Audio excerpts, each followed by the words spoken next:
are live. We got Harry W. We got Richie from Jets Media, Matt O'Leary, Iowa Jets fan, who in the house. We got Dom C in the house. We got Steve, live, CEO of the Jet Lounge. So I knew I'd get rich on my channel. See what's going on. Yeah, there we go. Jets by 1 million today. Yeah.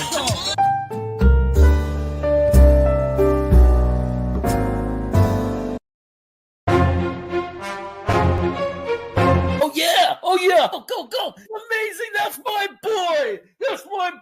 He breaks away from a sack and completes the pass for first down. Oh, Kittle just may have made the most amazing catch. He fights for the first down and gets out of bounds too. It's no good. Overtime. Oh, what a catch. How do you drop that? What are you, Jamal Adams? Touchdown. This is a touchdown all the way. He reached over the pylon. San Francisco beat Cincinnati.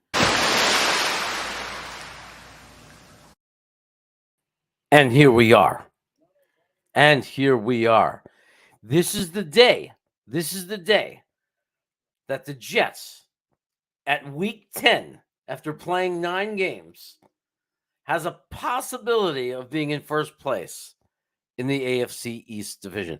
Now, 2 things have to happen. The Buffalo Bills have to lose, and the Miami Dolphins have to lose. But I'll tell you this. If the Miami Dolphins win and the Buffalo Bills lose, this is what's exciting. We will be playing New England for first place, which is unbelievable. And now, you know what's better than chaos? Do you know what's better than chaos? I'll tell you what's better than chaos. Twice the chaos. Double the chaos. Double chaos. Because he is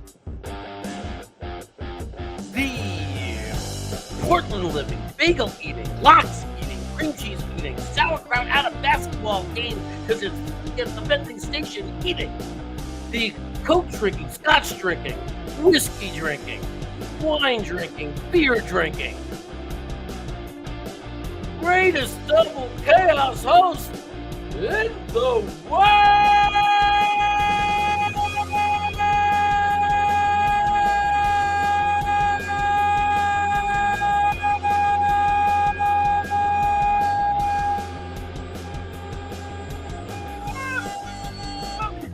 Double chaos, Lee Cravat. Yo! What is up? Hey. You got your Mets shirt on. I do. I got my Mets shirt on, man. Who's here to get started with us? My super snacker, my heavy snacker. It's not Jets football, but it'll have to do. Twisted. Thank you, Twisted. Mr. Excessive Tackle, the greatest YouTube name in all of Jets fandom. It is Mr. Excessive Tackle because we were accused by a certain fan of a certain team of excessive tackling. I believe it was a Denver Bronco fan. And of course, our long lost supporter. Go, Jets. The man who's been here since we used to have 2 people with us. The one and only, the Jets mess. And of course, he always knows the answer. And the answer is, I'm sure he'll put it up real soon. He'll put up the answer.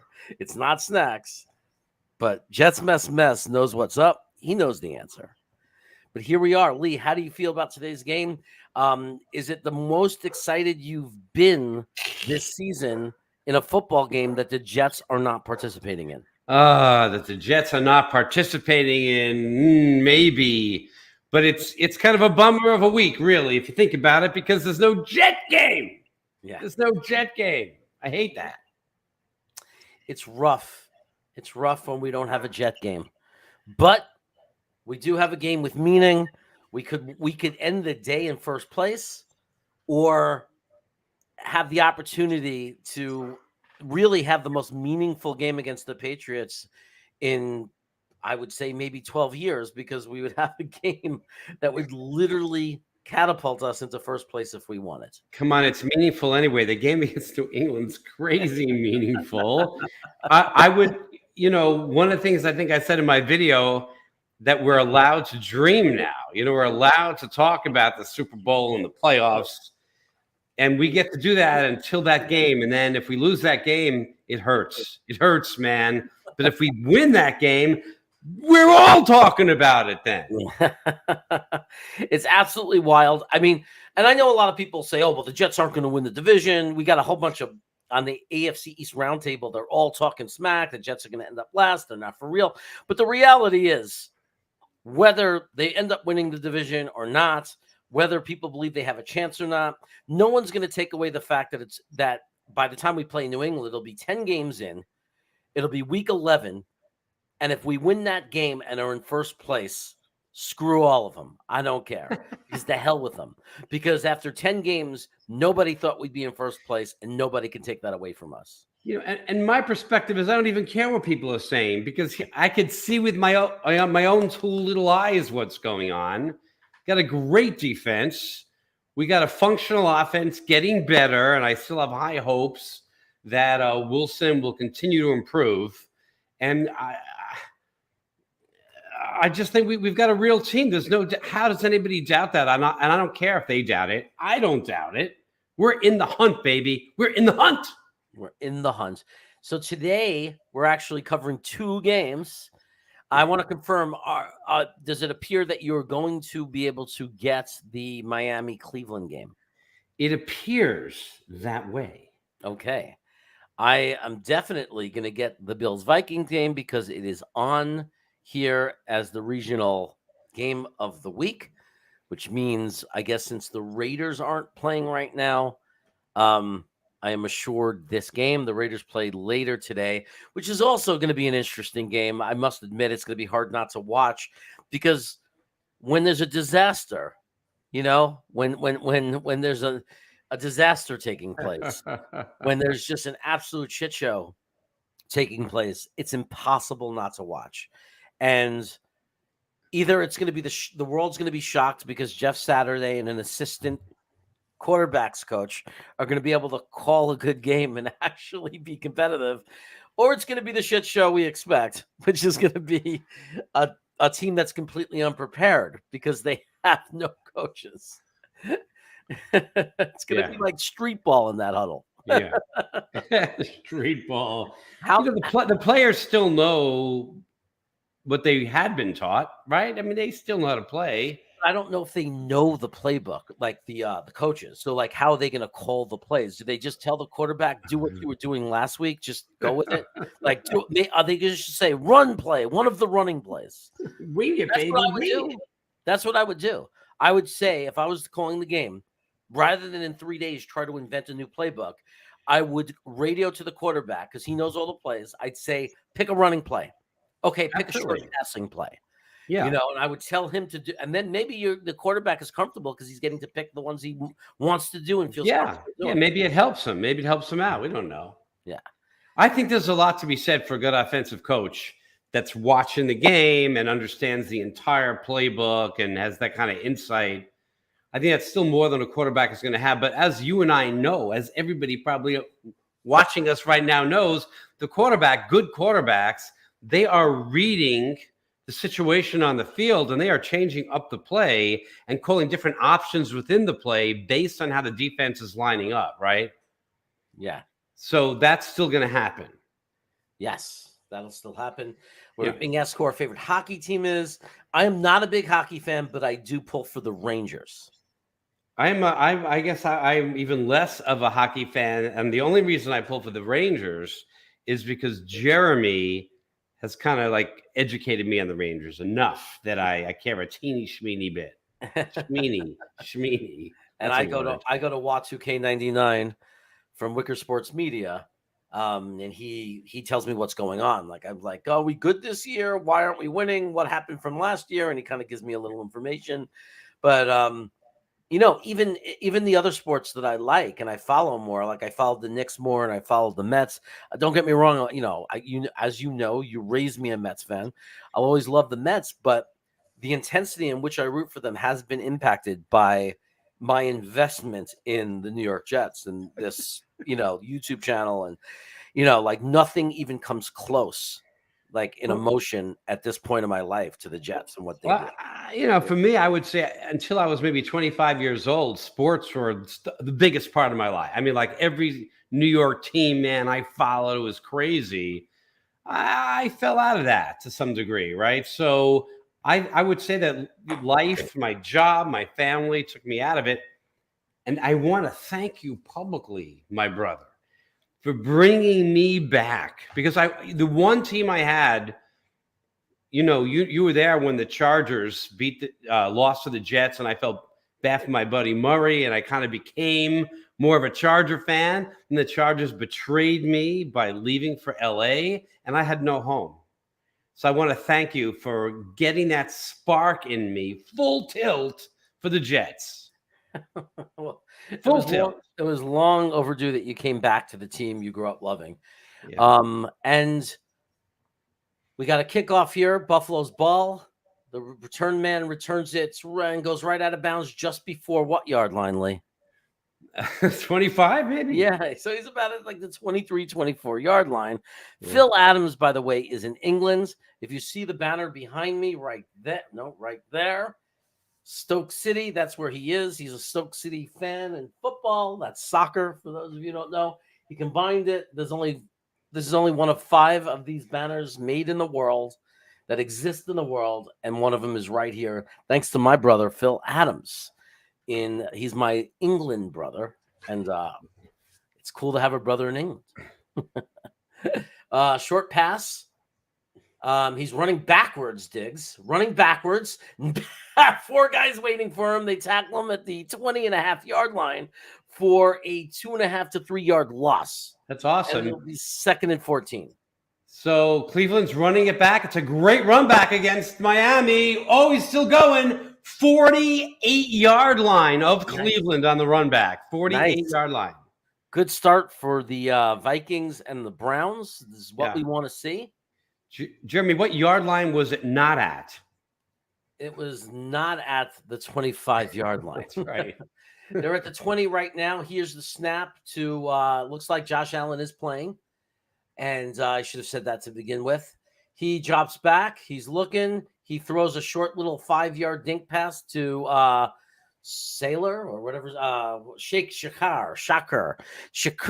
We were actually thinking of drafting that guy, like in mock drafts. There's a lot of people who liked him. And now he is a Buffalo Bill, and it looks like it's going to be about 3rd and 7. Passing play, big passing play from the 47. Complete. Looks like a 30 or 40-yard passing play to Peoples-Jones. Nice. Go Browns. 3rd and 8. Josh Allen is going into gun. He's having a little communication problem. He's pointing at the defensive line. He's back 4 steps in the shotgun. He's got one back with him. It's 11 personnel, and he calls a timeout. Jeremy, I think it's the 16-yard line after one offensive play. 15-yard line, 1st and 10. Beautiful. Wow. That's amazing. Under center. It's not a timeout. It looks like it may have been a penalty, but it doesn't look like they charged anyone a timeout or moved them back at all. Oh, it's a timeout. Okay, 4.5 yard gain. So it's going to be 2nd and about 6, a short 6. Brissett. Is that how you say his name? Is it Brissett or Brissett? I think it's Brissett. Brissett. I think. I'm going to call him Brissett, like Dorset, Brissett. From the 14. Oh, 2nd and 9. I don't know what happened. They say his knee touched the ground. Okay, we're finally going to get to see a play. He is back in shotgun. Josh Allen. Again, it's 11 personnel. He drops back. He throws. Almost intercepted. Viking knocked it into the air. Almost pulled it down. He didn't. Nice. It's 4th down, and the Bills will have to punt. Okay, we just did a passing play. It's going to be 3rd and 4 from the 11. Okay. Steel Stone says hello. What's going on, Steel Stone? Good to see you. Yo, Nice yo, Stone! Order of our videos. Always leaves a comment. We appreciate you, brother. Keep giving us the feedback. Keep on watching. We appreciate the support. Brissett in the shotgun, 3rd and 4. Here's the from punt. the 9. Punt. He's backed up. He catches it at the 16, but he's running. He's got some space. He's knocked out of bounds just past the what yard line, Lee? 25. Yard line. I got a flag on the play. It was a flag on 3rd down. I couldn't tell if it was offense or defense. It's definitely moving on the line immediately. Laundry was thrown. Okay, so we got Kirk Cousins in the game. A Vikings offense getting ready to go. It's against Miami, by the way. Nice. Yeah. Oh, Nice. yeah. The two guys were offsides. So where are they right now? They're going to be moved up probably to the 6. It's going to be 1st and goal. I love it. Okay, Viking under center, Kirk Cousins.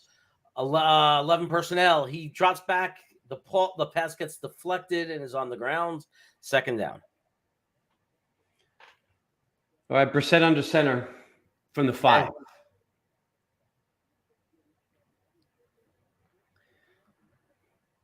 Fakes the handoff, play action, pass into the end zone. Almost intercepted. Almost intercepted. Come on, Jacoby. Come on. Oh, Twisted, Somebody's you got eating some pizza. Reaper hot sauce. I'm jealous, man. Somebody's enjoying some pizza. Twisted sent me a bottle of some super, super hot sauce. You may have heard of it, Lee. It's called Da Bomb Beyond Insanity. Oh, I have He has it in his I have house. 2 bottles. I have 2 bottles. He warned me not to eat too much of it. I said, you don't have to warn me. I know. I got 2 bottles.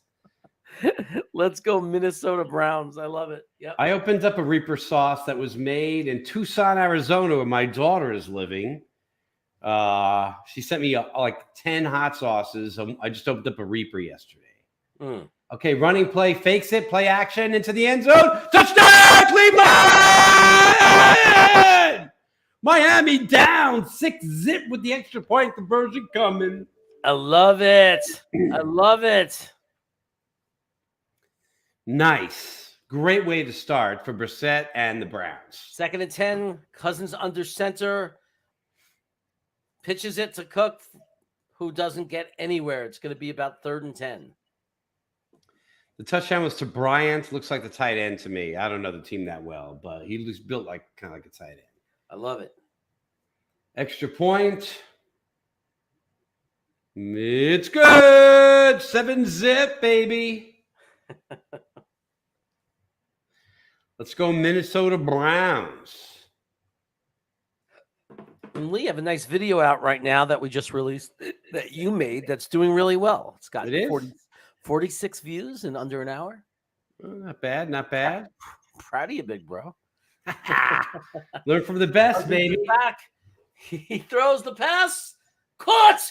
And Jefferson escapes. And he gets more. He's past the 50. He's still going. He's at the 40. He's dragging him. And he drags the bill all the way to the 35-yard line.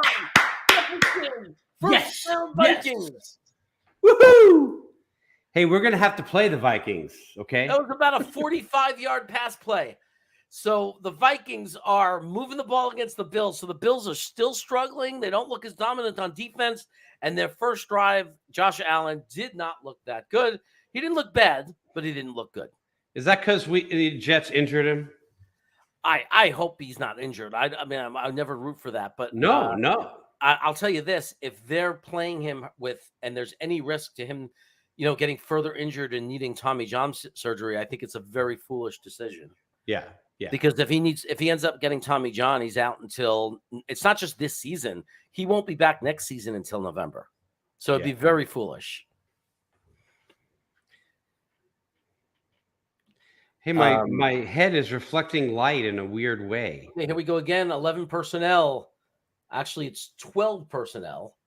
They got 2 tight ends and running back in the backfield. He fakes the handoff. He rolls around. He throws a little screen pass to the tight end, who goes up in the air 5 feet. It gets brought down for like a 6 or 7 yard gain. Nice. He has the long hair too. He looks like Conklin. Minnesota replaced their tight end with another tight end, same number 87 with long hair. If you want to play tight end for the Vikings, you got to look like a Viking. You got to get the hair down. And you got to wear 87. That's Hendrickson, I think. Where are they now? They may have Where are gotten they a now? trade from Detroit. Yeah, it's Hawkinson. It's TJ Hawkinson. He came over in a trade before the deadline from Detroit. They are at the 22-yard line. Shotgun, 11 personnel. Cousins throws it down the sideline. Touchdown! Touchdown Jefferson. Justin Jefferson with the touchdown. Yeah, Oh, baby. yes. We're this far. This far. By this far, I mean 50 minutes of football and 2 different games away from first place. And I bring you this. Don't not be Thibodeau. And here it comes. It's about to come in. Oh my God. They didn't. Oh, yeah. Oh, yeah. Go. Amazing. That's my boy. That's my boy. He breaks away from a sack and completes the pass for first down. Oh, Kittle just may have made the most amazing catch. He fights for the first down and gets out of bounds too. It's no good. Overtime. Oh, what a catch. How do you drop that? What are you, Jamal Adams? Touchdown. This is a touchdown all the way. He reached over the pylon. San Francisco beat Cincinnati. Extra point is good. 7. Tua is under center. 1st and 10. Where do they have the ball? Where are they starting from? Nothing happened yet. There's an extra point. It's In my game. I'm asking you to guess. It doesn't matter. It was the 25-yard line. 25 It was yard the line. 14. It was the 14. Okay. Looks like about a 5-yard gain on first down for Tua. Okay, we're in a commercial break, waiting for the kickoff. 7-0. Vikings winning over the Bills.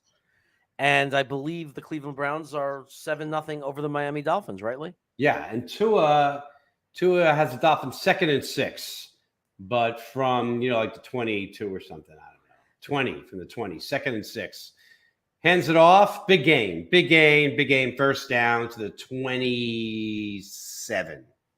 Come on. First down, Miami. It's not with Cleveland's defense. We beat them. Yeah, in the last 2 minutes. Yeah. That's crazy, man. Yeah, I love that one. Oh, it looks like Burger King got some special deals, $5 deals. I remember when we used to cut class to go to Burger King. Those are the good old days. I don't eat Burger King no more. I once snuck out with my friend. We waited to see if we saw the bus coming. They pitched it back, gain of two. We ran for it. Right when the bus was coming, we ran out of the school. Security guard said, "Hey," and then we ran, didn't look back, jumped on the B-50 bus, took it to Kings Highway. There was a Blimpies. And me and Jason hated Blimpies. There's a Burger King across the street. We wanted Blimpies. Blimpies club sandwich.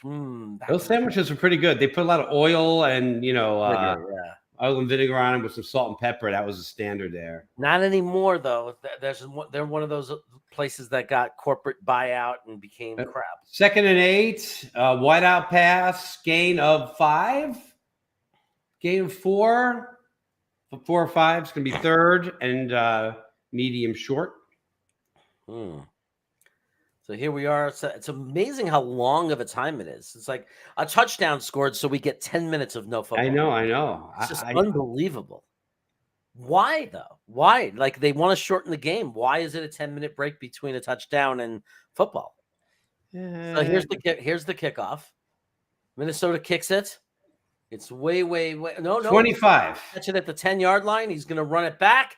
He's running it back. He gets past the 25, he's still going. Oh, no, tackle him. Please tackle him. He goes all the way to the 50-yard line, past the 48-yard line of the Vikings. It looks like the Vikings are urgently trying to give the points back. So Tua just completed a pass just in front of the first down pylon, like inches, but the defender, Ward, was right there, pushed him back. It's 4th and 1, and they're going for it. On the 37, you think they're just trying to pull them off sides? No, they're really going for it. First down. Oh, that would have been another 7 right there, man. the stats say you go for it on 4th and inches. Yeah. Josh Allen is back under pressure, throws it, gets rid of it, short to Diggs, who falls about 6 or 7 yards short of the first down. It's going to be about 2nd and 4. It looks like it's yellow. So is there a penalty? There's a flag. There's a flag on the play. Hopefully it'll be against the Bills. Josh Allen does not look like he's in pain. He just has a regular, like that normal. Okay, passing 1st and 10 from the 40. First down. About an 18-yard pass. You know what's interesting about Jefferson having a big game and now Diggs making a catch is that Buffalo traded the draft pick, their 1st-round pick, to get Diggs, and they used that draft pick, Minnesota, to pick Jefferson. So really, Buffalo got Diggs for Jefferson, and now they're both in this game. And it's not a bad trade for either team. They both got 2 great players. So we just got an 18-yard completion. We're now, I think, at the 42 of. Oh no! Cleveland. Oh no! Singleton breaks it open. He's going all the way down to the 5-yard line. Minnesota is breaking like thin ice. Oh, big running play by Miami. Huge running play by Miami. Fantastic run, like 15, 20 yards. Everything's going like crap for us now. Wilson. Now we're like that far from being in first place. Wilson had an amazing run. I mean, they had him, and he just barreled the guy over, got an extra 5 yards. So it was like a 15, 20-yard gain. Dolphins, I think, are in the red zone. 24. Running play goes nowhere, 2nd and goal. I'll tell you what, though. For what I'm seeing so far, the Jets have a much better defense than the Vikings. Wilson just ran for another first down. Nice. 11-yard run. 20 people in the chat. I want to thank everybody for being here. Keep watching. Keep enjoying the games. The Jets are a playoff. Cager with a touchdown. Yeah, that was good news to see Cager get a touchdown. He deserves it. Not taking anything away from Wilson, but Miami is opening up quite the hole every play on the ground. Okay. Oh, touchdown, Buffalo. Tua, Jersey Mike's. Oh, Tua just threw for maybe a touchdown. Definitely a first down. Touchdown, Miami! I'm not so happy, really. So happy about it. So Buffalo and Miami just scored within 30 seconds of each other. Everybody deserves a touchdown, even if I'm not happy. All right, touchdown. Touchdown. You should be able to see that I'm not happy. Oh, my God. A beautiful play by the receiver. I mean, extended, dove for the pylon, hit the pylon. Ingold. Yeah. Anthony is here, by the way, if you didn't notice. And again, they're going to play Anthony G. They better not play spoilers. So the Vikings scored a touchdown. The Bills scored a touchdown. The extra point is 7-7 with 8:10 to go in the first quarter. 7-7 here. I cannot believe the Vikings gave up that lead so quickly, so easily. I cannot believe the Browns gave up that lead so quickly, so easily. The Browns, outside of quarterback, were supposed to be so good. Like their defense, like they're just the poorly coached team, in my opinion. I just can't, because you can't explain that to me with the talent they have on that team, why they just can't win. Hey, Jeremy, we have a reflection on our foreheads at the same spot. That's interesting. So you're thinking of pouring yourself a little bit of scotch from the bar? No, not right now, my buddy. It's early here on the West Coast. It's never too early for a good taste of scotch. That is true. I mean, I do believe that, but I am married, so I have to care a bit with my wife. What is Anthony saying? Not going to lie, the Bills are playing Allen right now. Seems like a short-sighted decision. Yeah, maybe not. I just don't know the extent of it. They know more than we do about the injury. We the people is here. What's going on? We the people. Good to see you. It seems like he picked up some extra bud today. Yeah. But I'll tell you, Josh Allen does not look hurt. His passes look fine. Twisted. It might be another excuse for them. Yeah. Well, they didn't really make excuses about those 4 Super Bowls, did they? At the time, I don't remember excuses. I remember just they were devastated more than anything. That was hard on those fans, but we were the victors of one of those with the Giants, so I was pretty happy. Yeah, we watched that game. We were cheering. Yeah, at the Czar Bar in New York City, maybe 73rd and 1st, 73rd, 75th and 2nd. I don't remember exactly the Czar Bar. And you know what's there now, right? No. 2nd Avenue Deli. Not in the same place. Not in the same place, but right there. I mean, like we could, Yeah. We could have, if years ago, if they would have done that sooner, we could have after the game went and got ourselves a pastrami sandwich. No, during the game, because the Czar Bar didn't serve food. There's a pizza place next door, and you could just deliver the pizzas right there. The Czar Bar didn't care as long as you were sucking down the brewskis.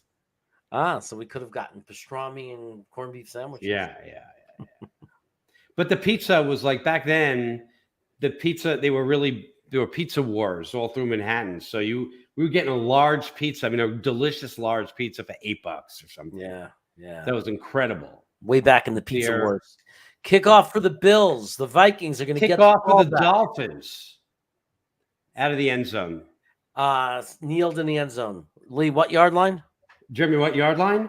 25-yard line. It's like we're watching the same game, but they're not the same game. Yes, the best pastrami is without question, hands down, Cat's Deli. I have it all the time, or not all the time, but I do order from the Mill Basin Deli. They have an outlet now in New Jersey, and they ship on dry ice, and I get vacuum-packed pastrami from Katz's Deli. And whenever we run really low, we order about 4 dinners worth of food for about $170, which ends up being not different than if we went out to eat. I'm going to say for me, I prefer 2nd Avenue Deli, but that's just me. Oh, he tripped Cousins, and he pitched the ball anyway, and it was fumbled, and Cooks had to cover it up, thank God, and it's not a fumble. Okay, Chubb just got tackled by Miami behind the line of scrimmage. Jeremy, this isn't going our way suddenly. It's not going our way. The Vikings look very klutzy right now. I mean, he literally tripped like Cousins, and he threw the ball out anyway, which was a stupid thing to do. Well, he didn't have to pitch it. He could have held on to the ball. Okay. 2nd and 9, Brissett in shotgun.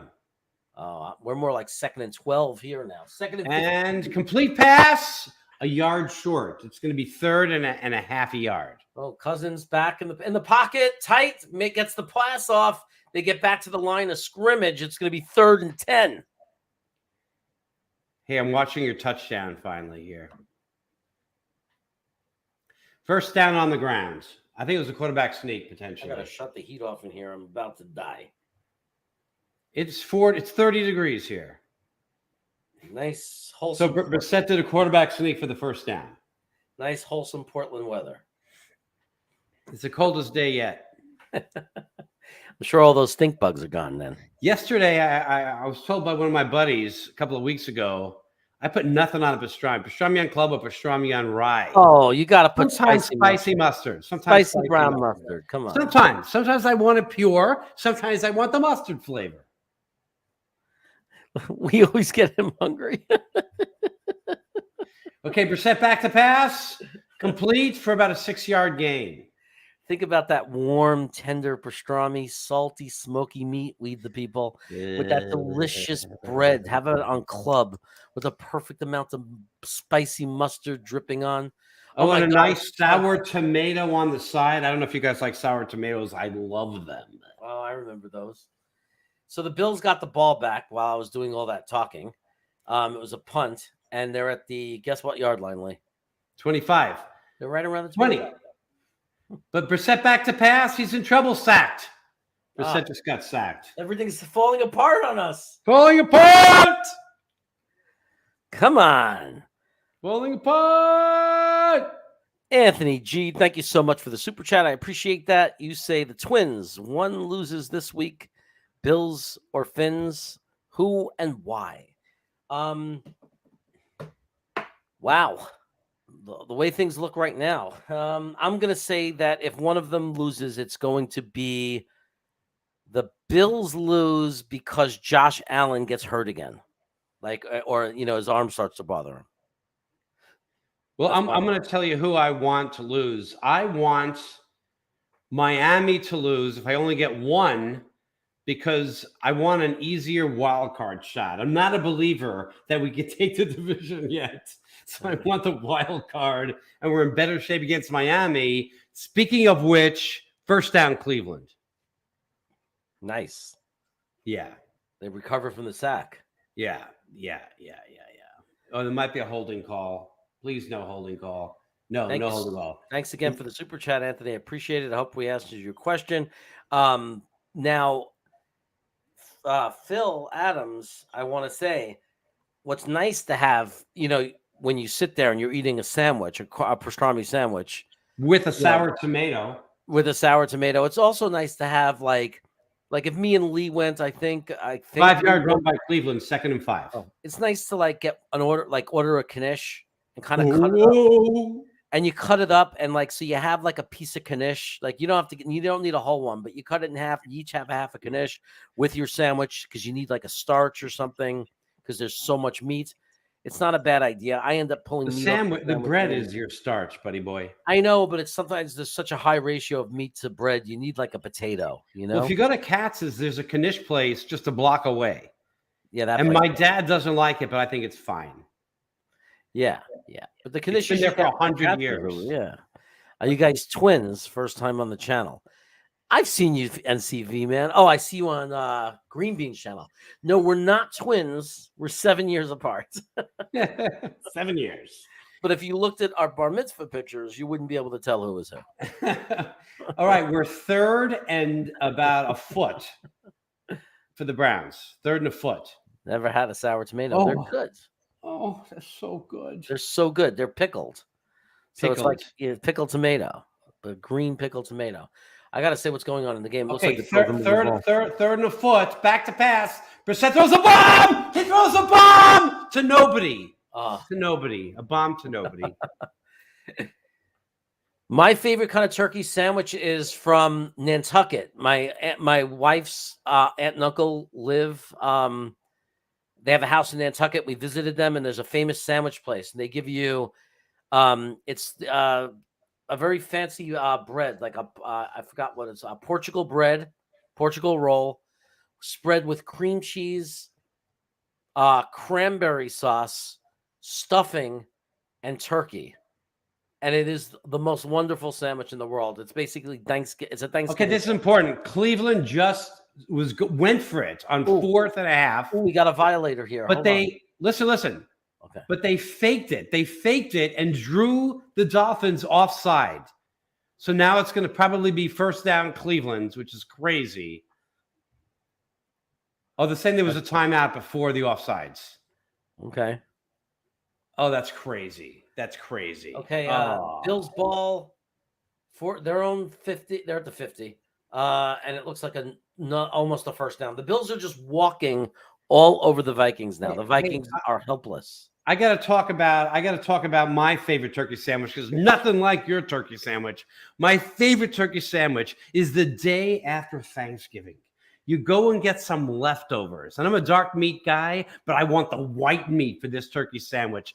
And I eat wheat bread, but I want fluffy white bread for this sandwich. And I just take that turkey breast the next day, and I put it on that Wonder Bread, that soft Wonder Bread, and then I put a little salt on it, and I smear it with some mayo, which I never eat except on these sandwiches, and that's the best turkey sandwich there is. And he's lying. He doesn't wait till the next day. He does that at 1 o'clock in the morning when everyone's sleeping, so he can get the best of the leftovers. I do. It pisses Jeremy off to no end. I beat everybody. The best was when Mom sent the best of the leftovers home with Monavi and Matthew, and it wasn't there. And I heard you yell at 1 in the morning. Where is it? That's the best turkey sandwich. I can talk about all these sandwiches forever, man. He's running. He throws the ball. Perfect pass to Diggs to the 20-yard line. The Bills are walking down the field. The Vikings stop playing this game. I think they might be the most overrated football team in the NFL. Okay. It is 1st and 10 Cleveland. I got distracted by the sandwich. A little horrible pass. Going to be 2nd and 10. They're about at the 35-yard line of Dolphins, Miami. Yeah, 1 a.m. is the next day, Jeremy. So there you go. You're wrong. Yeah. It is the next day. Who said that? Somebody helped you with that? Yeah, someone helped me with that. Someone in the chat said that? Oh, Twisted. Of course it's Twisted. Twisted. If we got this morning, hey, NCV man, what I had this morning for breakfast was a lox and cream cheese and onion sandwich. And what I did is I took the everything mix and I sprinkled it all over the cream cheese to make it extra everything. You ever do that? It's crazy good. I don't know what he's talking about. I don't see a fumble. Do you have a fumble in your game? No. Okay, I don't see it. I'm 2 plays behind. Allen throws the pass up in the air, incomplete. Let's see. Oh yeah, there's a fumble. Cleveland fumbled right there. Who got the ball? I can't tell. Who got the ball? Let us know. It's a commercial. Oh, Number 1, I'm 2 plays behind. Number 2, I got a commercial. hey Lee, how do you keep the bagels from rolling away? You put locks on them? Is that really where you're going? Yeah.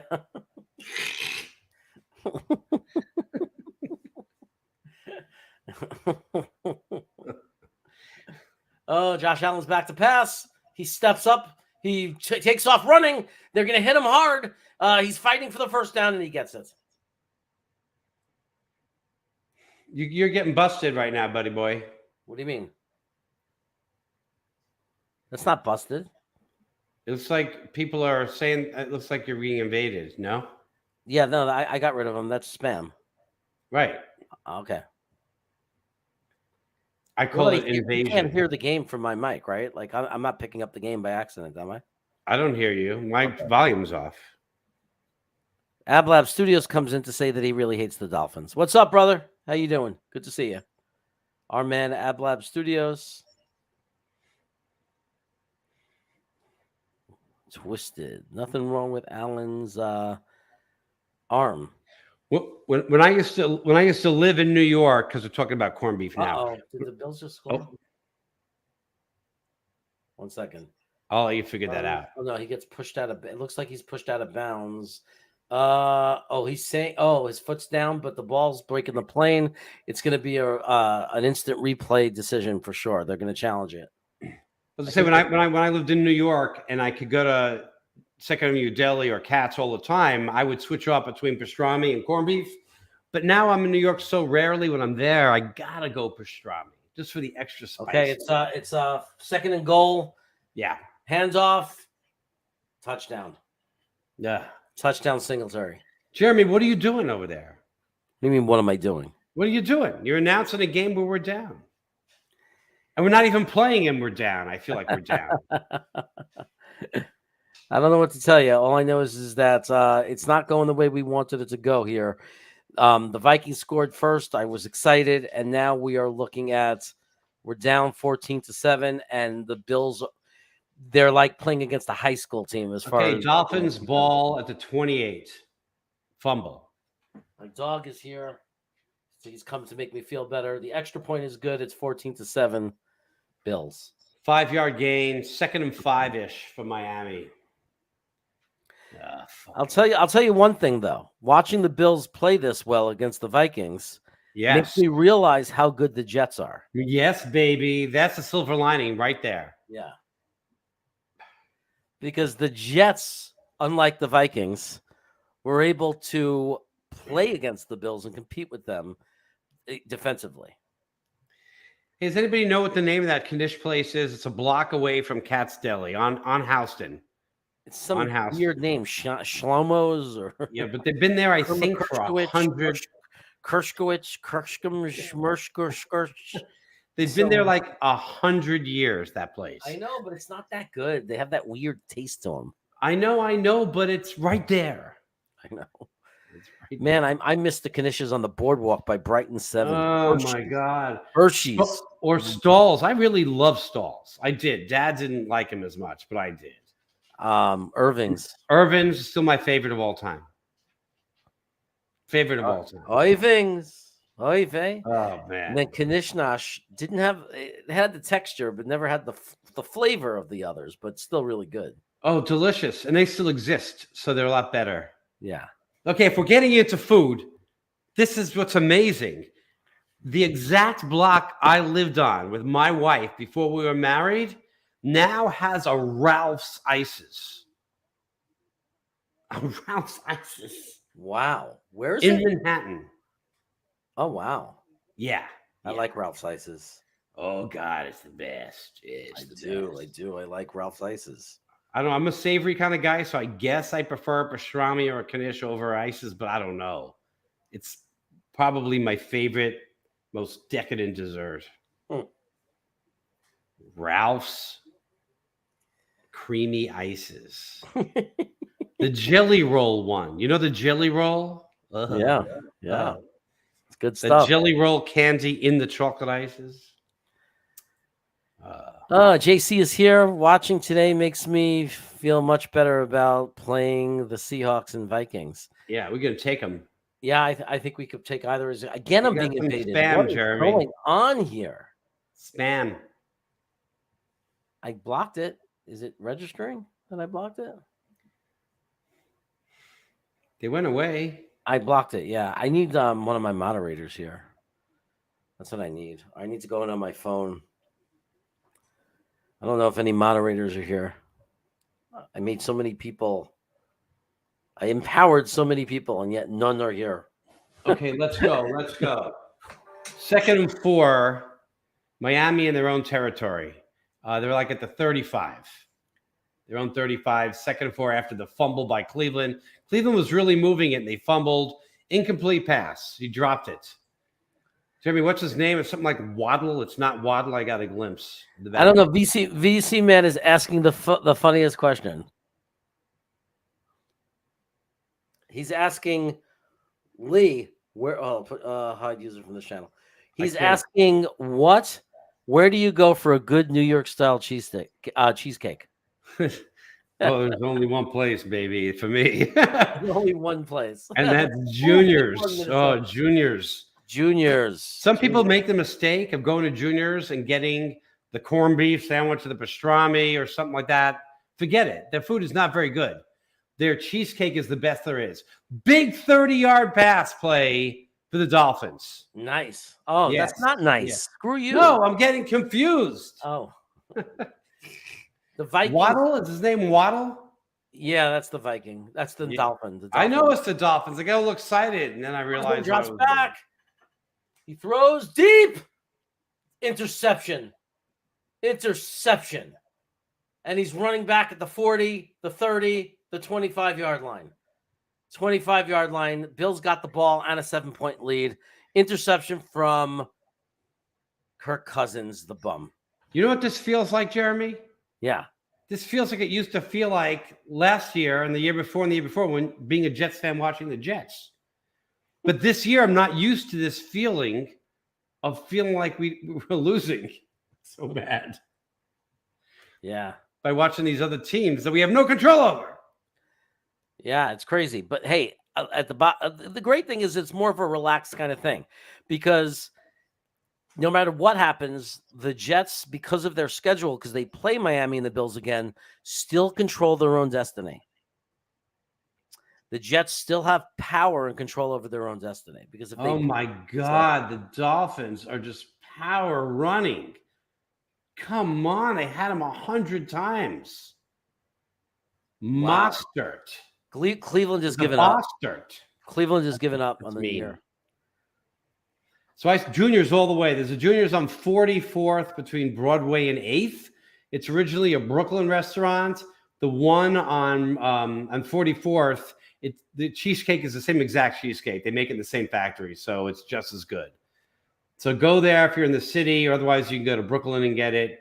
They also ship them, and they're delicious shipped even.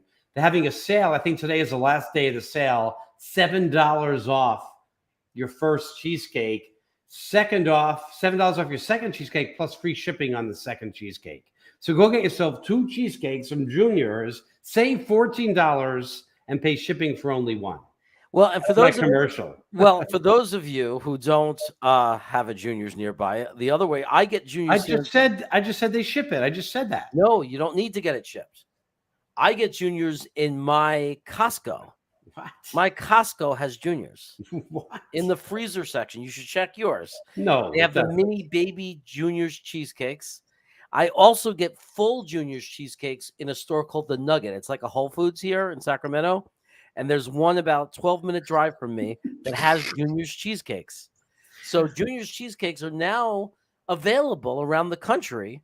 They're picking up contracts with supermarkets and with Costco. So did you Listen, look? Have you? When's the last time you looked in the ice I'm cream? going to tell you about the game that I'm supposed to be calling. The Dolphins run a crazy flea flicker. It doesn't work, and there's a little bit of loss of yardage for Wilson Jr. He had to hold on to it. It was too. Cleveland was defending it too well. It was a crazy flea flicker, though. I mean, it was just very slow to develop. Okay, I've looked for Junior's cheesecake. No can do here in Washington. Also, no Carvel anymore. No Carvel. I get It's Carvel very ice cream. I upsetting. still get Carvel ice cream cake in my Safeway. They don't have it in ours, is what I'm saying. They dropped it. There's no ice cream cake here. Anywhere. That's weird. You should try the Portland side of the state line. You know what I'm buying myself for Christmas? What? For Hanukkah and for Christmas? What? I'm buying, well, my wife will end up buying it for me, wrapping it or whatever. I'm going to get a professional ice cream maker. Wow. And I'm going to gain 5 pounds every week till I blow up. You'll be as fat as me. Jets No. chaos. Well, it looks like the Jets will be blowing out the Vikings. I hope so. I hope so. Okay, because right now the Vikings don't look very good. I think that we could have a very big game. Okay, another pass to Wilson again. And almost they got a lot of yards they lost back from that stupid flea flicker. They have fought 4th and 6. They're going to go for a field goal, I imagine. By the way, I have to ask, VC man, do you live in the Raleigh-Durham area? Because Can I say one more thing about Junior's cheesecake? Yeah. Before you get a fancy Junior's cheesecake, get a plain Junior's cheesecake and taste the deliciousness of the cheesecake pure. Because everybody's going to talk you into getting it covered in strawberries or covered in blueberries or marbled with chocolate. That's fine if you like those things. But first, taste pure cheesecake. Come on, Vikings. 3rd and 1. Hold them here. Hold them here. They sell it by the slice, too. First down, Bills again. So also don't eat the cake cold. Let it thaw out completely. Let it sit out. If it's too cold, you don't get the texture. You got to let it get to room temperature for the creaminess. So now, NCV man, do you live in the Apex Raleigh-Durham area? Because if you do, there in Apex, there's a pizzeria with very good pizza, by the way, called Mamma Mia. Mamma Mia has Junior's cheesecake. So you can get it there. Where is Ellen's? Oh, he falls down, and it's a loss of 2 yards. Where is Eileen's special cheesecake? Yeah, where is Eileen's special cheesecake? Yeah, I can give it a shot. She doesn't live in Canarsie anymore, that's for sure. No, Jersey, Edgewood. Alan has been throwing. Edgewood. Let me talk in Braden's way. Alan has been throwing weird at me, and he no injury. No injury for Alan, mate. Okay. I crack myself up.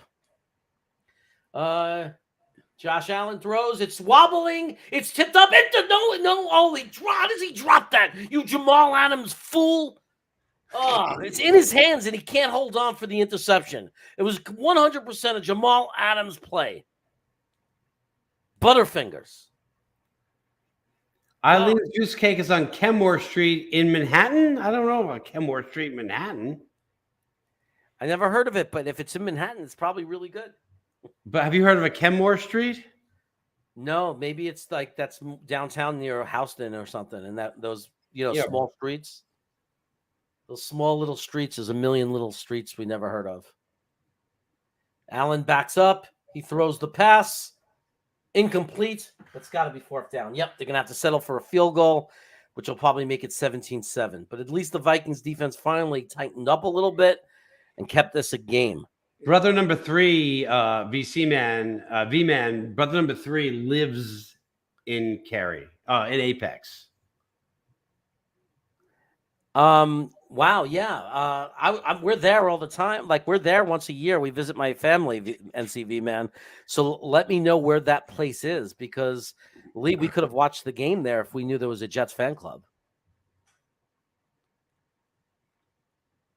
We could have went to the Jets. We could have went to a bar and watched the game with a bunch of other Jets fans. Dolphins are up 10-7. They had to settle for a field goal. But remember, Cleveland was in field goal range. That fumble cost them 3 and gave the Dolphins 3. 6 point. Yeah, I have friends in Raleigh. My parents are in Cary, and my brother's in Apex, our other brother. Yeah, we're there all the time. Go over there. We get some custard with some malt on it. Good berries. Why do we talk about all the food places? I don't know. Good berries. I love Disregard Pop is here. I'm calling the Dolphins game, so you don't have to watch it. I'm watching it on NFL Ticket. Cleveland, first and 10, handoff, no gain. No gain. 2nd and 10. If you're not in Miami, you need the NFL Ticket to watch the Dolphins game. An NFL Sunday Ticket or DirecTV, the NFL package. But I'm calling it right here. Dark Soldier's here. It's good to see him. See our friend Dark Soldier. So, guys, it's a commercial right now. It's 17-7. The Bills are ahead of the Vikings. The Vikings got off to a 7-0 lead. Unfortunately, they've given up 17 straight points. 2nd and 9 from the 26. Cleveland's 26.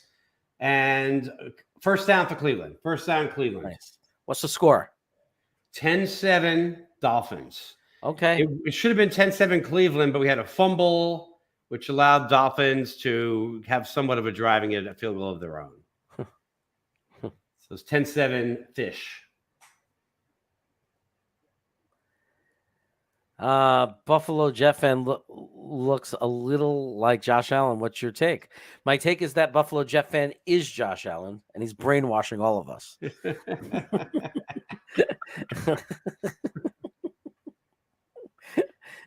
Okay, Brissett rolling out. He's running it. He's going to get 3 yards. That was not the plan. I hope Zachary is learning something from watching these games, Lee.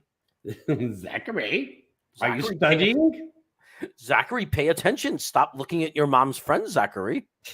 Zachary, get your eyes off of her and onto the film, Zachary. Zachary, he's literally showing you how to beat the Vikings defense. Focus, Zachary. Zachary, no more bonehead plays, Zachary. Zachary, do you notice Josh Allen hitting on anybody's mom? No. Okay, Brissett rolling. Complete pass, but maybe for a yard. Nah, just a yard. It's going to be 3rd and mid.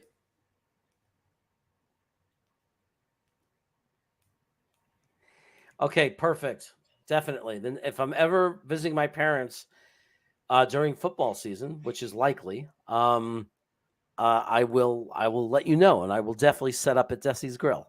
I know where that is. I lived in Morrisville for a while, so it's by the airport. That's why I lived there. I used to travel. So when I lived to that area of North Carolina, I purposely got an apartment near the airport, which was Morrisville. 3rd and 5 from the 41. Brissett, shotgun. The Vikings are doing pretty good. By the way, we're playing in the snow here. Okay, Brissett back to pass. First down. Great catch. Yes. Great diving catch at midfield. First down, Browns. Okay, things are looking a little better for the Jets as the Vikings are driving and the Browns are driving. Really good pass. Hands off, little simple flat pass to Hawkinson for a 1-yard gain. And it looks like it's going to be 2nd down or 3rd? 2nd down. So it's going to be like 2nd and 9.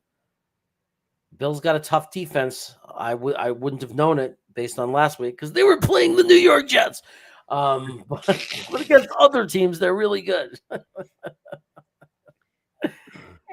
They played okay, but our defense was better. Okay, no gain on 1st and 10, maybe a yard. Oh, okay. I like the way you think. Takes the handoff. Kirk Cousins finds space in the pocket. He takes off. He runs for a 1-yard gain. It's going to be 3rd and 8. Phil Adams comes in and says, Jets in Vegas 2023. That will be a Jets fan assemble game. Oh, you think that that when we play the Raiders, if we play them in Vegas, there'll be a lot of Jet fans there? I agree. We'll all stay at the New York Hotel, the New Yorker. Jets Calf, what's your favorite Chinese food spot in the city? 2nd and 9, 8-yard run. It's going to be 3rd and 1.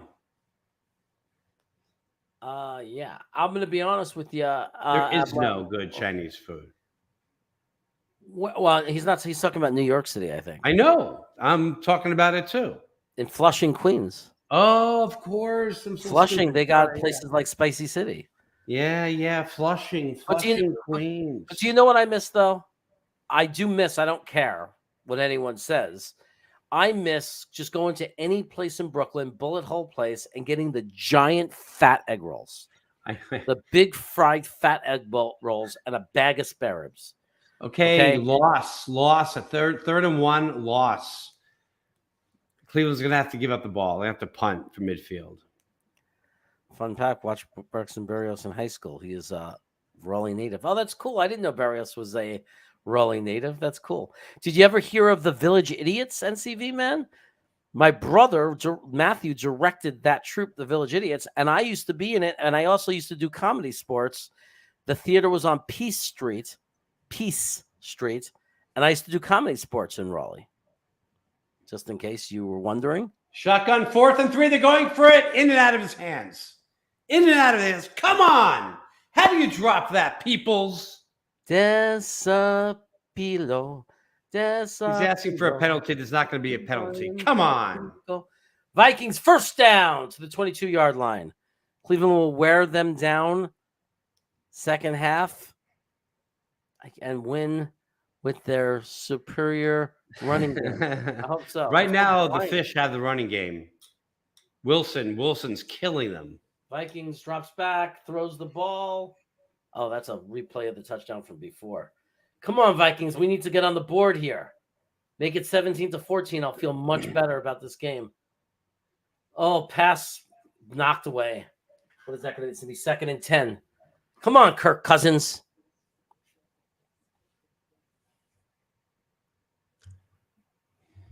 Come on. Wow, 36 in the chat. All right, beautiful. 36 in the stream watching. Where are you all? Say something. Say hello. Let us know who you are.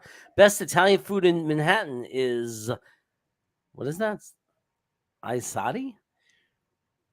I'm interested in what you have to say about this. You sent me somewhere, Jeremy, that was really good. Nico on Mulberry Street. Yeah, it was nice. I'm not saying it's the best. There's probably better, but Kirk Cousins, incomplete. I love Danico on Mulberry Street because especially when the weather's nice and you sit outside in the back, you feel like you're in Florence. I love it. I love Danico's. The pizza there is great. So every time we go, we get a margarita pizza as an appetizer just to warm up with some good pizza. And then they're a total Brooklyn place, like Sicilian, red sauce, they got everything. Parmesan, veal cutlet Parmesan, chicken cutlet Parmesan, shrimp Parmesan. They got baked ziti. They got it all. They got it all. Lasagna, whatever you want, they got it. Just popping in to say hello. What's up, Green Bean? Oh, great pass play down to the 2-yard line for Minnesota. They can pull within 3 points here, baby. Baby. First place. I can taste it. I just want the Vikings to win, and then we beat New England, and first place is ours. And all week long, I'm going to be the most obnoxious human alive by saying the first place Jets, and that's the only way I will refer to them. The first place Jets. That's how I will refer to them if it happens. And I'm going to make people sick saying it so often. Okay, so we're 10-7. The Fish over the Browns. Soda Sopa. Fishball. Soda Sopa. They got it on downs because the Browns dropped the ball. Peoples dropped the ball. Oh, I got spam. 2 under center. Come on, moderators. Where are you? He's keeping the ball. He's under pressure. Chucks it up. Complete. Give me a break. Give me a break. John Nolte is in the house. Salty Nolte, baby. And Green Bean's in the house. Don't forget about the Finns, man. Lee's watching the Finns. Yeah. He's calling that game. So Tua just threw one up, Zach Wilson, but it found its mark. It found its receiver. The end zone. Incomplete. Flag. There's a flag. Come on, say that's come on, say that's who are they calling offensive pass interference? Because Kirk Cousins was going to throw an interception because he stinks. 1 second. Swear to God, this guy's like Richard Todd. Oh, it might be offensive pass interference. Oh my God. What? How is that a penalty? Are you kidding me? Okay, it doesn't matter. It doesn't matter. Declines. Dolphins at the Browns 38, running play, gain of like 2 or 3. Wilson again. Wilson's eating him up. That's Cole Oven Tortoni's in Coney Island. Best Cole Oven. Tortoni's.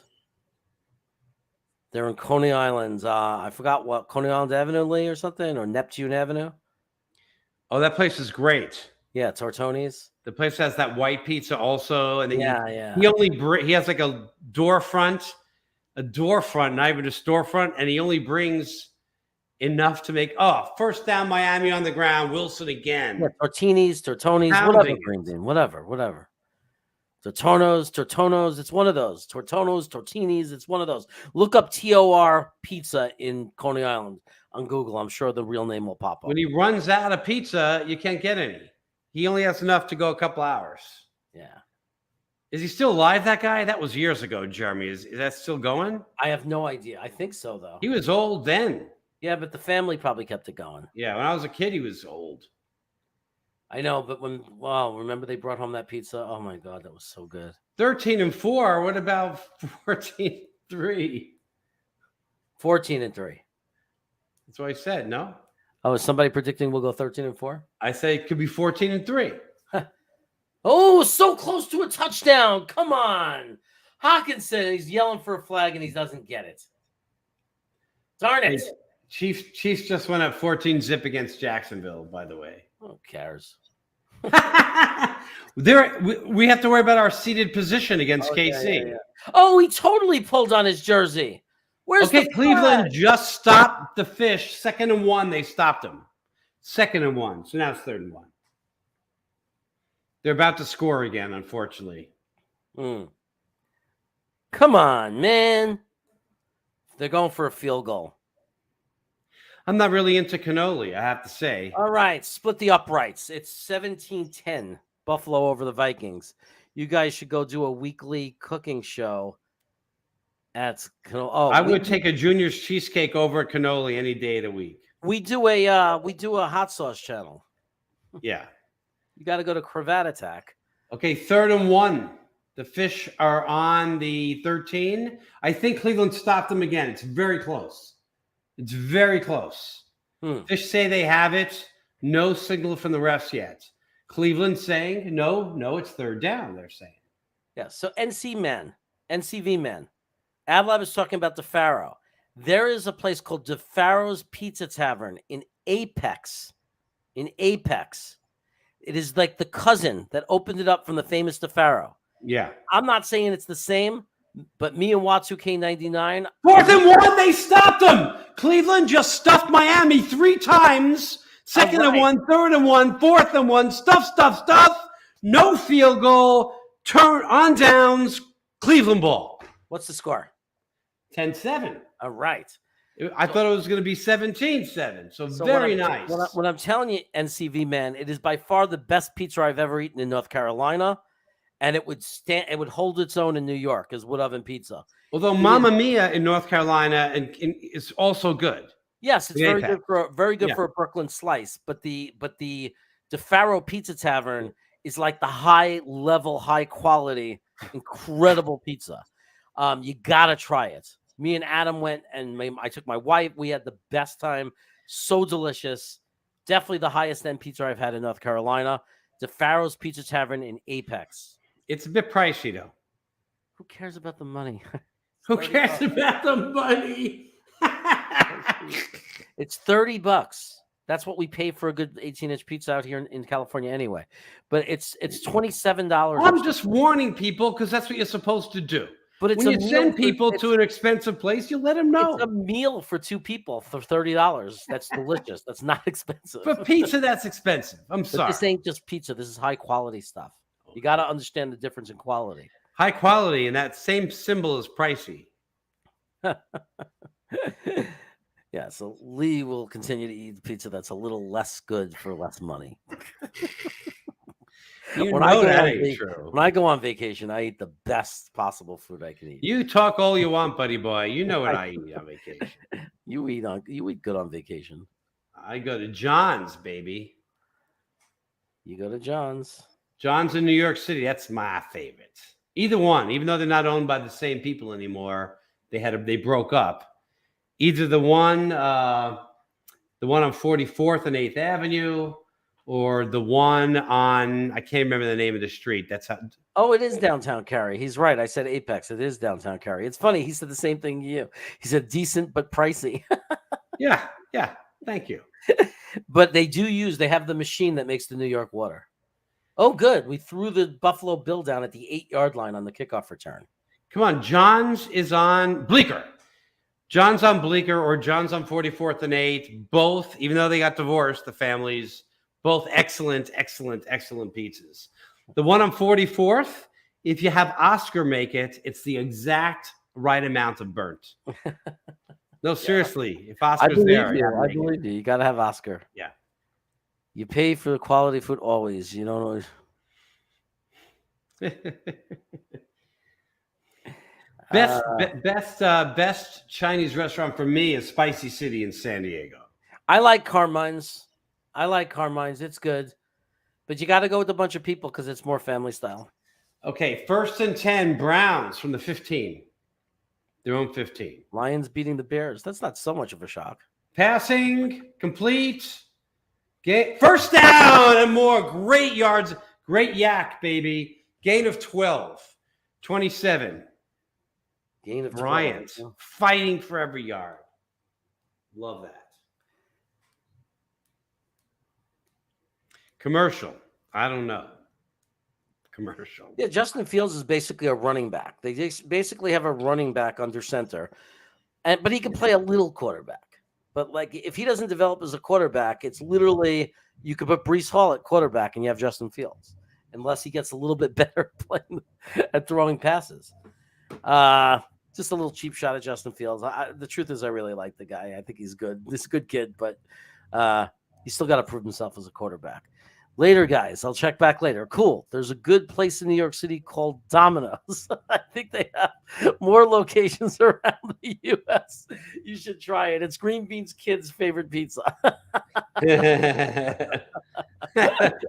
He can't understand it. It's like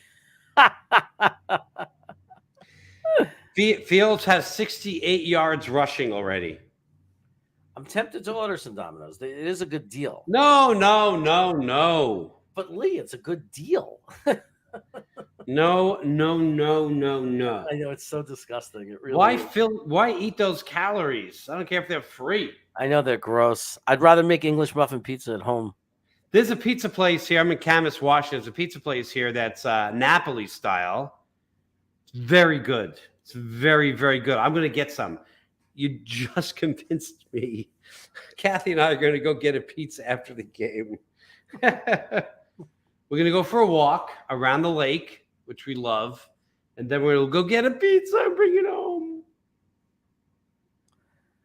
Yeah, you can't live by the run alone. Sparrow.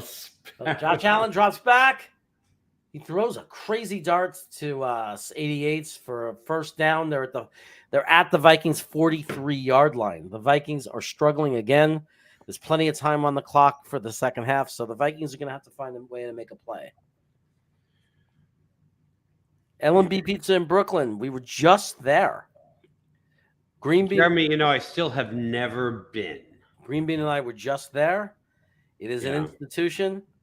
Their square pizza is famous. Their round pizza is also excellent, I have to say. If you're not into Sicilian, even L&B is as good as it is. It's not like they don't have great round pizza. They do. It's as good as Joe's round pizza in New York, the city. It's the same quality. Josh Allen takes off. He's taking off. And, of course, Hit him. First down. Okay, Cleveland 1st and 10 from the 27. We got 2 minutes left in the half.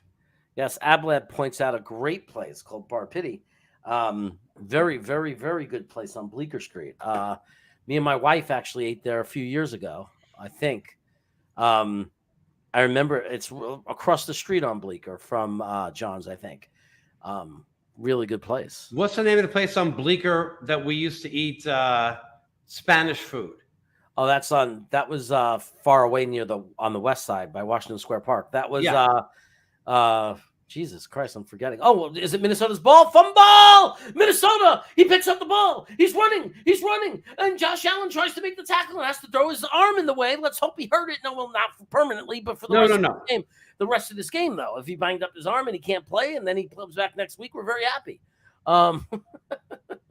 No injuries. We don't hope for injuries. I don't. No. I'm not hoping he hurt it like as injured. I hope he hurt it where he can't play the rest of this particular game. Okay. 3rd and 6 for Cleveland. Minute and a half left in the game.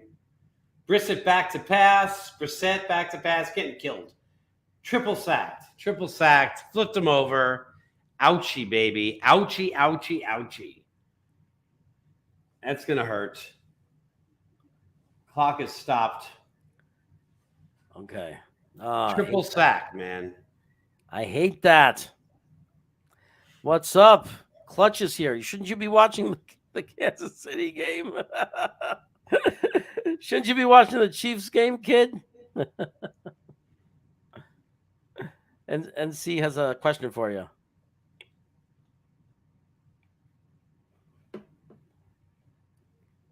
I don't know what this is even. Tell me about it. You know what this is, Jeremy? No.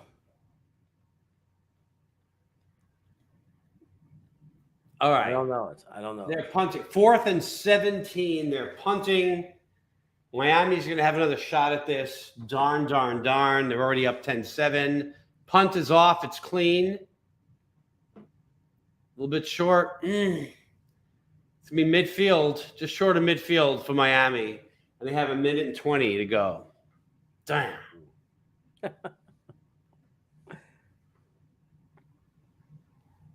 Short punt. Roll off farm.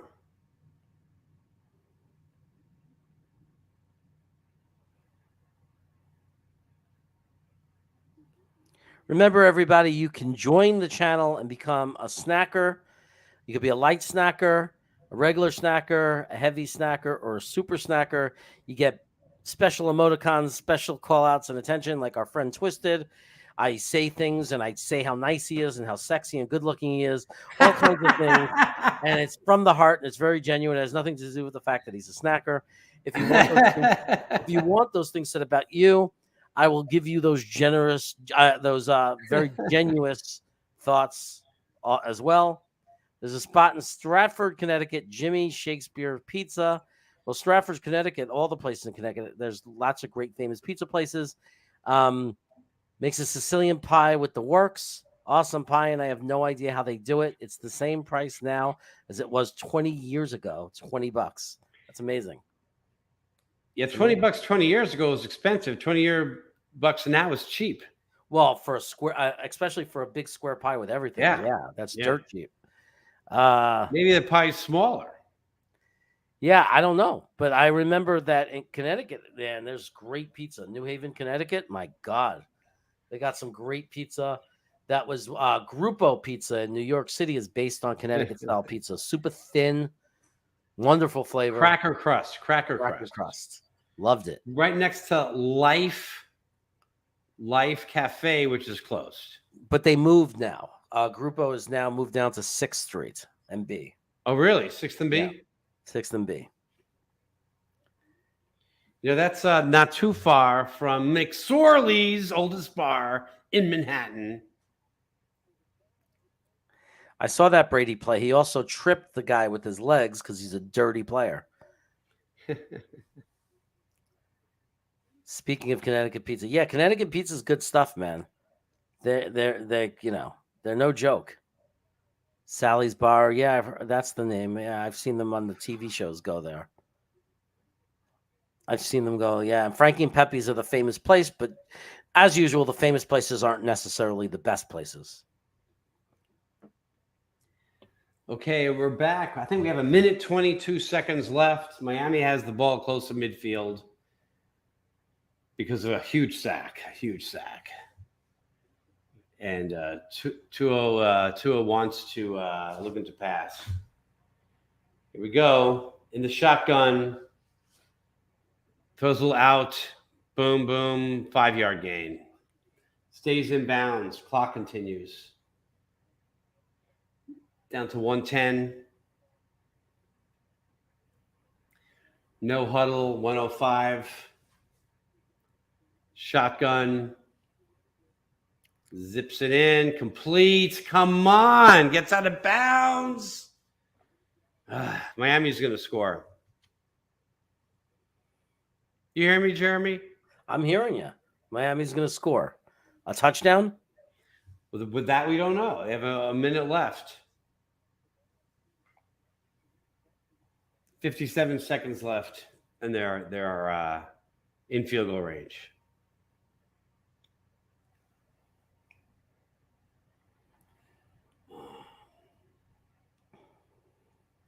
To a shotgun. We're at the 33. Nice little pass. Incomplete. They're asking to laundry. No laundry, baby. No laundry. 2nd and 10. 33. It's a long field goal. Let me give you the situation. The Vikings have the ball. They're down 17-10. There's 3 minutes to go, and they're at the Bills' 37-yard line. So there's a chance here that the Vikings could pull within 4 or even tie it up before the end of the half. All right, 2nd and 10, 53 seconds left from the 33 to a back. Quick pass, quick short pass. Cousin out of bounds. First down, Vikings. Out of bounds at the 25. About the 27-yard line. Vikings are on the Bills' 27-yard line. So at least it looks like they'll score, right? We're hoping, yeah. Hopefully they don't leave too much time left on the clock for the Bills to get the ball back. That's 3rd and 6 over here. Worried about now. 3rd and 6 from the 29. That looks like the 30. Oh, it's not a first down. There's still calling it 3rd and 7. Still 2 yards to go for a first down. I was wrong. Go back to pass. Looking around. Zips it. Oh! Complete. First down. The defender tried to pick it off and overran it. Overplayed it.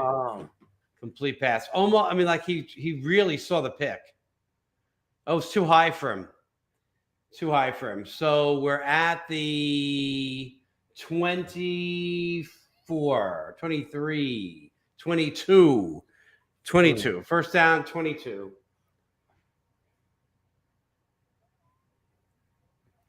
Colts Raiders.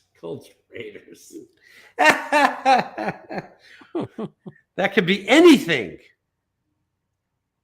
I'm telling you. Oh, Indy Colt is here. Thanks for the super chat, man. Jeremy, what is your prediction for the Colts Raiders today? I like you, man. So I'm not saying this to be a wise guy or whatever. If you ask me my honest opinion, and I could be wrong, and I kind of hope I am, because Jeff Saturday is a super cool dude. You know what I mean? Jeff Saturday's a super cool dude. So this is not what I'm hoping, but the reality is, if they would have given Jeff Saturday a veteran staff, like if they would have kept Fox or some, very experienced coach, and Jeff Saturday came in as a motivator, I think that they would have a much better chance. But I think having a guy who's never called an offensive play before in his life, who's had 4 days, who's making up his own playbook in 4 days, with an inexperienced coach with no head coaching experience, I honestly have to say that I think that it's going to get very messy. I think the Colts are going to, have a problem, especially without their running back. The offensive line hasn't been good. So I'm not wishing it on you. I have nothing against the Colts. Nothing at all, really. Okay. But Fish second and one. I don't think it's going to be pretty. So my Fish second and prediction, one. my prediction is the Raiders. Into the end zone. Oh, complete. It might be a touchdown. He might be out. Might be at the end zone. It might be complete. He's celebrating like crazy. Sherford. What are the refs saying? Touchdown. Shoot. Touchdown. Reverse. Fish. But anyway, Indy Colt, I just think that I have a bad feeling for the Colts. I think it's going to be a really rough rest of the year for them. But I think just like you did with Andrew Luck, after Peyton left, you had that one horrible year, and then you got Luck. I think it's going to be the same thing. I think you're going to have a horrible year. It's a touchdown. Okay, shit. Replay. Great catch. Great catch. So I think that you're going to have a horrible rest of the year, but I think in the offseason you're going to be very happy because they're going to draft. It's a very good year for quarterbacks. You're going to draft your future quarterback, and then you'll rebuild from there. That's my prediction. But thank you for the super chat. I appreciate it, brother.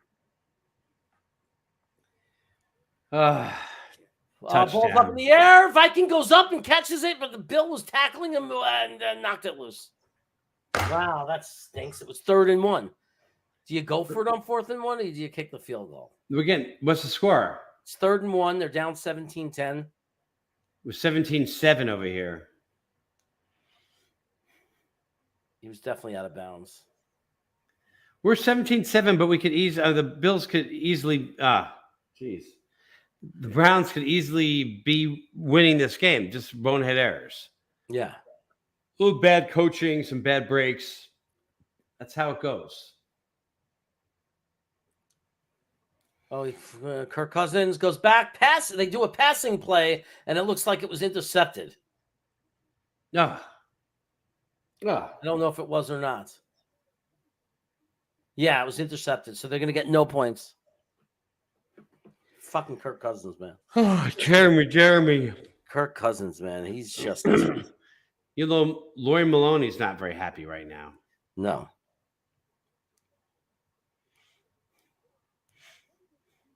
So, they're embarrassing themselves at this point. Especially they only have one loss, and we just beat these Bills, so their confidence against us is going to be down in the toilet.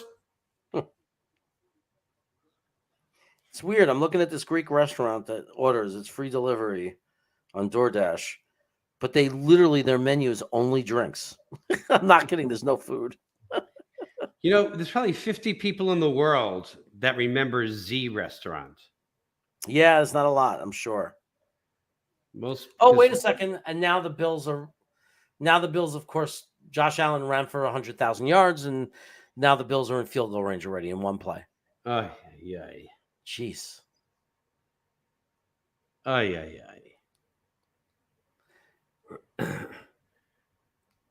I hate this. The fish cheerleaders are saying, "I can't hear you," and throwing out T-shirts into the crowd.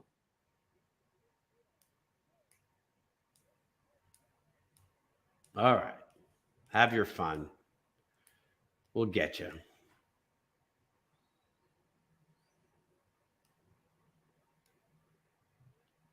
I like Tua, though. He's good. Yeah. Okay, 32 seconds left. Fish kicking off. Looks like it's going to go out of the end zone. It does.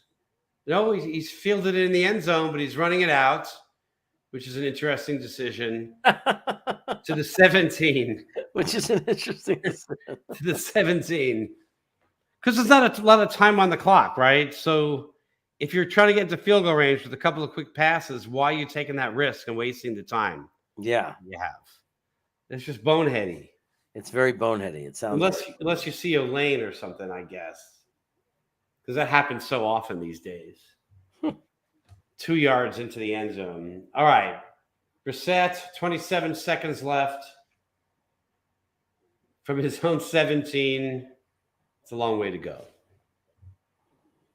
Did someone talk about Mike's subs before? Okay, Brissett throws one. Oh. 9-yard gain, but there's some traffic there. Nice play. Oh, flag on the play. Flag on the play. Hold it. $14 for Ad Lab. roast beef and provolone. Ab Lab Studios. What's going on, my friend? Thank you so much for the super chat. Trevor Lawrence. What's your guys' take on Trevor Lawrence? Have we seen generational talent? We have definitely not seen generational talent yet, but I wouldn't write it off 100%.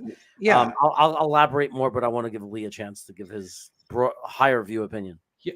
So far, there's been flashes of brilliance, I'm saying. So, Yeah. I've seen some good-looking stuff out of him, but he has been so inconsistent. He really hasn't put any kind of streak together. He's not commanding the team to win, certainly not. So right now, man, the jury is way out on Trevor, way out. Yeah, he could be a bust. He could even be a bust at this point. It's possible. I mean, look, he makes a lot of mistakes for sure. He's a very streaky, hot, cold guy. Sometimes he looks great. Sometimes he looks horrible. He throws a lot of picks, but he also throws a lot of yardage and touchdowns and good stuff. If he tightens up his game, well, here we go, Josh Allen. Another flag against Cleveland. Second touchdown in a row. Bills to Davis. Gabe Davis, touchdown. So the Bills are pulling away. It's going to be 23-10, 24-10 after the extra point. Yeah, so I'm not saying he's not going to be somebody, but it's hard to say generational talent. At this point, it's taking a while for him to develop. He's still good. Yeah, I mean, it's hard to say generational talent when, like, Justin Herbert came out and right away was much better. The kid from Cincinnati already has a Super Bowl, and under his belt in the second year. So it's really hard to sit there and say generational talent. But will Trevor Lawrence be a very good franchise quarterback for Jacksonville? Very possibly. If he eliminates the mistakes and is more consistent, he's going to be an excellent quarterback. He's not really throwing to the best receivers. It's not like they're loading him up with weapons either. So we'll see. Okay, we're at halftime in this game, by the way. We're at halftime. And mine is not. The Vikings are going to get one more chance, I think. They got 17-7. So I will thank you so much for the super chat, Ablab. I hope that answered your question a little bit. I think that he could still prove to be a great football player. He hasn't proved it yet. But I do think he's going to be, at worst case scenario at this point, an average quarterback in the NFL. No. I say he could be a total bust. He could be a total bust. I don't think he could be a total bust. He's showing too much. He could be. Indy Colt comes in with the super chat. Jeremy, the crowd of the crowd at Germany game was awesome this morning. Is the NFL smart enough to put teams in London and Munich? It would be interesting. They got to work out the travel part of it, I think, because there is some challenges there, but I don't think they care. Money is money, right? But it's gonna be so tough. It's gonna be so tough. It's hard. It's have difficult. A team go out there every week and then come to the U.S. Half the time. It's going to be difficult. Yeah, it's going to be difficult. But I think that money rules all, and it will make tons of money. Every game would sell out there. They would definitely increase the popularity of the sport in Europe. It would definitely expand to be super popular. So we'll see. You know what they'd have to do, Jeremy? Tell me what you think. If they put a division out there, if they could stand up 4 teams out there, then they would have inter league play, right? That would account for 6 games for each team, so there wouldn't have to be as much travel. Right, that's true. That would be a way to maybe do it. Yeah. So I think it would be smart. I think it would be cool to do it for sure. It would be interesting for sure. But we'll see. It looks like they're going that direction. It looks like they're considering it, or they might just put more games in Europe, right? They might keep increasing the games, get more teams out there once a year, so they can build fan bases for all the teams and get people, hooked on it. We'll see. Hey, Jeremy, I'm going to go get some food. Okay. All right. I'll hold the fort. Yeah, so, you do that, baby. Thank you for the super chat, though, Indy Colt. I appreciate it. I'm actually looking forward to that game today. That's regional for me because the Raiders are still the regional game here. So I'll definitely get to see the Raiders today. and see how they do. It's the Colts. So, guys, we are heading towards halftime here. It does not look good for the Minnesota Vikings. They are down 24-10. They do have the ball with 14 seconds left, but I don't know. Let's see if they can at least pick up a field goal. I don't make it a little. I will see. They are far from field goal range, though. They are at the 28-yard line, 27-yard line. Cousins backs up. He throws fairly deep, almost intercepted. Look. Obviously he's having a bad game, but this is the first time I've really watched Kirk Cousins this year, and he doesn't look any better than he's ever looked. Like he looks like Kirk Cousins. Like, yeah, electric arms sometimes, and then throws interceptions. Like a guy like you understand why he's never won a Super Bowl. I don't know how they're as good as they are this year by what I'm seeing, but they're playing Buffalo in Buffalo. So I guess if you want to use that as an excuse, they're playing Buffalo in Buffalo. But we're clearly seeing that the Vikings are not really a threat. Maybe a threat in the NFC, but like the Bills are showing right now, they're not a top 3, top 4 NFL team. They're just simply not. Not by the way they're playing. I mean, this is a game you got to get yourself up for, and they haven't been able to do it. Was hoping one of the AFC teams would get a Watson game versus Cleveland, but not in the cards, I guess. No, I guess not. I don't know if he's going to be that good right away. He didn't look too good in preseason. We have to see. Today isn't going well at all. I'm watching both games, unfortunately. Yep, that's what we're doing. It's not going well. We got off to a great start. We had 10 minutes of incredible excitement, and then everything has been downhill since. It's kind of a bummer. Let's hope one of these games can turn around for us. NFL knows they need to break into the top 10 of worldwide sports. Well, it's the most exciting sport in the world, I think. We just got to get it to people so they can see. I don't think there's anything more exciting to watch than an NFL football game, especially a good one. The NFC is kind of a joke this year. Swear the Jets and the Giants, and I think the Jets may be undefeated. Switch the Jets and the Giants, possibly. But I know Dallas is tough, though. Their defense is awesome. And I think Philly is for real. Like, obviously you can't underrate, we've never beaten, what did we beat them once? I mean, like, we don't beat the Eagles, and the Eagles killed us last year, and they look damn good this year. So I wouldn't disrespect the Eagles too much, but yeah, they don't look as tough as they have in recent years. But to tell you the truth, no one looks too dominant, right? Like, no one's too dominant. Like, even the Bills lost to us. Kansas City lost to the Bills. Like, everybody's showing that they're human.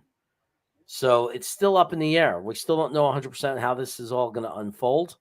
I just know that we're going to be in the playoff mix, which is really exciting.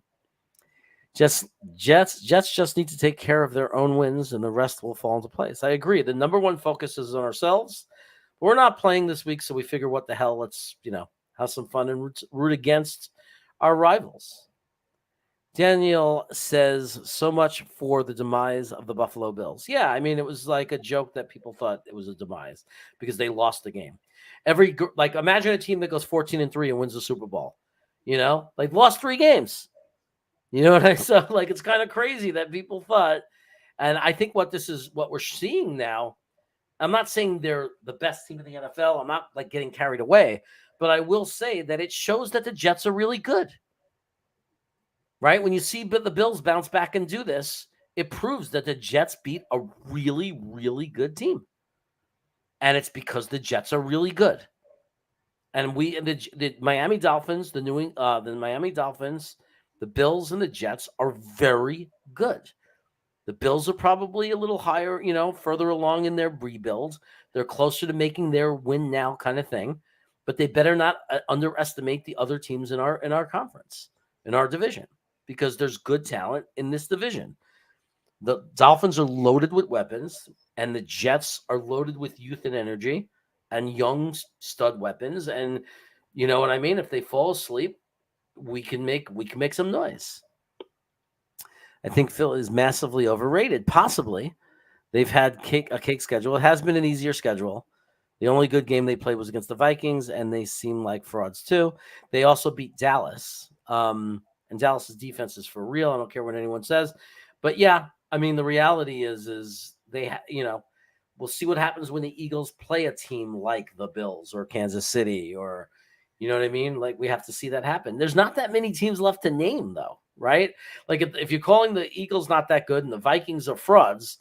There's not that many good teams left, which I like burnt dice because that would mean there's a lot of parity, which means the Jets have a chance. The more parity, the better for the Jets, right? We don't want a year where there's like a few dominant teams. I would love it if things continue where it's kind of unpredictable and everybody has a chance. So that would be really cool. I would love it. So, plus, if there's parity, maybe that'll continue and the Jets will have an opportunity to become the dominant elite team. I think Kansas City's really good. I think Buffalo's really good. I think the Eagles, maybe they're overrated, but they're good. You can't say they're not good. You don't win 8-9 games in a row without being good. But that doesn't mean great. That just means good. So but we have to see.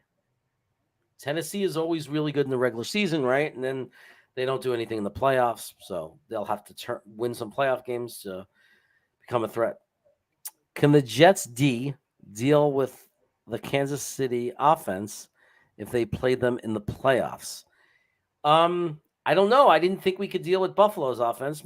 We thought, many Jet fans believe we were going to get blown out and not be able to stop them, and we did. So I don't know the answer to that question. If we play the way we played, I mean, the Jets defense played well enough last week that nobody's going to have an easy time against them, right? So, I mean, I guess it comes down to that. I mean, it's like the defense has got to play well. I could easily see Kansas City lighting us up if things go the wrong way and we don't play well and we don't pressure Mahomes. But I can easily see that if we continue our ways of dominating in the trenches and we make Mahomes uncomfortable and keep him on the run, then I could see us doing okay and having some success. We've seen Kansas City struggle offensively. Defenses have been able to come in and do that to them. So it's not impossible. But look, I'm not going to sit here and say my expectations of the Jets are beating Kansas City and the Bills and Buffalo. The only thing that I'm excited about right now mostly is not me going around saying, oh, we're going to do this or we're going to that. I love that Cager just scored a touchdown. That's beautiful that they showed the highlight. I love that Cager got a touchdown. But what I'm saying is I think that the Jets have a dreamer's chance. Like we, in any football game, have the right to go into the game thinking we have a real chance to win. I think that we've earned that. Do I expect to win the Super Bowl this year? Expect? No. Do I dream? Yes, I dream. But, Kansas City, it's not a dream. Kansas City, it's an expectation. That's the difference. But very soon, very, very soon, in the Jets' future, it will be an expectation. That's what I think. But, if we played Kansas City, I think we would have to upset them. I think it would be an upset.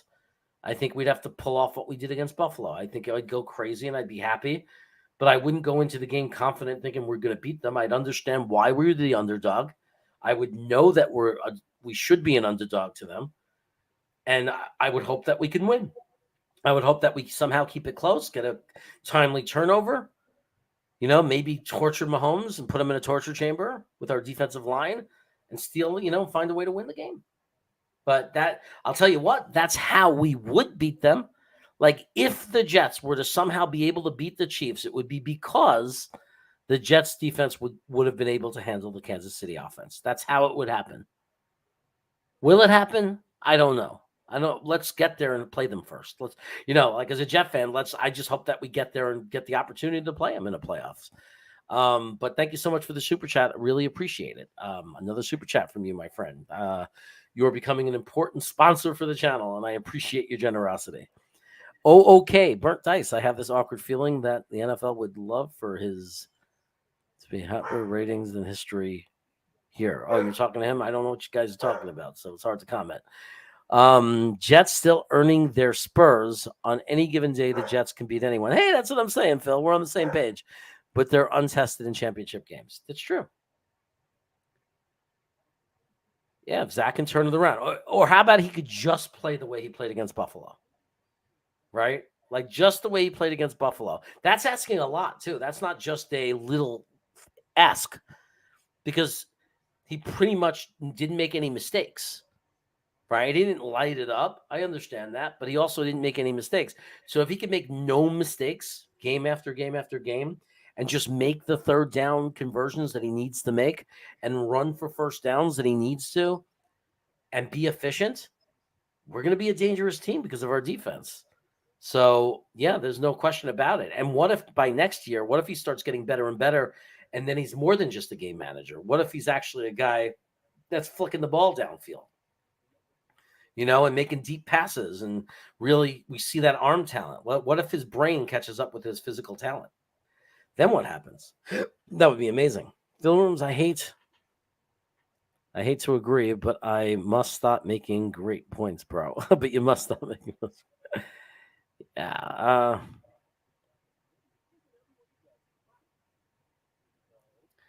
Steel Stone. Oh, that's okay, man. Don't worry about it. I don't think I have PayPal anymore. I'll look into it or whatever. I was trying to do a way that before I was monetized, I was trying to do PayPal, but it's okay. It's okay, my friend. Just watching the videos, liking the channel, that's all great ways to support. So, it's all cool. It's all good.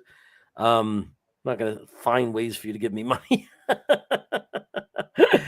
But I appreciate the sentiment. I do. But remember, I appreciate everyone who watches, everybody who watches the, comments, watches, doesn't comment, watches the videos. Obviously love the people who hit the like button. The like button on my videos really, really help. I don't think people truly understand how big of a deal it is. The likes really go into the algorithm. So I appreciate all that support, but I appreciate you, bro. I'll let you know, though. Joe Campione, if the Jets beat the Patriots, they will get the number 1 seed in the AFC. They match up well with the remainder of their schedule. I think that they do. I think it's a really good schedule for us.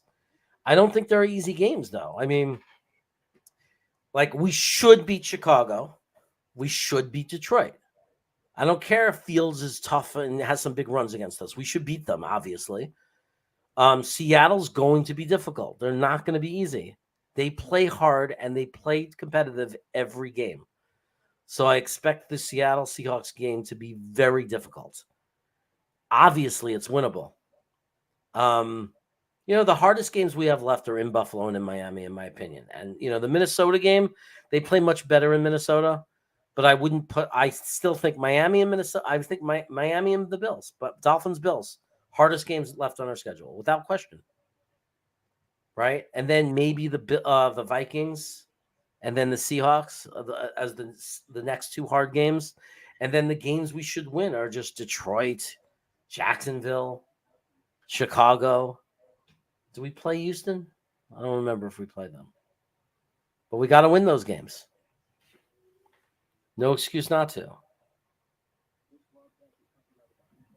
Those are must wins. I mean, if we want to be a great team, and we want to make a run, you got to be able to do those things. You got to be able to win those games. You're not going to go anywhere or be able to do anything if you're not able to win those games. It's just that simple. Matthew Wright, we should win every game, but Seahawks, Bills, New England, so finish 11-6. I'll take 11-6. If you told me right now, I make that deal with the devil. As long as I don't do what Namath did and make us not win a Super Bowl for 50 years. But do I take that deal 11-6? I think if you're a Jet fan and you're mad at me for saying I take that deal, you're out of your minds, because we were 4-13 last year. So 11-6 sounds damn okay with me. That's a playoff berth. So why not? Another super chat. Thank you, Indie Cult. Quick note on mental health of Elijah Moore is a real issue. Thank you for talking about the previous chats. I am worried. It could be. I mean, I don't know him well enough to know it's an issue. He hasn't said enough to know that it's an issue because it's not like he had a meltdown publicly. He had one in practice. He has had his agent request a trade, but he didn't come out and do weird things. Like he didn't do what Antonio Brown did, right? He didn't take off his jersey and dance around MetLife, high-fiving fans as he literally ended his career. Which was definitely mental illness, by the way. If you don't know that Antonio Brown has mental illness, you really gotta for anybody who wants to argue that. I'm an expert in that field, so I will prove to you without question that there's mental illness when it comes to Antonio Brown. I don't know if there's enough evidence for Elijah Moore to say that there's mental illness. I have made the suggestion that there could be, based on his behavior. But that's just one guess of what's really going on. He could just be a really selfish guy. He could have a personality disorder and just be a real asshole. Or he's a young guy who made a mistake. But I think that it's definitely something the Jets got to worry about. I don't think you could forget about an incident that happens the way it happened with Elijah Moore. And they're going to have to think about it. And it's a concern. Looks like the half is over. Thank you for the super chat, Indy Colt. Let me tell everybody what's going on. Miami just scored. Great. Minnesota Vikings have the ball at the 30-yard line, and the Dolphins are up big now? Yes, 24-7. Okay. It's getting a little boring. Okay. Well, this is 24-10, so we have 2 blowout games. Oh, big play for Minnesota. Jefferson. Nice 25-yard passing play or so. What's interesting is the Jets beat both of these teams that are winning. Yeah. If Minnesota scores a touchdown, we have a good game again. Yeah, I heard you saying as Zach continues to improve, but I'm going to say 101 passer rating, no interceptions. That's a top 10 quarterback. Oh, if he did it every game. If he played like that every game, then he's a great quarterback. He's a franchise quarterback. But that's why I tell people they have to stop bashing Tua, because Tua for Miami has a 115 quarterback rating. Yeah, this year. I mean, we can't say he stinks anymore. We can't. No, he's dominating right now. He's totally dominating the league.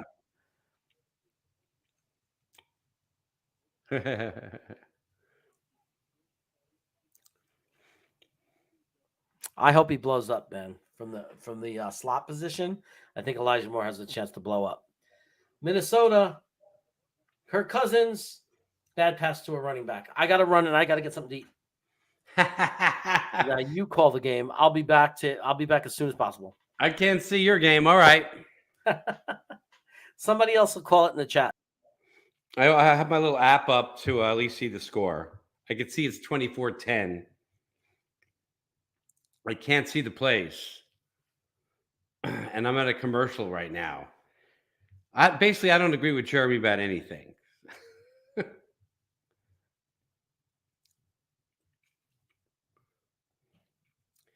Undefeated, 14-3. I can't even put these up on the board. Yeah, so I don't think the Jets are going to go undefeated, but I would love it. But every game I go into thinking they could win this game, which means they could go undefeated. That is a possibility, as unlikely as it might be.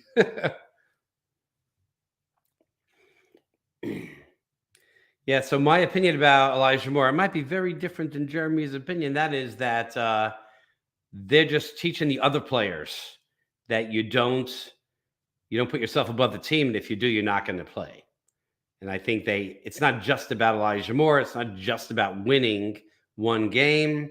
It's about setting a level of the team. Is that if you're not for the team, if you're for yourself above the team, then you're not going to play. And if they break that, then every team could go off and every player could start thinking only about themselves. So they've got to send that message, as difficult as it is to not have him on the field.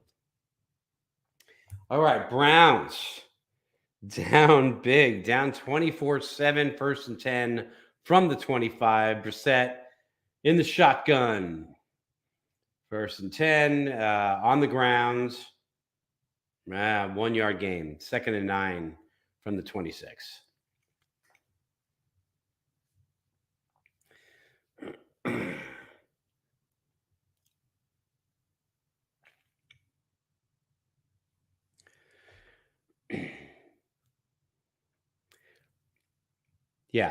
Yeah, I think it's a total culture thing. It's a culture thing of team first. I think Tomlin, that's his whole philosophy. Better to have average players that want to be there than stars that don't. I think that's how you win games. So, yeah. All right, Cleveland, incomplete, 3rd and 8. It doesn't look good for this game, I will just say. But I would love to see, I think if the Jets are going to go long term, they've got to believe their coaches. They've got to all be on the same page. They've got to know winning is above, themselves. And most of the players, if you hear them talk, that's how they're talking. That's how they're playing. So much self-sacrifice for the Jets team. And I love that that's how most of them are. Bills intercepted Vikings. So both games are blowouts. Glad we're doing these 2 games. Brissett back to pass. Throwing a deep pass. Complete. No, he drops the ball. Oh, my God. Totally drops the ball. Oh, horrendous. Peoples again. Looks like there's going to be a penalty on the play. Roughing the passer. All right, roughing the passer. So Cleveland's going to keep the ball. It looks a lot like the play that we did that had the pick 6 call back. JFM, the JFM play. So, okay, there you go. They do call out other teams.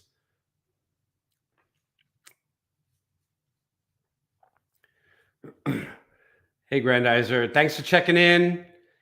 Nice to see you. Thanks for hitting the like button. Appreciate it a lot. Bert and Dice. Yeah, I'm thinking about it, but I can't do it without Jeremy's okay. I got to at least cover until Jeremy's back.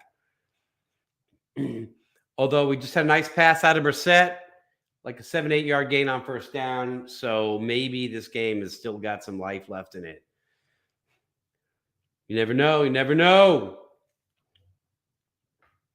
I'd rather talk about the Jets. It's so hard when the Jets have a bye. It's only 1 week. It seems like forever because it's 2 weeks. It's 2 weeks without Jets. Oh, man. So the way Jeremy left, I think his wife was calling him. That's my guess. It wasn't just about food.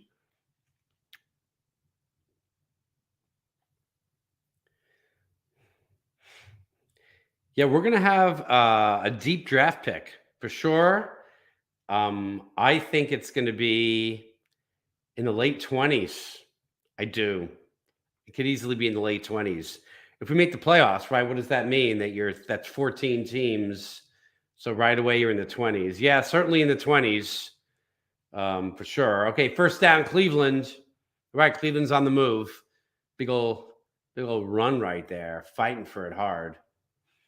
And what will we address? Well, I think Zach's the guy, so we're not going to go quarterback. What will you address? Man, it's really hard to tell because there's so many things before that we have to look at. Okay, here's my belief. Jeremy is not going to agree with me, so you got to ask Jeremy when he gets back. But I believe that you always need to address the offensive line. There's just so many injuries there. It's so important to the running game, the passing game. Our defense looks so strong right now. Do we really need to address anything there? I think we have amazing running backs. We're deep at wide receiver. Tight end, we went and signed a bunch of people already. We got Ruckert. We're waiting to find out what's going on with him. Not sure exactly why he's not in the game. So I'm going to say offensive line. I mean, we've seen how fragile it is, and it's what's to stop that from continuing.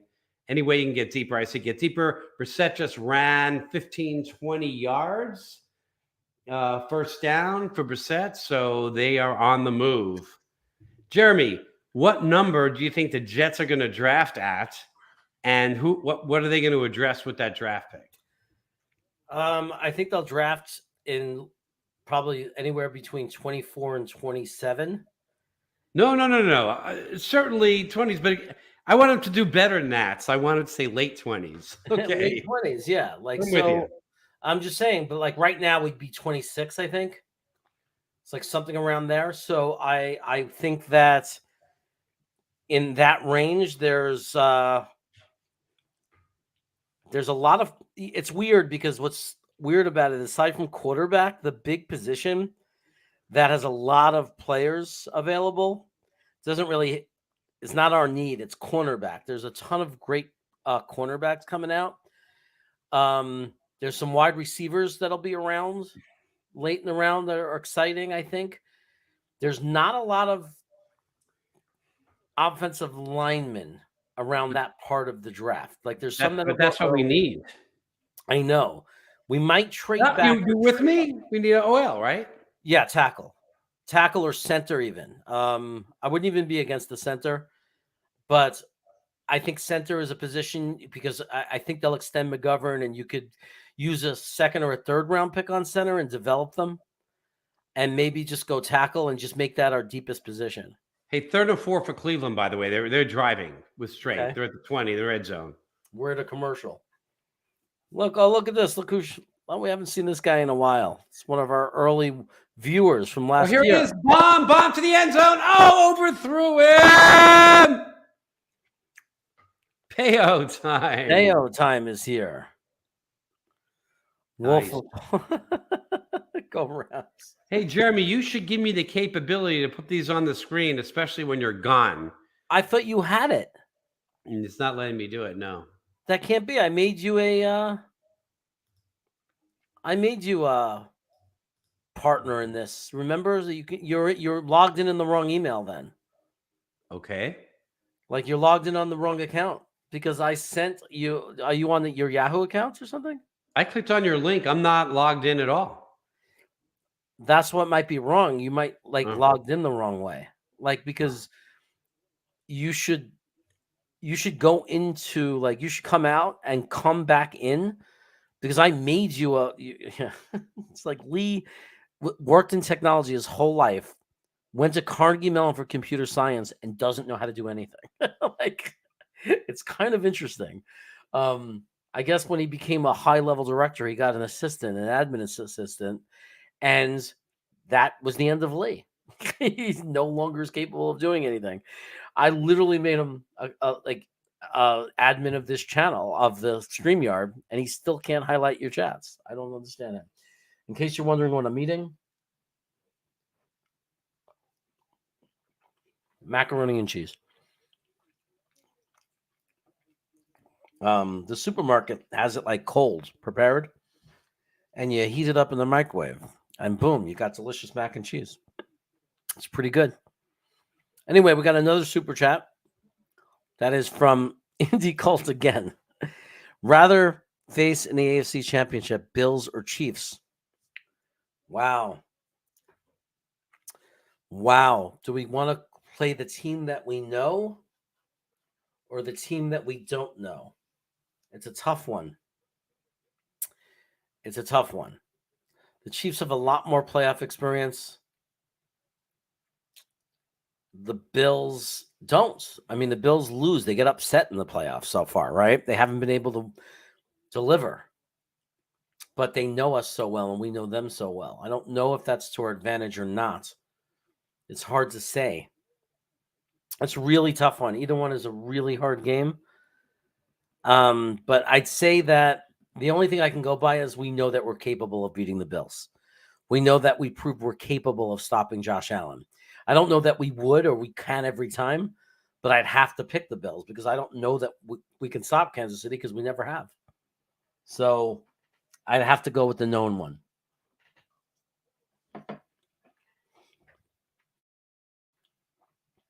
So I'd rather have it be Bills.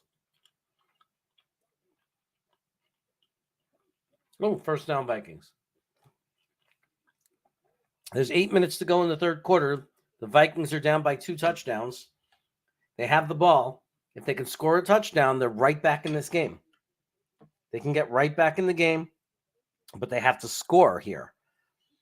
Otherwise, the door is going to slowly close on them. So, but thank you for the super chat. I appreciate it, my friend. I hope that answered your question. Payo time. He says, what NFL player would you want your sister to date if you got to pick? Not Zach Wilson.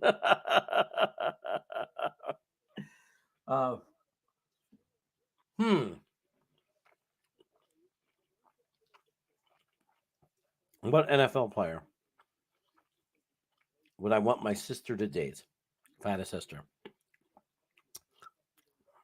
I'll try to imagine my nieces or something like that. I have a niece that's single, so I can imagine in my head which player would I want her to date.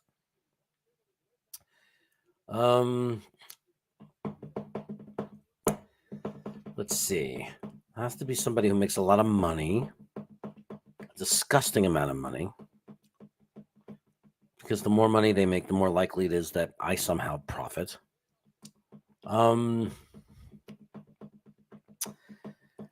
Which player would I want my niece to date?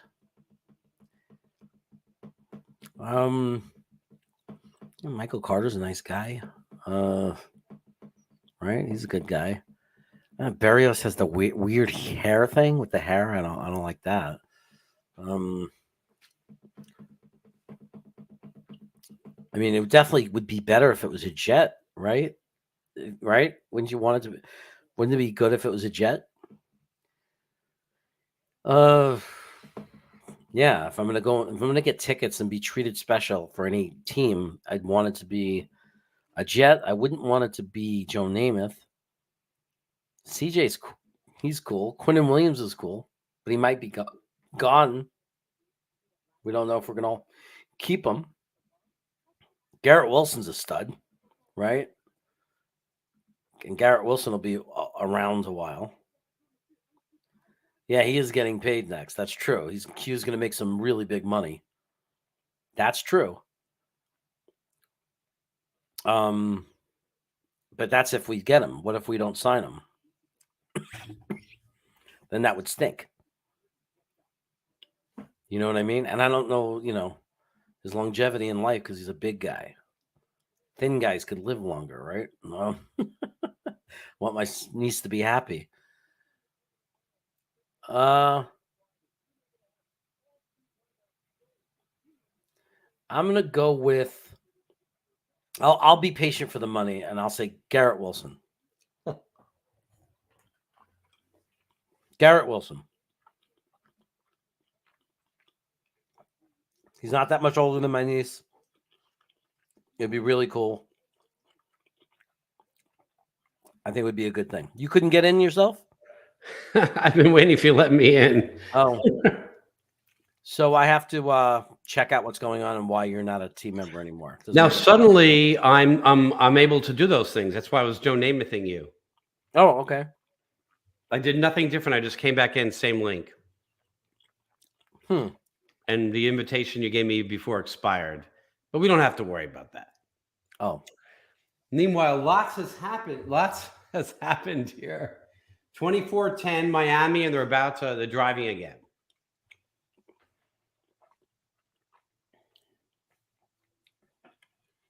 Minnesota's driving. I got Miami driving. Minnesota just has to finish a drive and score a touchdown. And then this will be a game. Well, I was saying before that just a few plays difference is, it's like when the teams lose, like when the Jets lose, Cleveland could be in this game. Mm-hmm. Just a couple of fumble and a couple of, missed fourth down plays. Holding against Minnesota. A race is a big play. It's going to kill this drive. 1st and 10 from the 38 of Cleveland, 7-yard gain. Wilson, the running back. Pass play.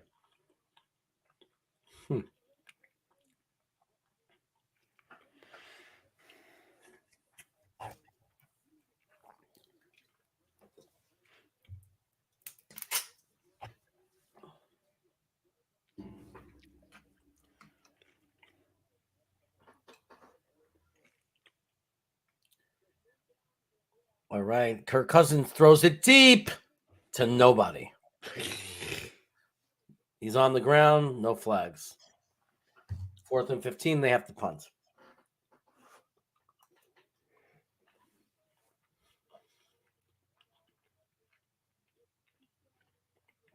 Von Miller knocked into him. Von Miller with the pressure. That was such a big pickup for the Bills. Getting Von Miller, people have no idea. People were like, "Oh, he's old though." No. He's really good. He's really good. He's really a problem. Good. He's a problem. Yeah. All right. Bills ball. 1st and 10 for the Fish. I can't believe the third quarter is almost over already here. They're just running play. They're just taking the clock down now. Wow. Who's playing quarterback for the Rams if Stafford's inactive? Are there any good games? Maybe you can go and see a good game. Well, I think people want to see what happens in this game, but I don't anymore. Kind of. Justin Fields, by the way, is having a great game. Justin Fields is on fire. He is. 10 for 14, a 147 quarterback rating, 2 touchdowns, 74 yards rushing and a touchdown. So the Giants are in a close game with Houston. Oh, look at that. They're winning, but it's close. Pittsburgh, New Orleans, 10-10. We're doing a little rundown here. Saquon Barkley has over 100 yards rushing. Oh, this is a good question. I've been thinking about this a lot, actually. What's that? How many wins to get a home playoff game? Well, thank you again for the super chat, Indy. How many wins for the Jets to get a home playoff game? I would say at least 11. I think it's 11. I think it's 11. 11's going to be close. Yeah, I think 10 gets you in, but on the road. 11 gets you a home game in the wild card. That's what I think, but not guaranteed. You might, if you want to guarantee a home game, I'd say 12. I think it's going to be 12 for a home game.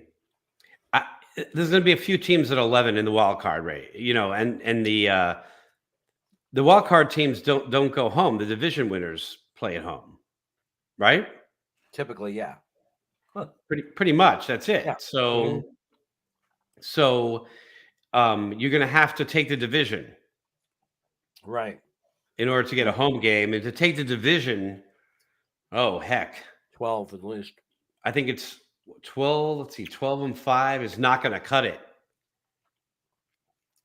12-5. We got to beat Buffalo again.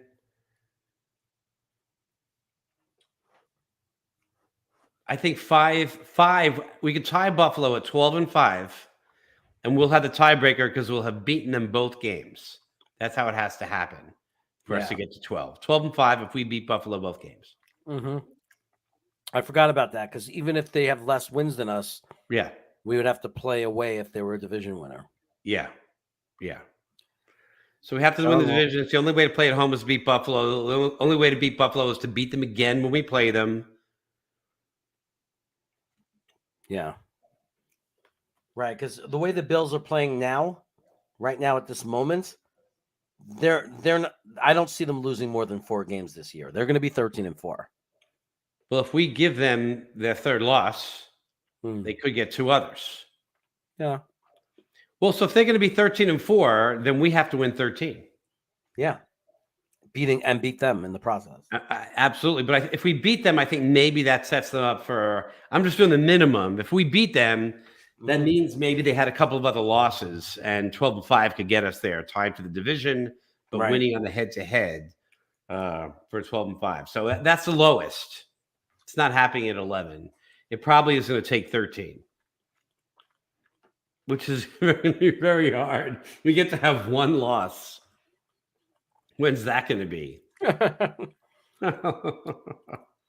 Miami? In Miami? Yeah, I don't know. We're really good on the road, though, so at least we got that. Yeah. It better not be against New England because then we have to run the table, and that's not going to happen. We have to beat New England. We really have to beat them.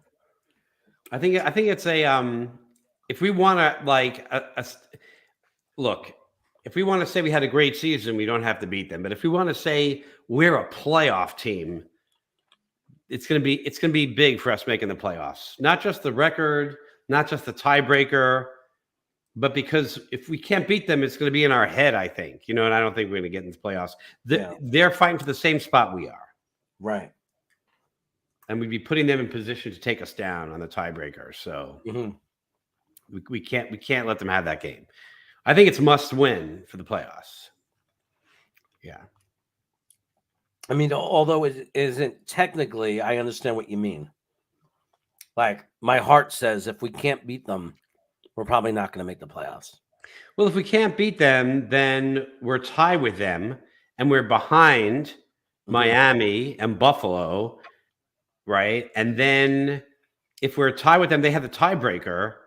Then if Buffalo wins it, then the two of the wild cards go to New England and Miami under that scenario. And then either the Chargers or Cincinnati is going to get into there, is going to get in the mix, right? Yep. It's not going to be all four from the AFC East for the playoffs. It could be, but they play each other, so we're going to knock each other out, right? Yeah. I think it's a must-win to make the playoffs. If they lose, I'll still be excited and think we can make the playoffs. But now, in my rational mind, we need to win that game. I'm in a commercial here. Me too.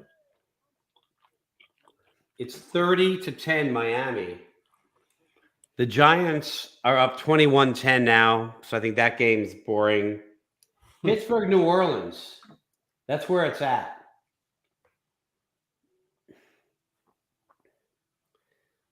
Is it okay if I go there? To where? Pittsburgh, New Orleans. Why? Is that a close game? 10-10. Okay. It's 30-10 now. It's a total blowout. Yeah, it's a blowout. That's going to be an interesting game against Miami because we beat them, but they did not have Tua in the game. So it'll be very interesting to see what happens. Yeah, and they're totally crushing the Browns. They're really good. Yeah. They got a great coach. I mean, we're going to have to accept the fact that Miami is really good. I'm sorry, Jet fans. I'm not happy about it, but, sometimes you just have to, accept the truth. Pickett just threw the ball away for Pittsburgh. Pittsburgh has the ball on their own 34. It's 10-10. And Pickett's 14 for 24, 123 yards, no interceptions, no touchdowns. He's run 6 times for 52 yards. So, And New Orleans, Dalton is having over 100 rating right now with a TD, but no rushing game at all right now for New Orleans. So it's 10-10. Pittsburgh is doing it more on the ground. Yeah, Harris has 62 yards. So Pittsburgh is doing it, and they're just running right now. And they just ran for a first down. First down, Steelers. Steelers finding a way to stay in games. Yeah, the passing game isn't there. And it is for the Saints right now. And Josh Allen is driving the Phils to the 50-yard line with, oh God, how much time is left in this game? With 4:40 left in the third quarter. It's not looking good for the Vikings. They need to have a turnover or something, or else they're done. Hey, thanks, Phil. I'm also checking the scores, but it'd be much appreciated if you let us know if anything's going on there. Okay, big bomb in Pittsburgh. Big bomb, complete. Getting out the passing game.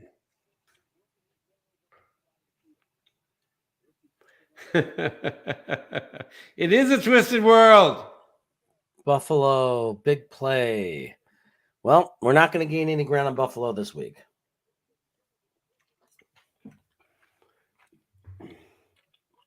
Yeah, Cleveland, Miami doesn't look so good. But Pittsburgh, beautiful bomb, you know. I like that we beat Pittsburgh.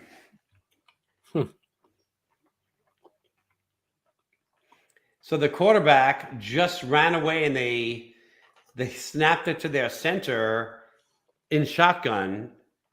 They snapped it to the running back, Harris, in shotgun. And he ended up gaining like 5 or 6 yards. Nice. 4 yards. A weird play. Just have the quarterback run away. Mm-hmm. Run away. Just ran away. Wildcat. Yeah. They didn't fake a pass or anything. It was just straight run. I guess it's a faster way to run the ball, right? If the defense is aligned a certain way, you get that extra jump. Yeah. Okay, Pittsburgh in the red zone, going to commercial.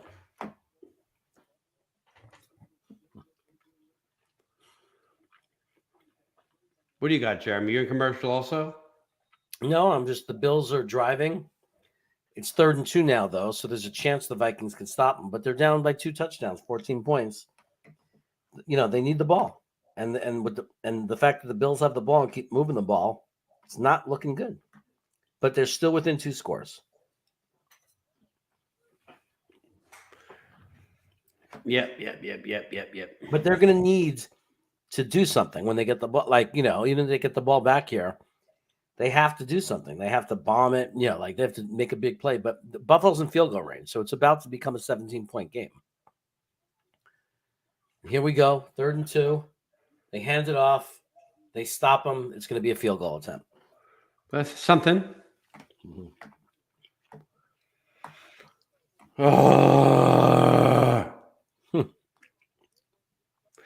You know, the one good thing, of course, it's a great thing that the Jets are doing so well and we get to be excited. I just did that video today about, you know, watching the scoreboard, which is what we're doing today all day, right? Or at least these games. The bad thing is that I've lost my Sundays again. Like when the Jets were bad, I watched, but I also did things. I had a life on Sundays. Now, even though the Jets have a bye, I still feel like I have to pay attention. Yeah. I took your life away. Thank you, Jeremy. Thanks, Chaos.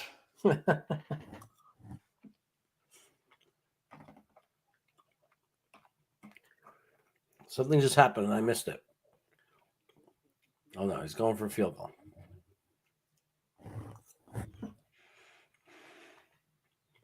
I'm on a commercial here. It's 10-10. Pittsburgh Steelers are driving.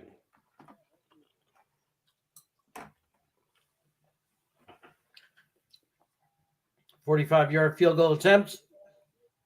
He kicks it up, splits the uprights. 17-point game. Let me check out Cleveland. Still 20-point game, but they're driving. Cleveland is driving. I would go back to Cleveland, but I want to see what happens with Pittsburgh here. Steelers have it in the red zone. Gain of like 4. It's going to be 3rd and 2, 3rd and 3.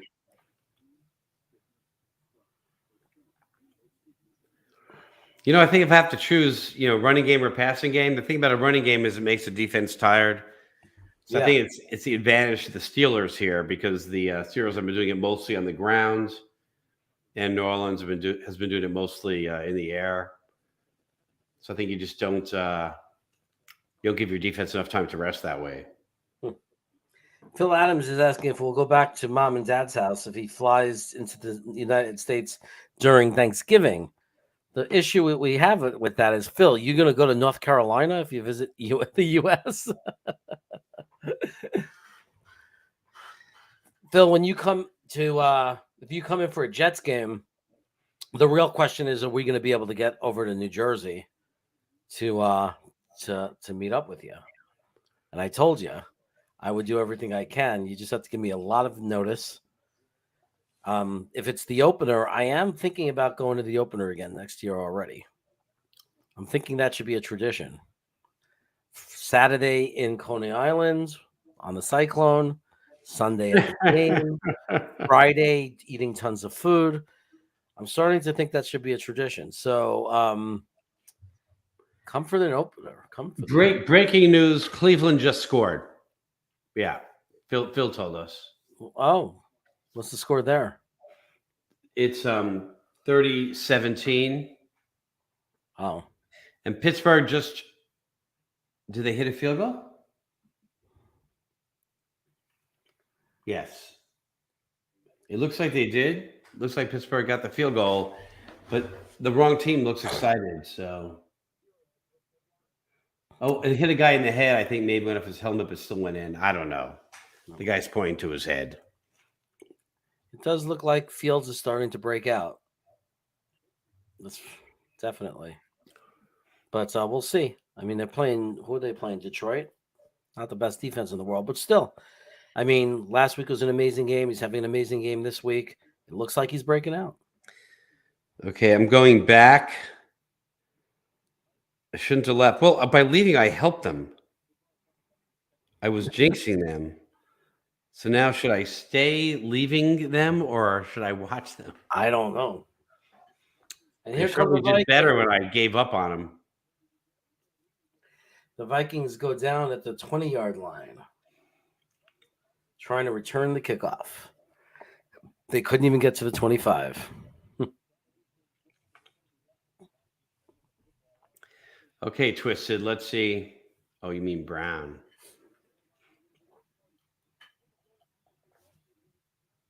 You're a jinx. Stay there.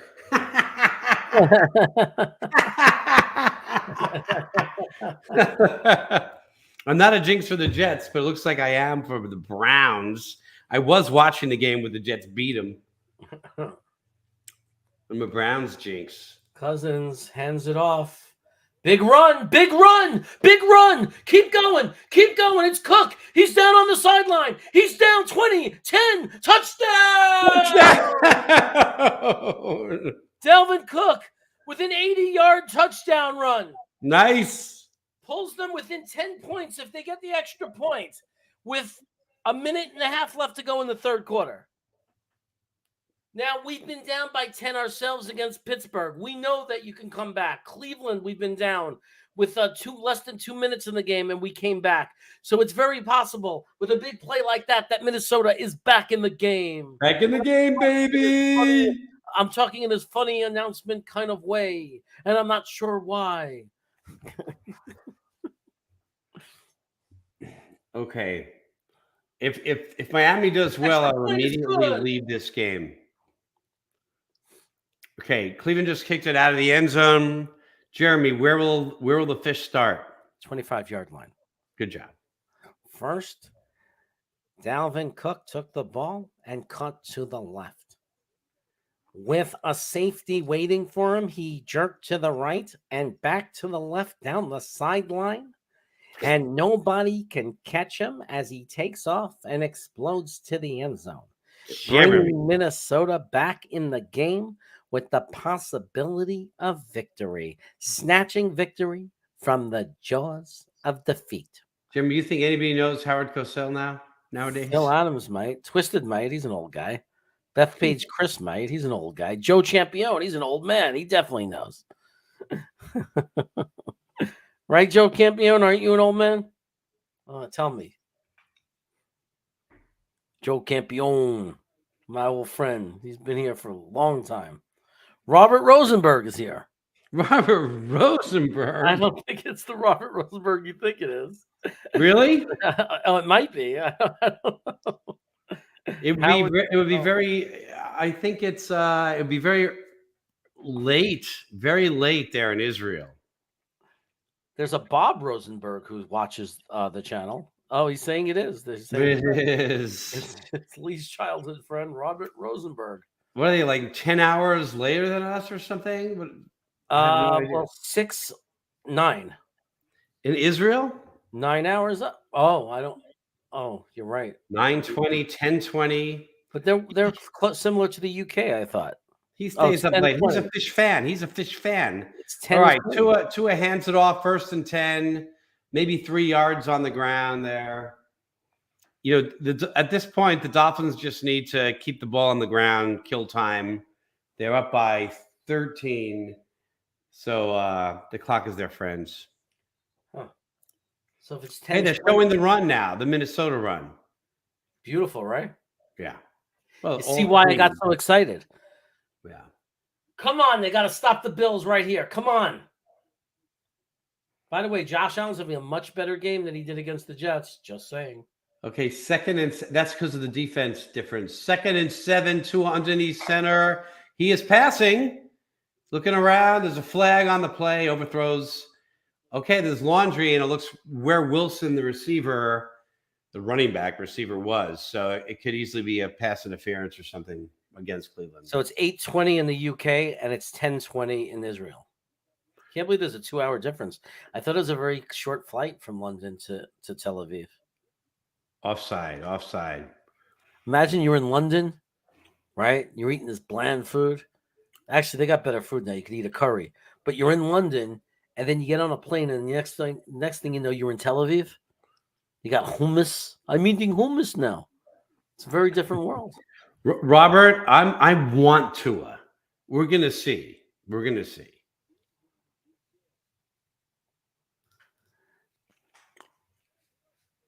I said this, and somebody gave me a hard time on the channel on one of my videos. I said the Dolphins don't seem to lose with Tua, and this girl called Jets Babe started insulting me, saying, "What do you know? You don't know about football? Tua's not good." And I said, "Maybe you don't know about football. When have the Dolphins lost with Tua?"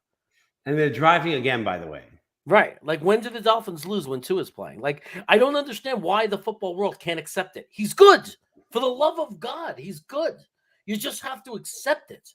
I mean, it's like it doesn't help to pretend he's not good. He's good.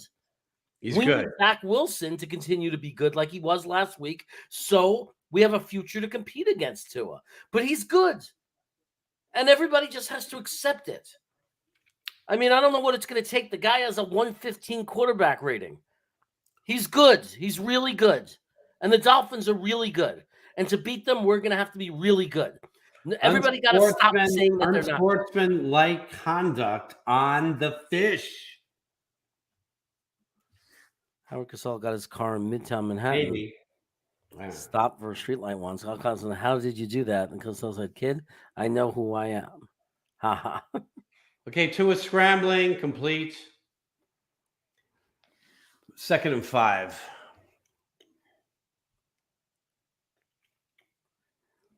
Yeah, they don't like him because he's short and is a lefty. But I look at numbers. Steve Young was a lefty too, wasn't he? Yeah, but he is injury prone, right? Tua? Yeah. Well, I mean, Zach has had a couple injuries also. He is injury prone. That's a fear I have for Zach. Yeah, they're both injury prone. I mean, but look, the thing that scares me the most for Tua is when you get a very bad concussion, each one gets easier to have, right? We watched it. Aikman. Aikman's career ended early because of concussions. Al Toon, like, we know players who have had to end their career early because of concussions, because now every time you get a bad concussion, it's easier to get another one. So I'd never wish it on them, obviously. Never wish that on somebody. But it is a big concern for Tua. Like, if he bangs his head, it's a very big concern. Because once because now it's going to be very easy for him to have a concussion. And if he has too many, we all know what that means. So they're going to have to protect him. If I'm Miami, I'm investing everything in my offensive line at this point. You got to keep that guy standing. Oh, yeah, Andrew Luck, too. People were so mad at Andrew Luck for retiring. It's like idiots. He's seeing double. He's seeing double. He has headaches, like, because of concussions, and people don't understand that. They think you just get better and you're fine, and you're not. So it's a concern, man. It's a concern. People All right, Pittsburgh driving again. Pittsburgh is driving again. Pittsburgh's driving, yes. Throwing the ball. Who cares? We're all injury prone when a 300-pounder hits us on the head. Yeah. Gina is here. Gina Arena. What's going on? Aunt Gina's here. My Aunt Gina. Say hello, everybody. My Yo, Aunt yo. Gina's here. My Aunt Gina. Without her, there'd be no Green Bean. Because he would not have been a Jet fan, most likely.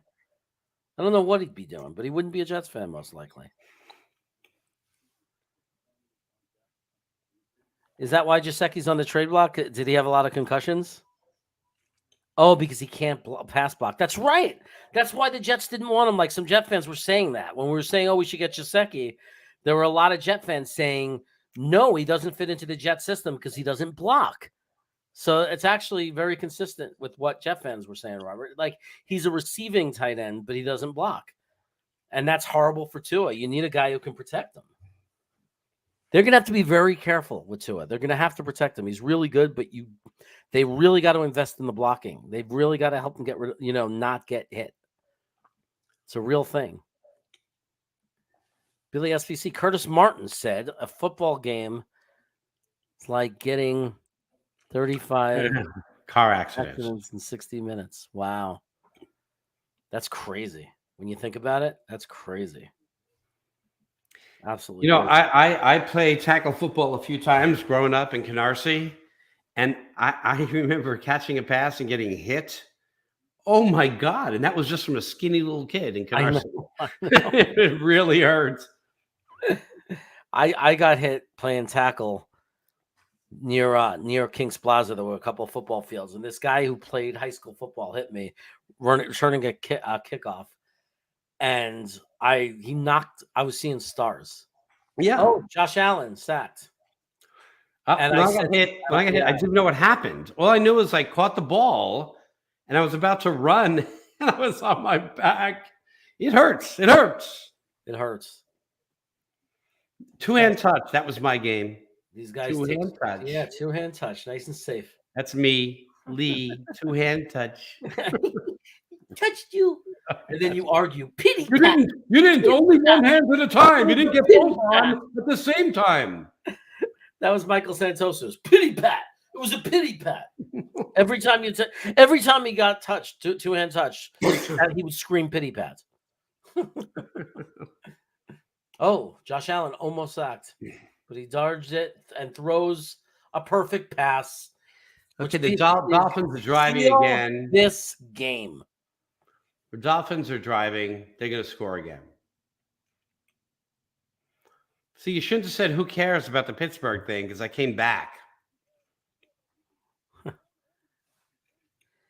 Dolphins are in the red zone, 1st and 10. Oh, horrible snap. Tua jumped on it. Loss of 6. It looks like the Bills just made a great play, puts them in field goal range pretty much. Well, 38-yard lines. But it was an awful play from Minnesota. Oh, they're getting him. Oh, he had to throw it down. He wasn't out of the pocket. Is it grounding? He threw it near one of his running backs, though. I don't care. That's grounding. He threw the ball intentionally into the ground. It doesn't matter. If there's a player there, it's okay.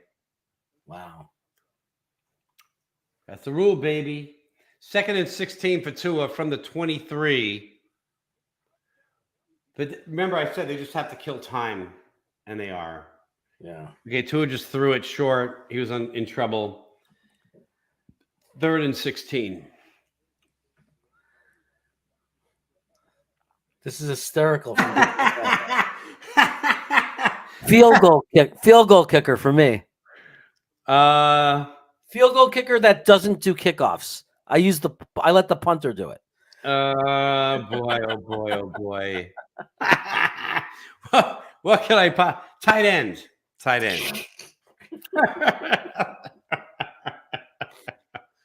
Hey, if I'm going, it's the only thing that's what I did for Whistler. I used to do tight end for him. I used to block, go out, catch anything. Of course, that was 30 years ago. Twisted guy, right? Waterboy. Okay, Waterboy, then tight end. Buffalo, Diggs, all the way to the 15-yard line.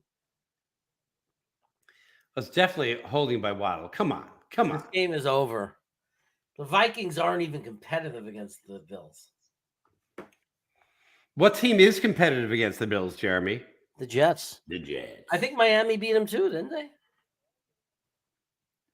Yes. Miami likes to beat the Bills, too. Okay, field goal attempt, 33-yarder for the Fish. This will be put him pretty much out of reach. Field goal's good. 33-17. 33-17.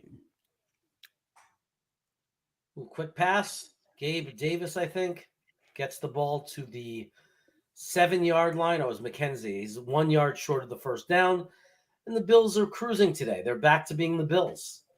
It wasn't that the Bills had a meltdown. It was that the Bills bumped into the wrong team last week. They bumped into the New York Jets. When you're a Jet, you're a Jet all the way from your first cigarette to your last day. You're never alone. You're always all protected. Well protected. Oh, here we go. Again, he threw it away. You little P-U-S-S-Y.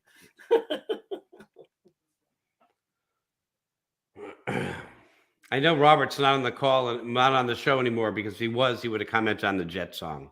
Oh. For sure. Was he a big Sharks guy? Growing up when we were very young, we said Sharks, everybody else said Jets, but really we were saying equality and equity. You know, we weren't really taking a side. We were just saying there should be peace, baby, which was the point. I'm sorry, the Vikings just aren't going to do it. The Bills are about to score a touchdown. Oh, no, he threw it away.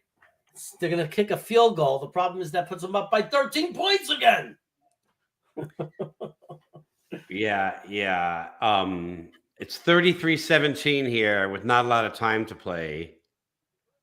So that's 2 8-point scores to tie it. Do you know what can conceivably happen here? What can conceivably happen is the Bills kick.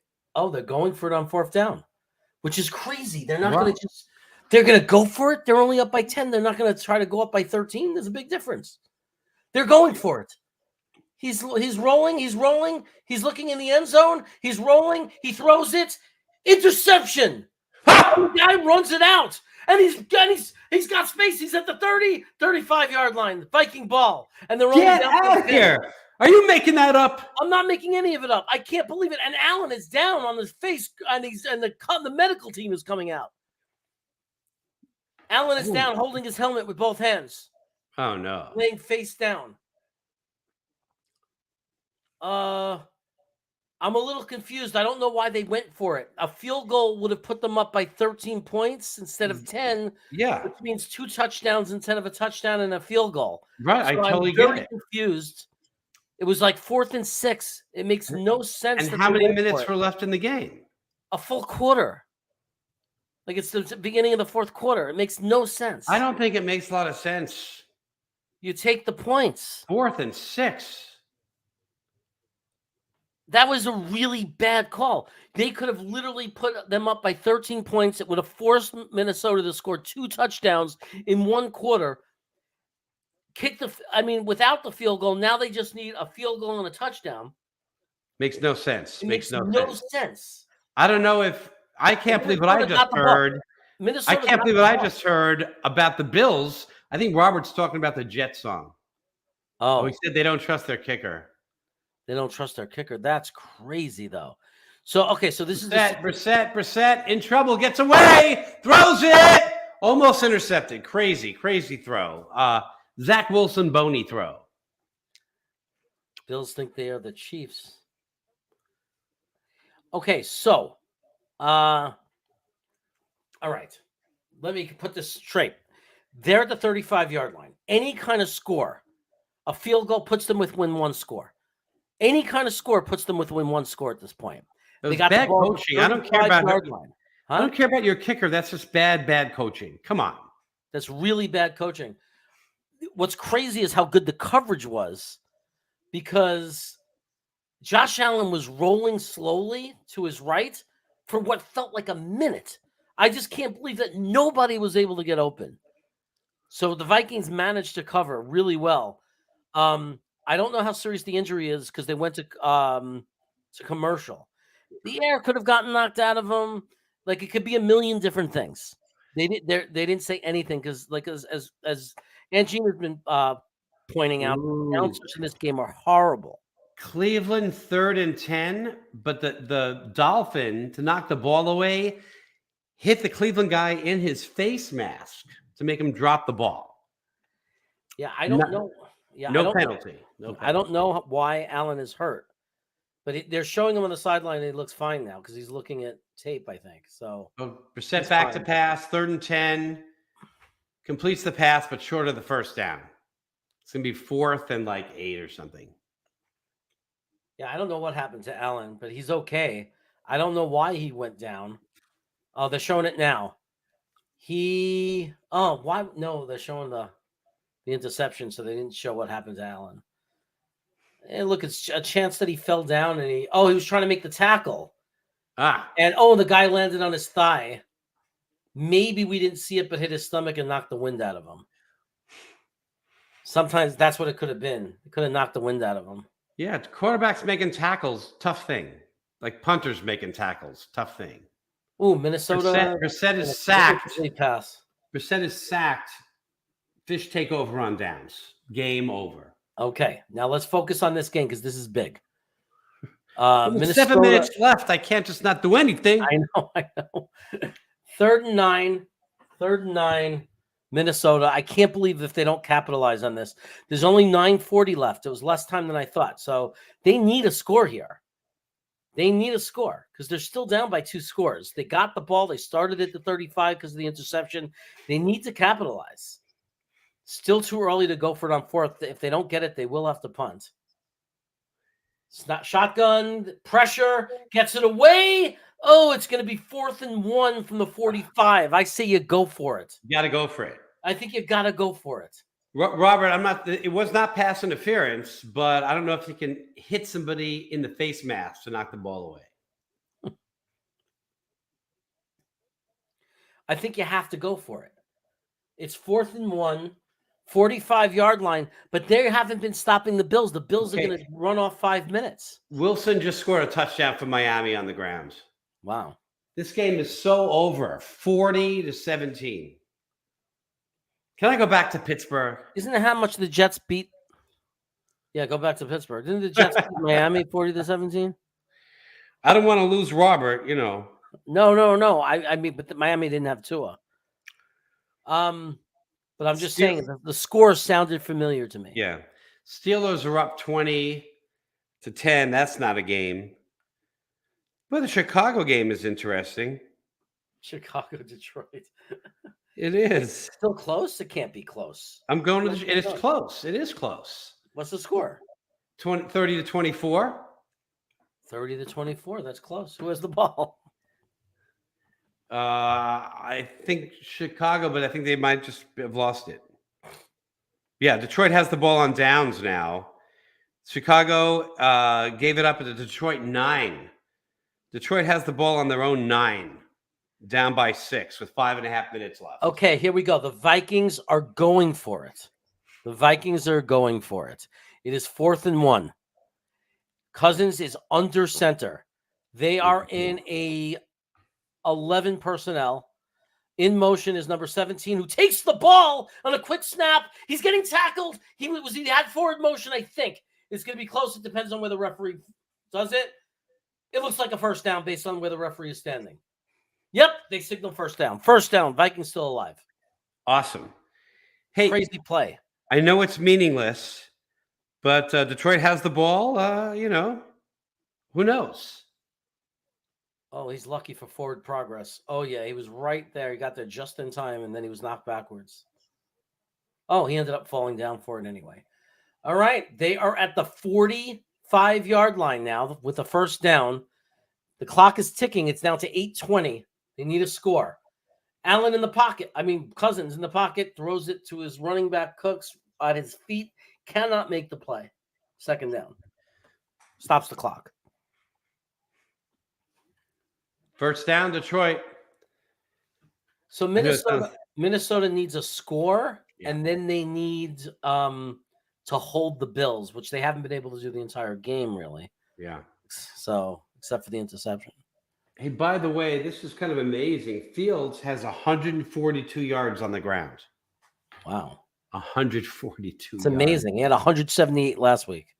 Plus, he has 109 passer rating. Big play, Minnesota.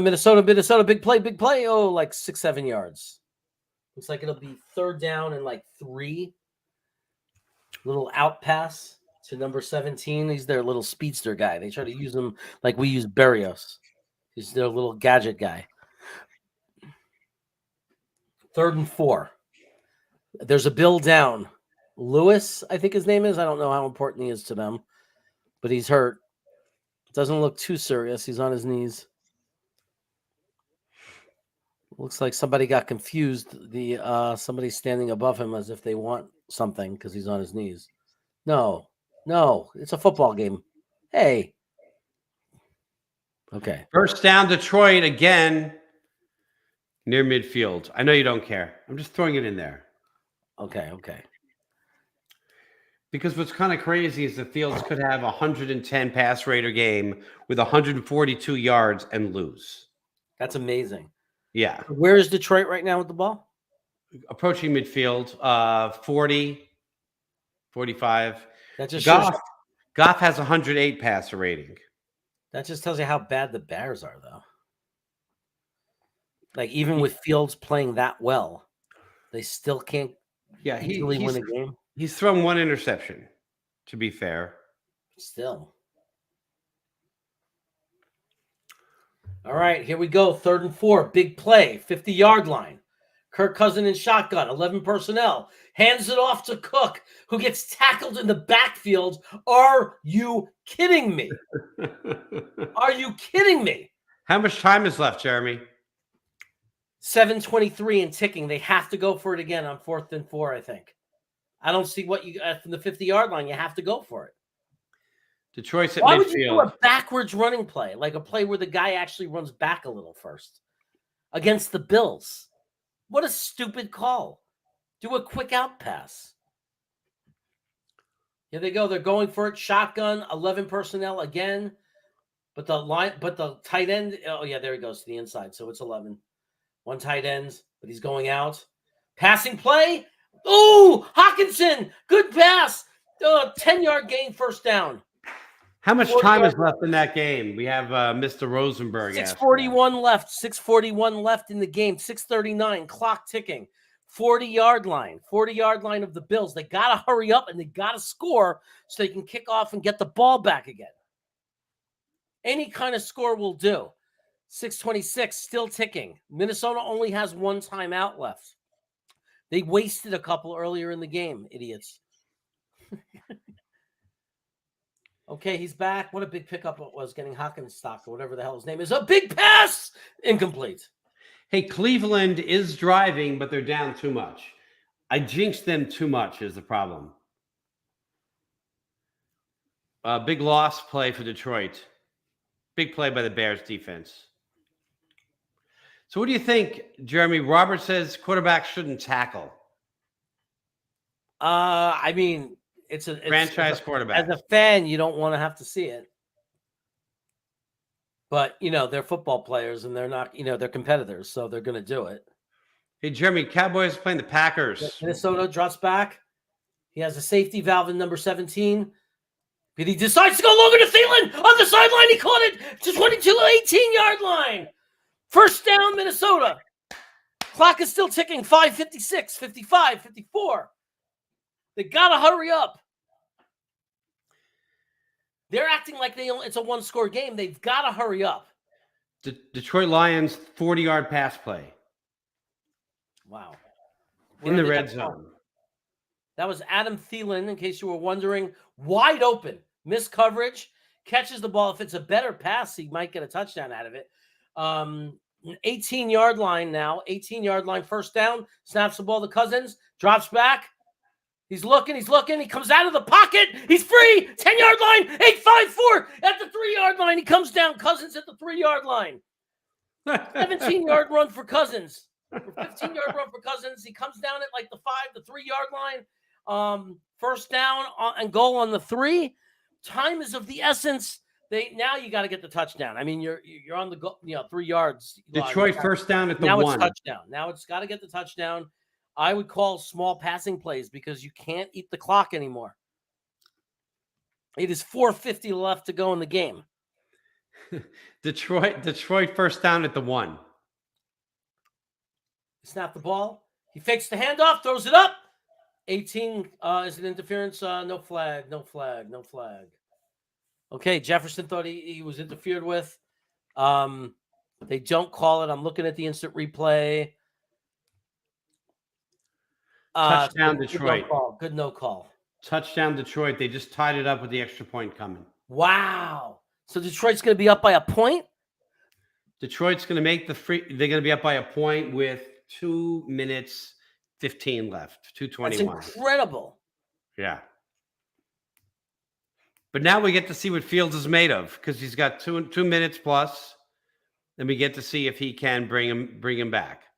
Just needs a field goal to win.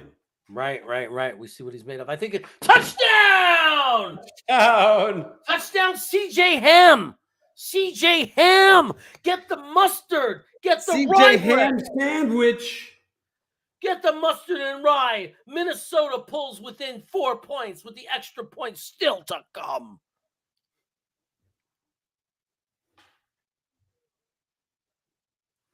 So this makes it what? This makes it 27-18?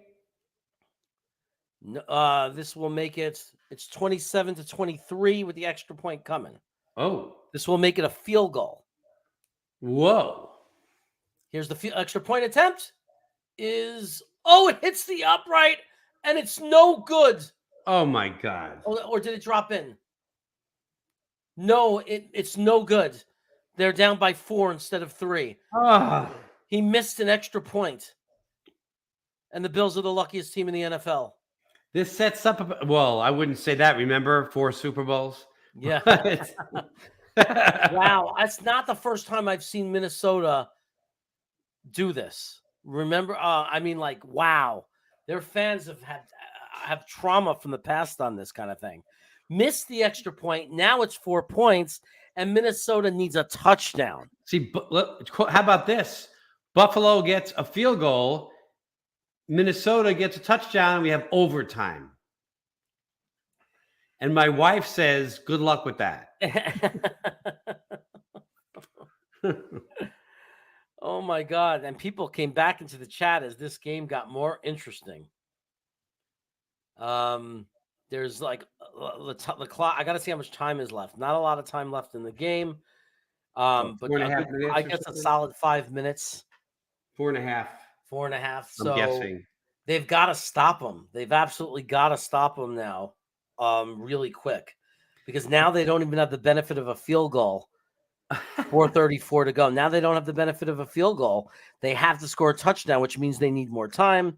And by the way, the New York Giants are up by 11 with 3:18 to go. Texas is driving, but they would need to score and get an onside kick. I'm watching Fields. I don't know if he's a franchise quarterback. And here's what I'm saying. Eventually, he's going to get clocked. I mean, the plays are just for him to run. Right? How long do you last? I don't know. It's that way. It's not going to be easy for him. No, you're going to get hit. And you get hit like a running back, like 35 accidents a day. It's not like a quarterback that maybe gets hit 10 times. I mean, he's getting hit so much. Yep. So here we are. Commercial break, guys. Commercial break. Here too. I know nobody really cares about this game, but it was fun watching Fields play and fake the handoff and run. But there was no pause. He didn't look to see if he had a receiver. Right. Running play. Well, that's exactly what he did in college. He was in college, he would look for one receiver. If it wasn't open, he takes off. Yeah, so 2-minute warning. 2-minute warning here. I'm just not sure how long you could, how long you can stay healthy. How can a franchise quarterback get hit like that and take that abuse? Well, you won't have as long a career, that's for sure. No. Running backs, how long careers did most of them have? Yeah, it's true. You want your quarterback in there for 15 years. You're hoping. Yeah. Anyway, here comes the kickoff. There is a possibility of an onside kick. Minnesota only has one timeout, and they need to get a 1-2-3 and out anyway. But they don't. They kick off fully, which is not a shock. No, it's the right play. It's the right play. Return it, and a decent return to the 28-yard line. I think it was the right play. Yeah, it's the right play. It's the right play. Field position too. That kicker, man, missing that extra point, man, that took the air out of this team for sure. Yeah.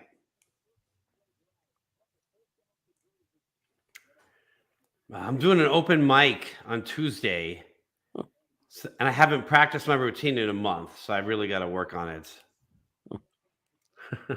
Anything is possible with Jet fans, Phil. Josh Allen back, throws it out. It's wide, and he's tackled right away for about a 2 to 3 yard gain. It's going to be second at about 7. And there is 4:15 left. They're just going to eat up the clock. There's nothing the Vikings can do. They only have one timeout. The fact that they only have one timeout is another big goof on their part. Oh, Fields' pass is almost intercepted. Nothing on it. There's just nothing on it. So it's 3rd and 5, 1:55 left. We're playing Chicago, right? Yeah. Yeah. I'm just getting a preview. He's going to be there's a flag. I think it's a delay game. He's going to be a handful, Fields. On the ground. Yeah, he's going to be a handful. But we like to send 4. But we're going to make a defense for him. Okay, he's looking to pass. He's scrambling. He's there forever. He must have had 20 seconds. And he threw a lob pass, like a short bomb kind of thing, and they got in and out of the guy's hands. What are they going to do? Are they going to go for it on 4th down? And they're calling holding against Detroit. Pass. That helps the clock. The Bills help the Vikings out by not eating up the clock and throwing an incomplete pass. They should have. I know it's like 3rd and 15 now, but wow. You got to do a dump-off pass in that situation. Didn't they help the Vikings by going for it on 4th down? They helped them, yeah. They're doing a lot of helping. The Vikings hurt themselves, though, by missing the extra point. So here we go, 3rd and 15. Do they run down the clock and make it harder because they need a touchdown, or do they go pass it and go for a 1st down? They're going to pass and go for a 1st down. Josh Allen, back in the pocket, throws it deep, and it's up in the air, and he can't pull it down.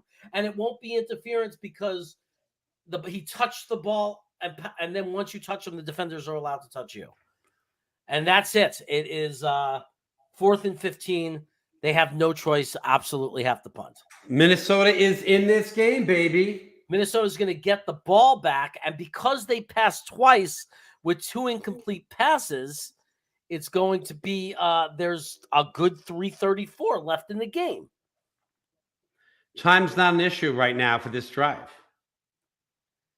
They have one timeout even. It's not an issue for this drive. Right. I would say this is their last chance. Fair catch. Probably. They have the ball at the 23-yard line. So the Vikings are at their own 23-yard line. They have 3 minutes and 30 seconds and 1 timeout, and they are down by 4 points. If they score a touchdown, the Bills will need a field goal. So what the Vikings want to do in an ideal world is they want to get that touchdown with very little time left on the clock. Hey, Fields just got sacked.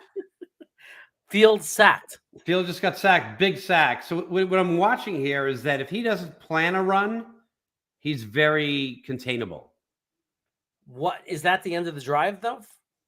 3rd and 15, they just had like a 6-7 yard pass. So they're going to go for it on 4th because they're down by a point and they're not in field goal range. Well, tell us what's happening. There's a minute 12 left. I am telling you. Kirk Cousins in the pocket. Get rid of it. And he completes the pass for a 6-yard gain. Not only did he get rid of it, he got rid of it. Who's this guy, number 17, anyway? I keep saying his number. I don't know his name. What's that? That's Osborne. His name is Osborne. Good job, Osborne.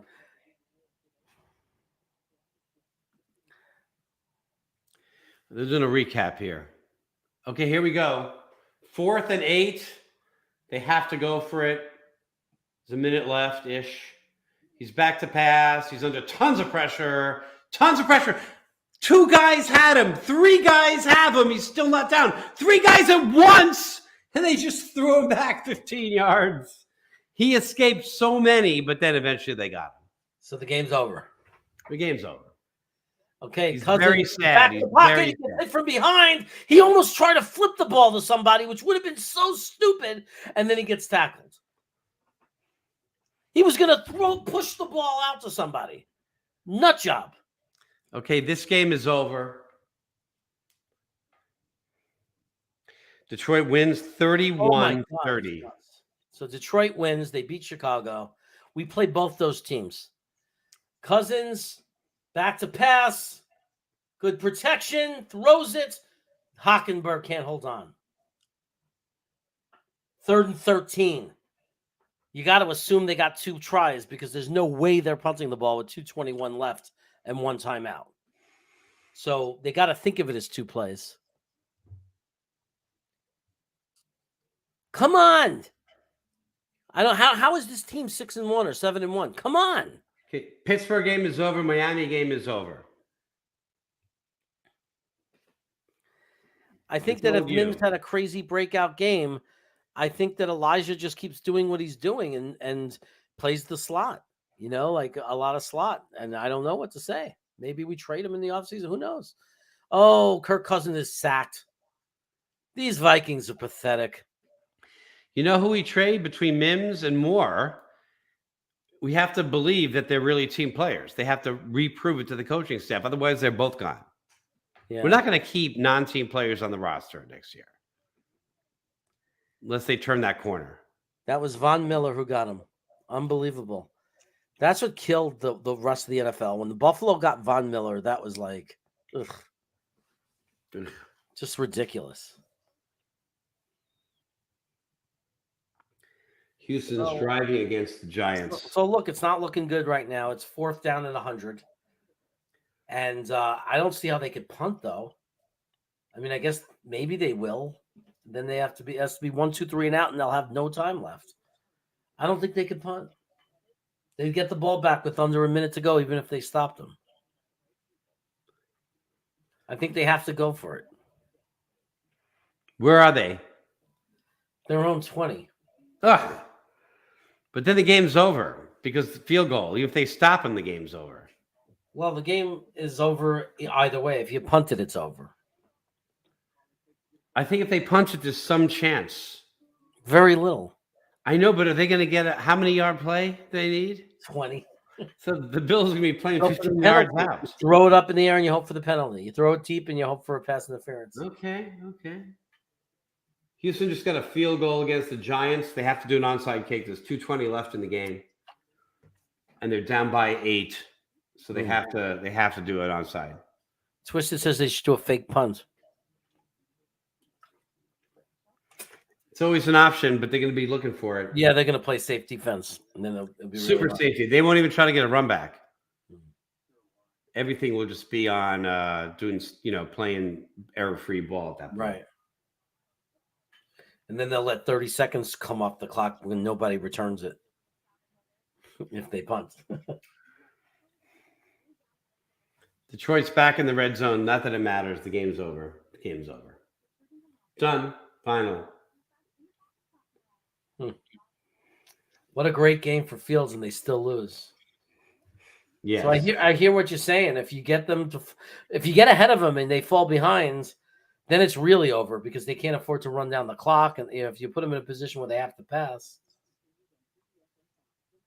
I didn't see a lot of evidence that he could really pass, to be honest.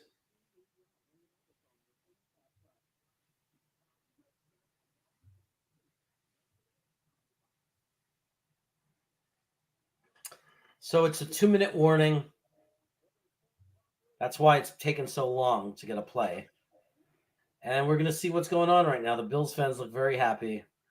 They're going for it on 4th and 18. Cousins back. He throws it deep. He's got a guy. It's far. Who got it? It looks like Evans got it. Get out of here! Contested catch. It looked like the Bills had it, but he took it from him. Oh, what a catch! One of the best catches of the year. Does it touch the ground? No, it doesn't touch the ground. Oh, it's going to be good. That's going to count. Minnesota quickly snaps the ball from the 41-yard line of the Bills. Cousins throws it deep to the 30-yard line, and it's caught by is that Hackenstock? The tight end? I call him Hackenstock. Hackenberg or whatever the hell. No, Jefferson. Hacky sack. Jefferson makes one of the best catches. He's definitely one of the – he's the top – he's one of the top best NFL wide receivers in the game. There's no question about it. He's amazing. He's amazing. Yeah, Jefferson's amazing, man. He's amazing. Like, wow, is he good. Holy cow. That was a game saving. I mean, that'll be the game. That's the game. Play of the game if they win the Vikings. Also, there should have been a flag, man. After he caught it, the Bill took him and threw him 5 yards out of bounds for no reason. Like, I can't believe that wasn't like roughing or unnecessary roughness or something. Personal foul. 1:18 to go in the game, gentlemen. 1:18 to go in the game. They got the ball at the 17-yard line. It's 1st and 10. They're down. They're down 4. Down by 4. Yeah, because they extra point. Pocket throws a strike to the 3-yard line, caught by Jefferson. God, just amazing. Everything contested, but he always comes down with it. This is the best wide receiver, or as good as anyone in the NFL right now. He breaks free. He catches it, gets hit, holds on, was 5 feet in the air. I mean, just unbelievable. Unbelievable focus. He knew he was going to get hit hard. He knew it. And he held on in the midair. And a perfect strike from Cousins. The Giants are putting their game away, by the way. And the Titans I can't believe this. The Bills lose. This is what will happen, just so everybody knows. If the Bills lose, it means we're technically a little bit ahead of them in the standings, but we're still behind Miami because of record. Miami will have a half-game lead, but Miami has a bye week next week, and a win against the Patriots will put the Jets in first place. You heard that here. A win against the Patriots would put the Jets in first place if the Vikings go ahead and score and secure this game. And Kirk Cousins trips for the second time today, but holds on to the ball. He literally tripped. You can't make this stuff up. It's the second time today he tripped. Like he was snapped the ball and literally got his foot stepped on and fell down on his back. It reminds me of the Sanchez butt fumble, except he didn't fumble. This guy, Cousins. He held on. He literally went straight down like a tower. And he tried to pitch the ball to Cook, which again is so stupid. Okay. Titans are killing Denver now. Second and goal. They need a touchdown. It's 105. Let's go. They need a touchdown, but even if they do, a field goal will still be in play for the Buffalo Bills, who only have one timeout, by the way. This would put Miami in first place, by the way. They're at the 7-yard line now. Cousins in the pocket, throws it to the end zone. Too high. Way too high. Jefferson wants a flag and doesn't get it. 3rd and goal. So, Jeremy, this would put Miami in first place. Yes. It would put Miami in first place, but the Jets would be a half a game behind. I know. And since Miami would have a bye week next week, it's very simple. Beat the Patriots, we're in first place. But that's only if the Vikings can score a touchdown right now. Let's go, Vikings. Lori Maloney, we're with you. Matt Ryan starting for the Colts. Okay, well, that makes sense. That's what I would do. I would definitely use Matt Ryan, and I would have Matt Ryan call the plays. I would tell Matt Ryan, I would just do any running play.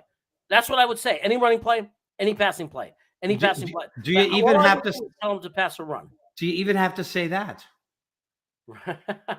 I would let Matt Ryan just be the coordinator. Yeah, let him be the old style quarterback that called the plays. Yeah. That looked and see what was happening with the defense and decided what to do. Yeah, absolutely. That would be the smartest thing to do. I wouldn't tell him anything. Okay, shotgun for Cousins. He's back. He's in the pocket. He's looking. He throws. Caught! Yes!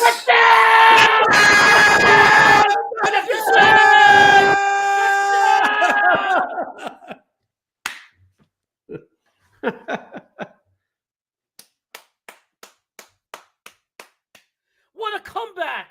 Amazing. Are you telling me the Bills? Oh, well, this game is far from over. This game is far from over. There's 54 seconds left. That is a year. That is plenty of time. We're talking about Josh Allen. We're talking about the Bills. We're talking about Diggs. We got the Vikings have Jefferson, but the Bills have Diggs. So this game is not over, but there's a good, strong possibility that they can pull this off. Yeah, I mean, that's the smartest thing Saturday could have done. He goes, should I start the rookie or should I start Matt Ryan, who could literally call the football game for me? Because these are two guys, they don't know what they just took over the team. I mean, they don't know the plays, they don't know anything. So obviously, you just use Matt Ryan and have him call the game. Just like you said, old style. Go old school. Peyton Manning called his own games anyway. Yeah, veteran quarterback. Let's just let him call the plays. But that still be fun to watch. It'll be fun to watch Matt Ryan calling his own plays. But back in the day, most of the quarterbacks called their own plays. Back in the day. Call reversed. What? What? They reversed the call. They must have What? said it touched the ground or something. It didn't look like questionable at all. It's 4th and goal. They reversed the call. They called it back. It didn't even look close. It looked like a touchdown to me. I can't believe it. What? They reversed the call. I didn't even think there was a question. I didn't even think it was close. Oh, they're saying that he was down at the 1, I think. His knee is touching the ground. They're showing you. I'm watching it now. Okay. His knee is down. I didn't even see that. Okay, they're at the 1, though. They're at the half-yard line. Yes. What do? Sneak? What down is it? Oh, that was offsides. Come on. That's got to be offsides. I see the flag. There's a flag. I don't know how he misses that. Catch the ball and go in, Cook. I don't know how he missed it. What the hell's going on in this game? Please say that's an automatic first down because of the flag. Who's it against? It's against the defense. No, it's against the offense, right? Or What? I can't tell which way he's pointing. Hold on. Because I don't have sound. I think it's against Buffalo. Okay. I think it's against Buffalo, right? He was way off sides. 4th and goal. It's like they're doing it over again. Okay, here it is. It went half the distance, and it's like First down. It's not a first down. Oh, Cousins right. Did he get in? It looks like he got in. He got in. Did he get in? Did he get in? Say it, you stupid ref. They're saying no. He got in. He clearly got in. These refs are cheating. They're cheating. There's no way he didn't get in. The refs are cheating. They got to look at that on film. There's no way he didn't get in.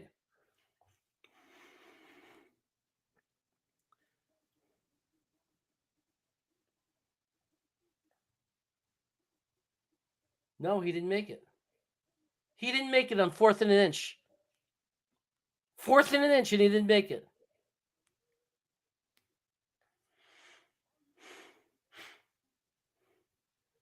Is there enough evidence to overturn it?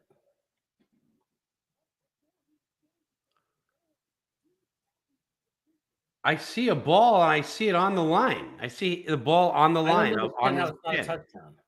Huh? I don't understand how it's not a touchdown. Unless his knee touched earlier. When he landed on the line, the ball was across the line. It's short. It's short. It's short. It happened afterwards that the ball crossed. Yeah, They didn't get it. On 4th and an inch, they couldn't get it. They couldn't get it on 4th and an inch, this team. If we lose to the Minnesota Vikings, I'm going to be so pissed. Now I'm going to be pissed because they're garbage.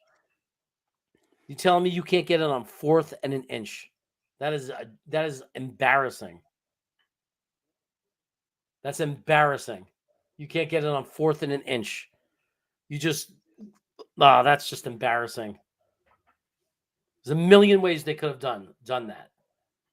You have a guy like Cousins just go down low. If you're not going to jump high, then flip it to your running back. Oh my God, his back hits, and then the ball comes over the line. So close.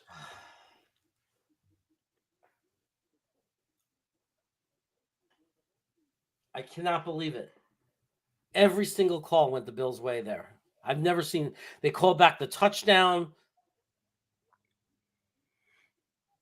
I mean, that's not reversible no matter which way it goes. They could have called that a touchdown and it would be a touchdown. Why? Oh, because it's too close to call? Yeah. They didn't reverse it. It was too close to reverse. There's not enough evidence. But they could have just as easily called it a touchdown. Kirk Cousins is the worst at that. Like, all you had to do was stretch the ball out. It's a touchdown in the second you break the goal line. There was a lot of muscle right there on the line. Did anybody block? I mean, come on. Wow. Safety now, maybe. A safety. If they can get a safety, they get the ball back. Do they get the safety? Did they get the safety? That's a safety. That's got to be a safety. That's a safety. You better call it. What is wrong with these refs? You got to call it. Did he fumble? Is it a touchdown? What is going on with these refs? They won't call anything. It's a Vikings ball. It's a touchdown. Touchdown. It's a touchdown. A touchdown. It's a touchdown for the Vikings. Oh, my God. They're doing a pose. They're getting in a circle. This guy is backing up to do something. He's doing some weird celebration. He's running back. I don't know what's going on. I've never seen anything like it. It's like he stole the ball from him. Underneath the pile, he just took it away. Knox? I can't believe it. Is it Knox? Knox is on the Bills. Who's on the ground there? I don't know what. I can't believe Josh Allen just did that. He fumbled. He lost the ball. Oh, my God. The previous plays under review. Are they going to try to take this from them? Worst case is it's their ball. Well, worst case, it's a safety, right? It would worst be a safety and the Vikings ball, and they would Right. only need a field goal. Right. But their field goal kicker just missed an extra point. Yeah, but this is the game that keeps on going. My wife's like, that's a fumble. They better not try to reverse it. If they did, then you know it's an NFL fix. But the last play wasn't an NFL fix. We saw him touch before he crossed the plane. There's no way you could say that wasn't a fumble. But the other one wasn't. This is definitely a fumble. That's a legit fumble. That's a fumble. Legit. It's a legit fumble. It's clearly a fumble. And whoever they say has it, has it. The game is basically over.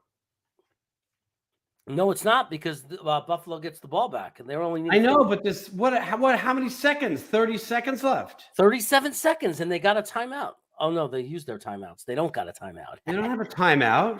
Okay. It's still a lot of time. It's two passes, two quick passes. Okay. They have to get a touchdown though, don't they? They have to get a field goal. Oh, we talked about this. We talked about a touchdown to overtime it with a field goal. That's right. The Vikings have to make their extra point. Yes, they do. Question is do they go for two? No. Which would be silly because no, they are horrible. Like their offense can't get a yard. No. So it would be stupid. But yet I think somehow they're considering it. No. If Josh Allen's going to beat you, Allen's sitting there. Look, Allen is sitting there sad. He knows he fumbled. It's clearly a fumble. of course he did. You could see it. There's no doubt, Jeremy. Yet it's being reviewed for 5 minutes. Maybe they think they're going to see something about who recovered it, but I don't think they could overturn a recovery. You can't see who has the ball. That's not how they do it. It's who comes up with the ball. All right, it stands. It stands, everybody. We're safe. We're safe. We're safe. You don't know the NFL, man. You don't know the NFL. It's all about money and what they want to have. They are not thinking about the Jets right now. I'll tell you that. Not the Jets. It's what they do for certain teams that they like. No, this is legit. Everything's been legit on these. Okay. The extra point is good. Split the upright. 30-27, 41 seconds. They did put some time back on the clock. Maybe they were checking for that too. That's a precious 4 seconds.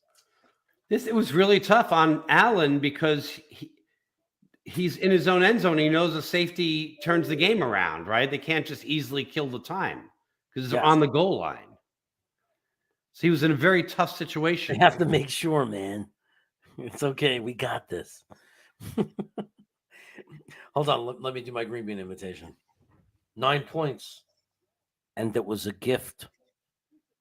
The 9 points were a gift against Baltimore. It was a gift. Okay. This is insanity. This is the craziest game. Can you believe this is happening to us, that we're getting to watch this crazy game? I thought this game was over 5 times already. It should have been. Yeah. It really should have been. But it's almost like the Bills have trouble closing out. You know what I mean? They're not closers. Well, before we played them, weren't they 6-1, 7-1? Yeah. You see, pretty good. I don't think that they should have taken a safety because, the problem with taking a safety is that then it's 2 points and the Vikings get the ball back. That's the problem with taking a safety, and it's like a field goal wins it for the Vikings. That's why they tried. But what I don't understand is, how do you fumble the snap? like they practiced that 10,000 times. Because the situation was on the goal line.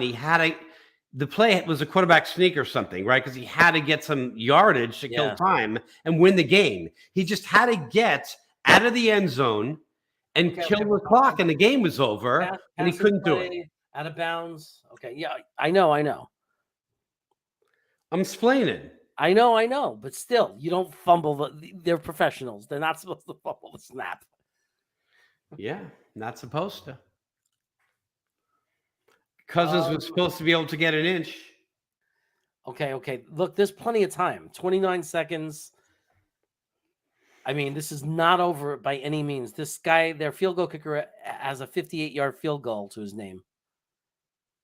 Jeremy, I'm behind you on this, so let me know what's going on. Okay. Pass, another passing play out of bounds, 38-yard line. You see? And it only took 24 seconds left. They're on their own 38? Yeah, a couple more passes. They can get into range. This is still a game. It's not over. I know what Robert's saying. Rob, we know the Finns will be in first place. Yeah, Miami will be in first place, but they got the bye week next week, so the Jets will play New England with the opportunity. Right, then they'll be tied for first. Right. But the Jets will have beat Miami, so they'll really be in first. Oh, no. Oh, no, without so Miami will be a half a game up above the Jets. When the Miami sits and the Jets beat New England, the Jets will be in first because they beat Miami head to head. Right. That's what I'm saying. I've said it a million times. I'm talking to Robert, who thinks that because the division play, Miami will be in. But Miami will be in first place until next week, until the Jets beat New England. I think the Raider coach has to get fired. How the hell can they be playing such soft ass D? Yeah, it's ridiculous, Green Bean, because they're playing not to lose instead of playing to win. And that's why I like this Jets team, because this Jets team would be all over Allen right now, as we saw last week. They'd be sacking him right now. They'd be coming at him with freaking blood dripping on their teeth.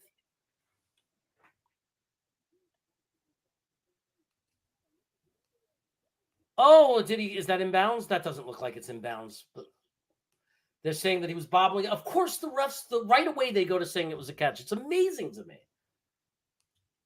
He was, that's a catch. Situation, Jeremy. He throws the ball 30-yard line, they're on a field goal range. 25-yard line, they're going to kick a field goal and win the game. Is it going to be overtime? Easy field goal, 42. Overtime. Oh, yeah, you're right. Overtime. Overtime. Every time we do a game together, I think every time it goes into overtime. Yeah, they gave them the field goal, Minnesota. They conceded. They conceded the field goal the whole way. They gave them so much space, it's disgusting. Like, these guys are wide open. Like, they literally went into prevent defense. Like, I am baffled right now. Windy day, baby. Take a shot at the end zone. It's deep. And he throws it away. Windy. It's windy. Flag.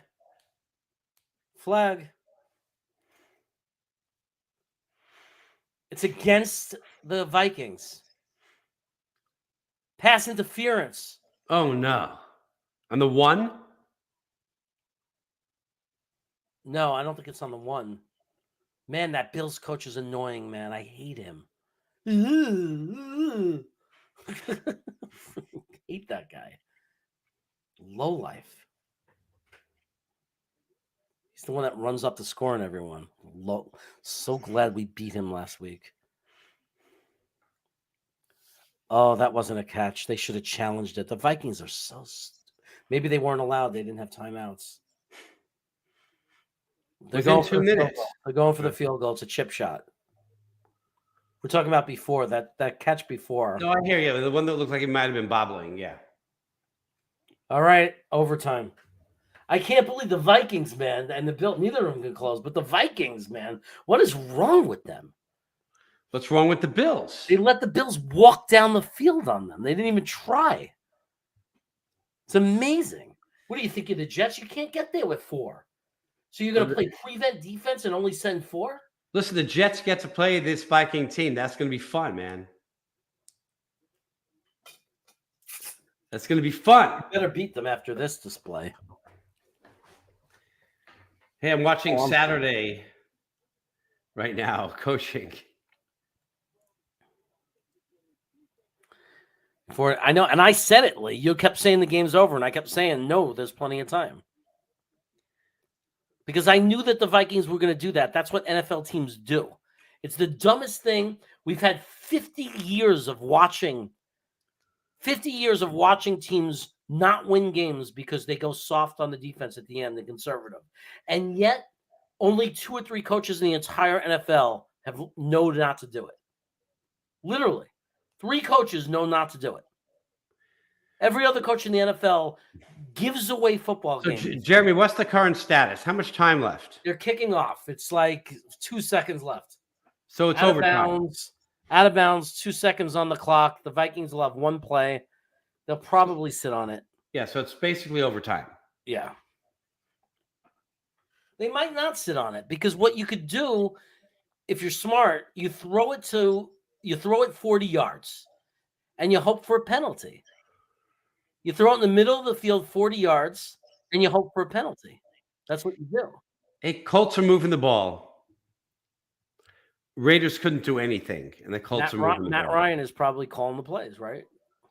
How do you know? They sat on it. That is so ridiculous. You're at the 25-yard line. You throw a 40-yard pass in the middle of the field. If you catch it, great. If they catch it, you tackle them, and the half's over. But if a penalty goes, then you're in first down field goal. I hate people who give up. Such bad coaching. You got a guy with Kirk Cousins' arm. You go deep. It's 2 seconds. There's not going to be enough time for the Bills to get the ball and score a field goal, even if you turn it over. Jeremy, Yeah. I can't hang out with you during overtime as much as I want to. Why? I'll be listening to you. Okay. Kathy's not going to look just the. Do She's you have to go to texting a class me. or something? What? Huh? Do you have to go to a class? No, I promised we'd go for a walk. Let me text her. Ah. Well, she said nap, so she's not up yet. Oh. Okay, I can get away with some more. Ah. Hey, 30 years, buddy. 30 years. That's what it takes. I'm so annoyed right now. I'm so irritated and annoyed. First down. So Colts. irritated. First down, Colts, passing play. Look, it'll be funny if the Colts win because then that guy McDaniels will get fired again. And he'll probably get a third time to be a coach. A third chance because the NFL is stupid. It's like, what do the Raiders expect? Let's take this guy who just literally destroyed Denver in less than a year. And let's hope that he could come in and be a good coach for us. All right. Matt Ryan. Oh, he hands it off this time. I'm just curious. I'm so curious to see how they do under this guy. Well, I don't think I think that the reason he's using Matt Ryan, as you called it, I think Matt Ryan is calling the offense, which means that's what I would do. I just which means nothing really changes. Like But, they're just running their offense the way they have been all year. That's right. If Saturday has something up his sleeve, he might call something, but Ryan's doing the main calling right now. It's got to be. Right. He knows the offense inside and out. Yeah, and he's shotgun. Ryan's in shotgun, 2nd and 9 in Raider territory. He's passing, and it's going to be a first down and a lot more all the way down to the 10, I think, in the red zone. Tight end Granson, catch, and great yak. And the Giants are 7-2. What a world. What a backwards world we're living in.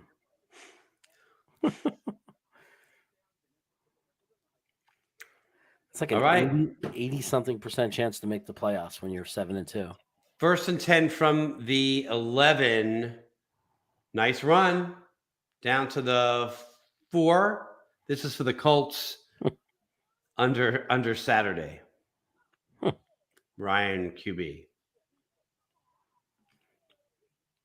How bad are the Raiders? They got talent. They just have the worst coach. I mean, this is how bad he was in Denver. He did the same thing to Denver. He's a horrendously bad coach. What does it say if this guy can win in the NFL after coaching in high school? It would say that if the Colts win, it will say that Josh McDaniels is one of the worst coaches in the history of the NFL. Because it'll be the second time he's taken over a good team and stunk it up. 3rd and goal from the 6. You know who he reminds me of, Lee? Norv Turner. 3rd and goal from the 9. Norv Turner, who got 3 chances at head coach and was just the worst every time. 3rd and goal from the 9. 30-30 tie, 10-minute overtime. Looks like the Vikings get the ball first. Remember that a touchdown wins the game. A field goal, it goes back to Buffalo. If the Vikings don't score and they punt it to Buffalo or turn it over, then Buffalo just needs a field goal. And for the rest of the overtime, it's a field goal that wins it, in case you're confused about the rules. So what the Vikings want to do now is score a touchdown so Josh Allen never sees the ball. They keep showing that play over and over again, how obvious it was. It touched the ground. On 3rd down, the Colts did a passing play and fought to the 1-yard line.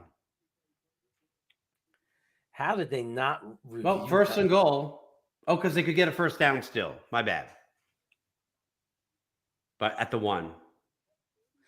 Good run for Cook. Good run for Cook. 10 yards, first down. This is what we want to see. We want to see the Vikings put together a nice drive and score. I don't think they're going to stop Buffalo at this point. So I think a touchdown is really important for Minnesota. I think they really want to just in their minds, they got to think to win the game, we need a touchdown. That's how I think you have to approach this because it doesn't look like they're going to be able to stop Buffalo, especially because the refs gave them that call before. They'll give it to them again. They didn't give him any call. I hate the refs. Refs are the worst. They didn't give him any call. Yes, that hit the ground, that play. That was the biggest play of the drive. Cook for another first down, possibly. Although Excellent. the ref probably won't give it to him because the ref's a cheater. Jesus Christ. What yard line are we at? We are at the 40-ish yard line. I got to check. But that's 2 10-yard runs in a row for Dalvin Cook. All right, so Viking 40. They're at it's 2nd and 1. They're at the 44. Yeah, that makes sense. If they started on the 25. Caught for a first down. Jefferson. Again, Jefferson. At the 40-yard line of the Bills. The Bills' 40-yard line. They're already getting very close to scoring position. Ryan just snuck it in for a touchdown. Colts. Wow. Over the Raiders. Definitely calling themselves. Saturday is clapping like this. He's just a fan with a good seat. And he gets to wear the mic. Oh, the Raiders, man. That's ridiculous. All right, here we go. Cousins. Oh, they stopped the play. Penalty. We don't know what it is yet. It's motion, illegal motion. Ryan is holding his hand, though, after the quarterback sneak. Oh, if they have to bring that rookie in, he's in trouble. He's in trouble. Oh, my God. Saturday's in trouble if that rookie has to play. I like this idea. No, I'm kidding. I like Salah. Here we go. 30-30. 1st and 15 because of the penalty. 47-yard line. 48-yard line. Cousins in the pocket. He throws it away to Cook. It was probably going to be called an incomplete pass. 2nd and 15. If not, Cook saved it because I don't know if it was a forward pass or not. But either way, Cook fell on it. Come on, don't stop the drive. You guys got to move forward. He had a long time. He just couldn't find anybody. Oh, that was behind the line of scrimmage, so it's lucky he fell on it. Okay, here we go. 2nd and 22. Because that was ruled a pitch or whatever, live ball. Yeah. Cousins way in the pocket, throws it. Good pass. You got to be a flag on that, right? Flag, yes. Yes. Flag, yes. Automatic first down? Pass to Jefferson. Yeah. It'll be a first down. I knew it. Jefferson was like tracking the ball, and then all of a sudden he got pulled off the play by the cornerback. Where are they? It looks like the penalty happened at the 39-yard line. That's almost field goal range, baby. Yeah, and it's an automatic first. Yeah, he grabbed his. Yep, you can't do that. He was not facing the ball, and he grabbed his jersey with it on top of it. Like, you can't do it before the ball got there, right? Before the ball got there. Yeah, you got to turn around. If he turned around, it would have been fine, probably. Because he wouldn't have grabbed his jersey. He would have, been in line with the ball. So the refs are not cheating, Jeremy. 36-yard line. They're not cheating right now. Cook runs. Oh, a good run. 30-yard line. 20-yard first down at the 26-yard line. Woo! Field goal all the way now, babe. In field goal range, but he missed an extra point, so I don't trust him. Well, yeah. You always try to score. So, oh my God, this is crazy. So, I hope they score a touchdown. That would be really cool. Just put this one away. This has been a nightmare of like a put game. The game, the never-ending game. 6:52 left in the overtime, or the game, I should say. Kirk Cousins, shotgun, 11 personnel, throws it towards the end zone. No. Good defense. Good defense.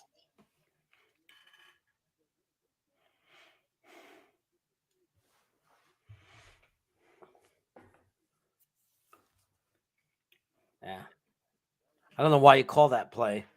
Cook has gotten the first down on almost every run attempt. So what's the situation? Yard line. Second and 10 from like the 25, 26 yard line. 25.5 yard line. No, 26. 43, 44 yarder. Now he hands it off to Lay, and he's tackled behind the line of scrimmage. It'll be 3rd and 11. They're getting conservative. They're playing for the field goal. Yeah. They don't want to blow it. First of all, it's not a give me. Yeah. And second of all, you're giving the Bills tons of time to say either kick a field goal or score a touchdown. Now, if the Bills tie, I don't think the Jets go in a position to. No. They don't. Now I'm thinking tie. Huh? Now I'm thinking tie, that it might be a tie. It could be a tie. A tie. A cravat, if you will. Cravat. The Vikes are dog shit. The Vikes are dog shit. Can you imagine Zachary right now? His father? Zachary, pay attention to the game, Zachary. Don't be dog shit, Zachary. Stop looking at your mother's friend, Zachary. If you're on the 1-inch line, get in, lean forward. Take a cold shower, Zachary. If you're in your own end zone, go forward and don't drop the ball, Zachary. Stop running backwards, Zachary.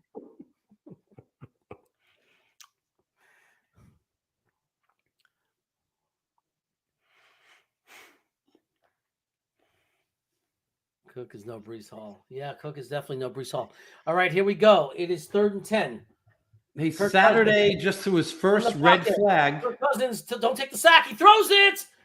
It's caught out of bounds at the 2-yard line. Jefferson again. Jefferson is so good. I can't believe that Green Bean didn't like him and didn't want the Jets to take him. It's amazing. I don't understand it, Green Bean. You didn't like Jefferson? How could you not like Jefferson? I don't What's wrong understand. with you, Green Bean? Jefferson, Green Bean. Come on. Green Bean. How could you not see what Jefferson could do? It's amazing to me. He was laughing at the Vikings when they took him. He's so good, and you laughed at the Vikings? It's amazing. Jeremy. He's gonna kill me. Jeremy, Saturday just threw his first. Quick. Tackled at the 5-yard line. They did a quick snap, a running play, tackled at the 5-yard line, 2nd and goal at the 5. You got time? Can I talk about Saturday? How are we talking about Saturday at this crucial part of the game? Because nothing's happening. I'll tell you something interesting. Okay. Oh, I got spies. Hold on 1 second. I got to get rid of this. Spies? Spies. Oh, my God. Okay. 5-yard line. 2nd and goal. Come on, you wusses.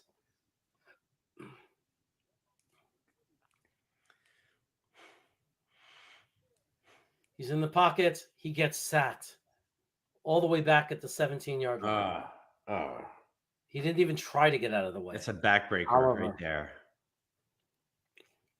That's it. Field goal now. Look, I knew we were going to irk Green Bean. He's probably fuming. He's probably so mad. Okay, just to clear the record, Green Bean loved Jefferson. Just to clear the record, he wanted Jefferson. He wanted Jefferson. He loved Jefferson. He wanted to marry Jefferson. He wanted to marry him. He loved him. He wanted to convert him to a tight end, wide receiver, and do both. Okay. Here we go. Kirk Cousins drops back. He throws it towards the end zone. Nobody there. Nobody home. At that point, they had to be conservative. 4th and goal. They had first down on the 2-yard line, and they couldn't do anything. They went Zachary. 1st and 2. You scored, Zachary. You don't go backwards. This team is unbelievable, this Viking team. If I was a fan, I'd be so frustrated. It's like, just get the ball to Jefferson. What does it take for them to understand? He's your good player. I still have a fun thing to tell you about Saturday. Yeah, okay, field goal attempt. It's good. Okay, so now Buffalo has to score a field goal to tie, touchdown to win. And they got 3:42. They got forever to do it with 2 timeouts. Look, if the game ended in a tie, it would end up hurting the Bills in the long run. Like, it would still be an okay outcome. Right. Okay. It was my favorite, but I thought Jeff was the best in the class. I know Green Bean. I was just messing around. Green Bean loved Jefferson. I didn't know who Jefferson was until Green Bean started going nuts for him. Yeah. They had an affair, and Green Bean never got over it. All right. What happened on Saturday? He threw his first red flag. Okay. By the way, it's not like Green Bean doesn't have the link. It's not like Green Bean couldn't come in here to clear his name. It's absolutely crazy to me that he's trying to clear his name in the chat, because I thought one thing was for certain: he was going to come into this, he was going to crash this party and get in here so he could defend himself. So Saturday threw his first red flag of his career, and he was correct. It was the drop pass. The ball touched the ground, so he effectively did a coaching thing. Who did that? Saturday. Oh, Saturday. Okay. Yeah, so he did a second good thing. 1, started Ryan. 2, threw the red flag at the right moment. What's up? I didn't know I had the link. Yeah, I gave you the link like at 5 a.m. Oh, no wonder I didn't fucking get 5 a.m. What is this shit? Is my mic on? I don't even know if it's on. Yeah, you're good. You're good. You don't sound like a robot today. Well, yeah, I'm editing. I mean, I'm recording and editing. So like, I was just like, I keep popping back in like when I got a break. Something's going on with my fucking sound, so I had to redo something. So I had to upload it, and so here I am. Another first down for the Colts. This game is ridiculous, man. What the? Crazy. I just want unbelievable. You know, they had the ball just now at the first down at the 2-yard line. Dude, you pounded in. I don't understand. And they tried to run it around the outside. Then they go back to pass. What the fuck are you doing, man? Be men. You know why, dude? Let me tell you why. I'm going to tell you why right now. Because Bradbury, as good of a center as he gets no push in the run game, bro. Yeah. He's a finesse guy. And you need to muscle that. That's why Kirk Cousins didn't get in on the sneak. And they already saw it. We're not going to be able to pound it in against these guys. So let's play pussy ball. Josh Allen fades back. Josh Allen under pressure. Now he runs with the ball all the way to the 45-yard line. Yep. Oh, no. Oh, they're going to win, dude. They had him. How much time is left? Plenty of time, like 4 minutes. And they got 2 timeouts. So the clock is not going to be a factor. Not a factor. If they stop them, all they got to do, the only thing you have to focus on is stopping them, and you win the game. Yeah. That's it. But look how much they had to do last time they had the ball. 3 minutes to go. I'm behind you a little bit. Shotgun. What? Yeah, because you guys are on the Sunday ticket. Yeah. I'm probably behind Lee, too. Takes off. He's running again. And again, they can't get him, and he gets a first down. Now he's at their 35-yard line. Yeah, they're letting Josh Allen. It's already field goal range. It's already field goal range. Now a tie, it's best case. Yeah, just like that. Unless we get a turnover. We got to force a turnover. I say we. The Vikings have to force a turnover. We for the Vikings. Now it's like the Vikings are our team now. We find a way. Oh, the Jets are good now. Let's become Viking fans so we can suffer through this. So we can find a way to suffer. Hey, they're in first place, buddy boy. Yeah, that's true, but clearly not as good as people say they are. Although they're in Buffalo, making this a hell of a game. They found a way. Yeah, they did. They found a way to make it looked like a bore fest earlier. We got spoiled because of how good the Jets looked last week. What a complete game they played. Yeah, we're not used to seeing a team so frustratingly bad. We are, but it hasn't. But it was against New England. Yeah, that's true. Ryan back to pass, complete first down. Well, he was so smart to put Ryan back in because that opens up. Yeah, that was obviously, if you want to win, that was the smartest thing to do, is to put Matt Ryan back in. Yeah. Watch, they don't lose another game this year. I know, it'd be funny. It'd be funny. Be crazy. If the Bills get a tie, to me, that's almost a loss. It means that if we get as many wins as them, we win. Yeah. We take the division. Right. It's a half loss for sure. Yeah. It's definitely not a win. Right, Yeah. but it turns tying them at the top of the division to we're in there. Oh, yeah. And this is what we got to play for now. Everybody's playing a win now, not to tie. Right. If we get that means if we get as many wins as them, Yeah. it goes to us. Yeah. Just kind of. So a tie sucks for Buffalo. They certainly were thinking at home they were going to take this game. Of course, they thought that last weekend. Hey, wait a minute. What, fucking Kyler Murray's hurt? Is he? I mean, they got some fucking guy McCoy. That's not Colt McCoy. Could it possibly be? It is. I think it's Colt McCoy. Dude, It he's is. still alive? He's still alive. He's like McCown to me. Jeremy, what's going on in the game? They just got a first down there at the 20-yard line. You got to call What the the game. fuck? I know this red zone shit sucks, man. I it's blacked out here, so I'm like on red zone. They're showing the Cardinals game. Like, why would they even be anywhere? They should be on the Buffalo game the whole time right now. Why am I watching the Cardinals at the 50-yard line? It's ridiculous. First and 10. I mean, yeah, first and 10 at the 20-yard line. Minute and a half to go. Allen in shotgun. 11 personnel. Throws it towards the end zone. Oh, he knocked it down at the last second. I thought Knox had the game winner, but Shelley knocked it down. The cornerback. It's really got to be an interception here for the Vikings to win this. Either that or 3 more incomplete passes in a row. No, then that's a field goal. They're going to do a field goal, buddy boy. Oh, yeah, you're right. You're right. We need a turnover. They need a turnover to win the Vikings. Or a missed field goal. What's going on? What's going on? Nothing. They're It's in the huddle. windy, Jeremy. It's windy. Okay. Shotgun. 10 personnel. Oh, no, he's lining up like a linebacker. I'm sorry, 11 personnel. I'm so sorry about that. Josh Allen throws the ball to the end zone. Interception! No! Yes! There it is! Yeah! It is! The game Oh, is that's the over. best. Vikings There it is! Holy shit. Let me see.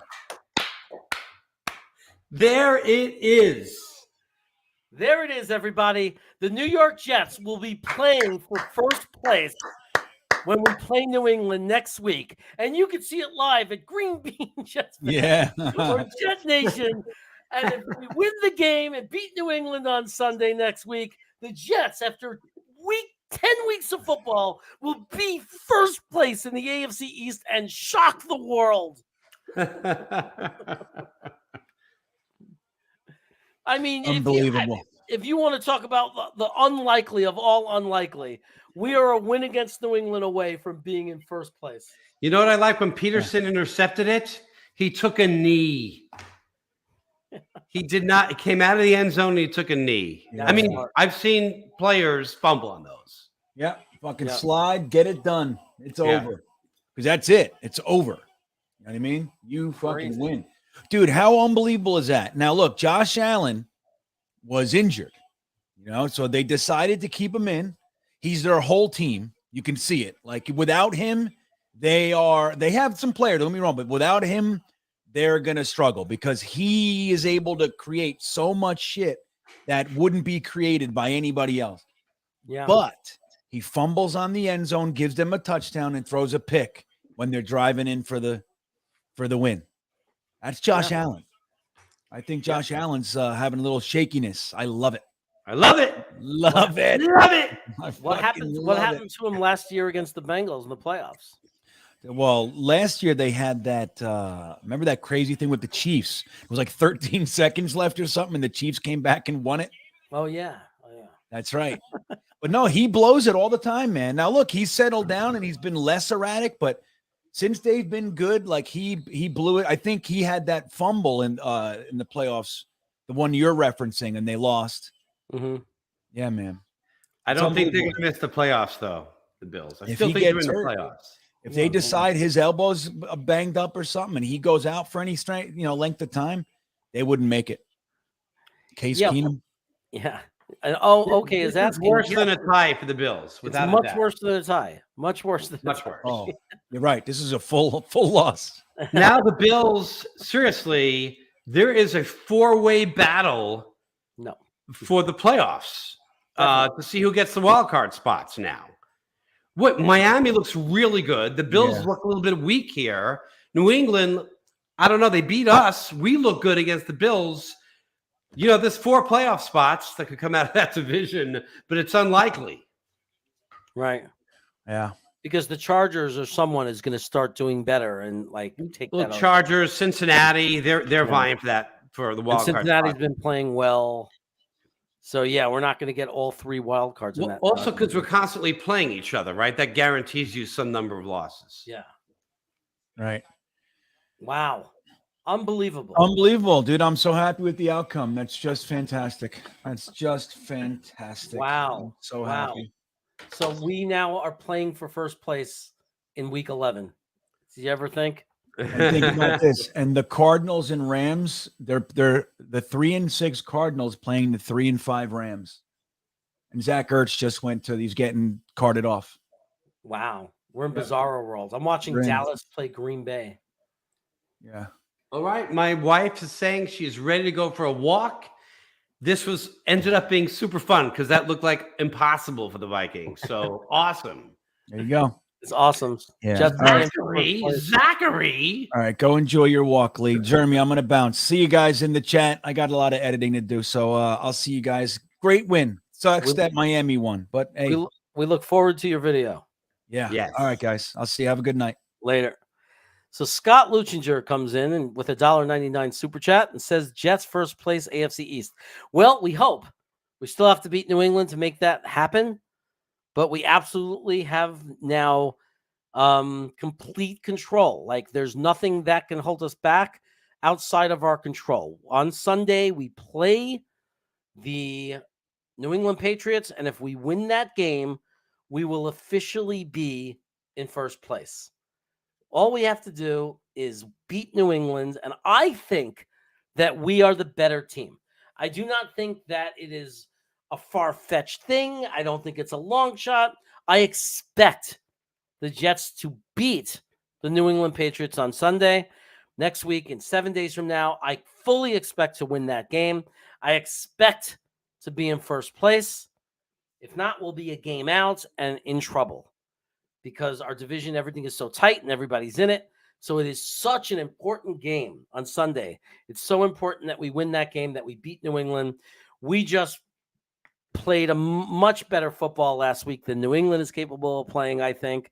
If our defense shows up the way they did against the Bills and our offense, doesn't make mistakes, I think we're going to beat New England.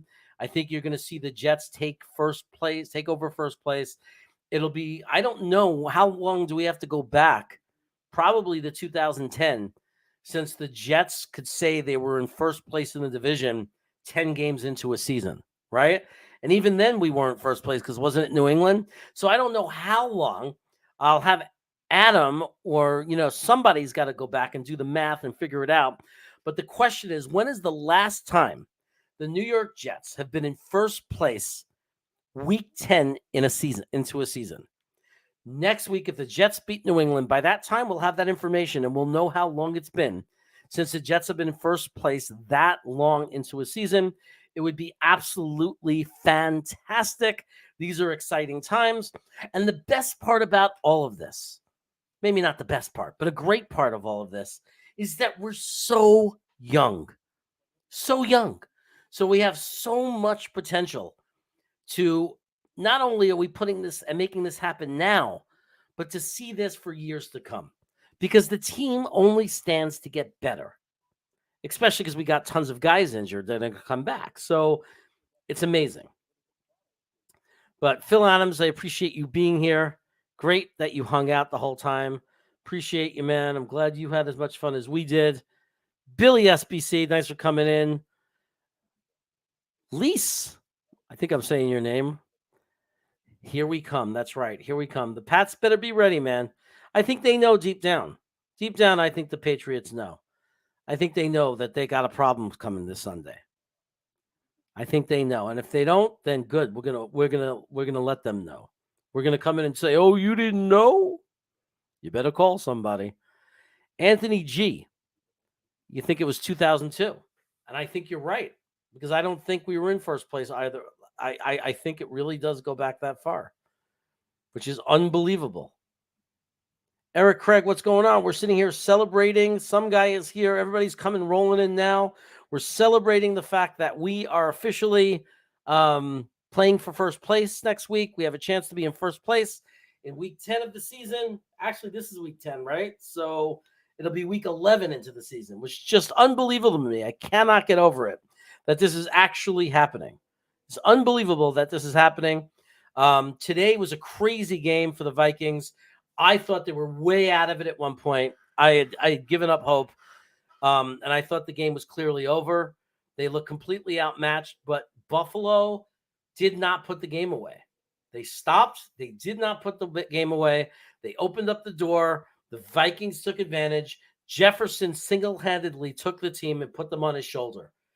Unbelievable wide receiver. Amazing. I haven't gotten to see a lot of him, but he is amazing. I am trying to imagine what Sauce Gardner playing Jefferson is going to look like. That is crazy. I'm really glad that we got good cornerbacks, but I got to say, one of the crazy things about Jefferson is, boy, does he win those contested catches. I mean, it's more than just his speed, athleticism, and all that. He's strong, man. He pulls that ball down, and he gets it. He fights for it. He's a great player. He's going to be probably the toughest part about playing Minnesota. So, I mean, we're going to have to take him very seriously.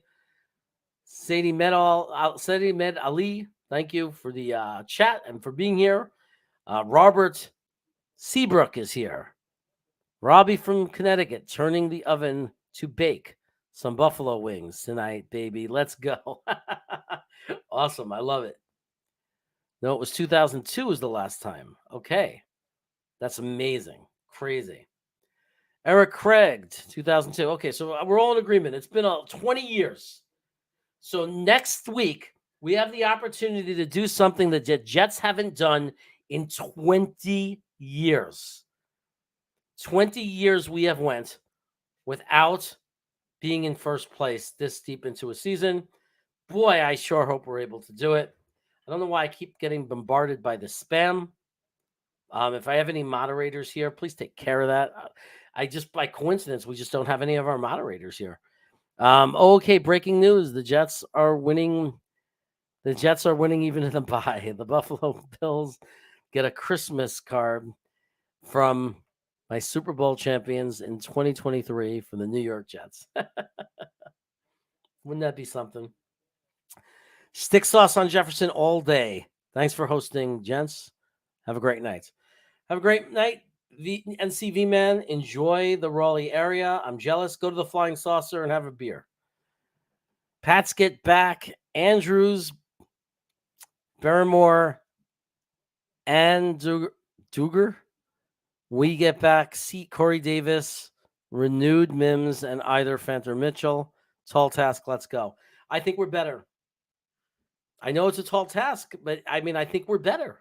I really do. I really believe we're better, and I think we're going to get revenge. I think the pressure's on them because they know we're better. So how are they going to sneak and steal a win against us this time? We'll see. Look, I'm not saying it's going to be easy. No game is easy in the NFL, but I believe we're going to win. Early prediction for next week. Jets officially control our destiny. Exactly. Isn't that beautiful?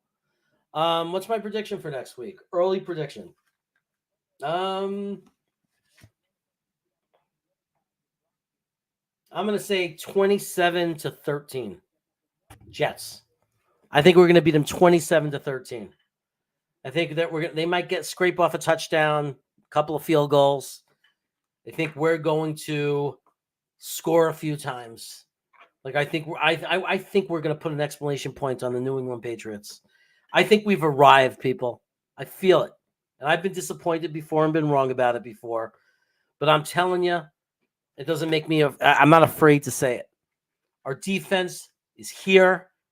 Our offense is only going to get better with Corey Davis coming back, getting one of our left tackles back. If we get like a Mitchell back or something like that, I like it, guys. I like it. I like us winning. And look at this. This is very similar to what I just predicted. You just have them getting another 4 points. So you have them 2 touchdowns in the field. Yeah, because I said 27-13. So me and Billy are in the same ballpark. OK is saying 50-2 Jets. It's possible. Blitz Sauce Gardner on the first play of the game. We're young and getting extremely valuable tests early. Losing to the Pats a couple weeks ago may end up being the best thing to have happened to us. We're here now. Yeah, man, I think you learn a lot more from losing than winning. And I think for Zach, that what could be more true than that? So if he puts together another good game, we might, you never know. This could be that first New England game could be what we look back as the turning point of Zach Wilson. Like where he finally got it in his head. He finally woke up and realized what he has to do to be a quarterback in the NFL. That's what I'm hoping is that's the way this will go. That we're going to see a better Zach Wilson for now on. Considering the difficulty of the schedule for both teams, we may be playing for the division in the final game of the season versus Miami. I know. I'm trying to put that off in my head. Like, let's worry about that when we get to it. But look, if you would have told us when the year started, you'll be playing the Miami Dolphins to determine the division, the last game of the year, every single Jets fan would have taken that, right? We're coming in 4-13 last year, bunch of new rookies. We're looking for growth. We're looking for improvement. Some of us are saying, screw that, I want to make the playoffs. But we're literally in the division with the favorite to win the Super Bowl in Buffalo. If somebody comes to you and says the Miami game at the end of the season will be the game that determines the division, I can't imagine any Jet fan saying, I'll take that. I'll still take that even right now. You want to tell me that the Jets will be playing Miami for the division the last game of the year? I'd say yes to that like crazy. Not because I think we're definitely going to win, not being cocky, but because that is good odds. Even if Miami is a 65-35 favorite, that's good odds to win the division. Us? You kidding me? I thought that was a year away at least, if not 2 years away, to win the division. I hope the Jets don't come back after the bye week and lose to the Patriots. I know, of course, it's so Jets to lose. It's so easy to lose hope, but I really feel differently about this team. I really do. It's a different feeling. And I'm not feeling like we're going to lose. I'm feeling like we're going to win. I'm feeling for the first time in so long, I expect to win. Maybe not all of you are there yet. And I don't blame you. We all get there at different times. Some people already got there, right? Some people didn't. I got there. I'm there. I expect to win. I expect to win. I really think that we have a team that when we play, we can expect to win. I don't expect to lose.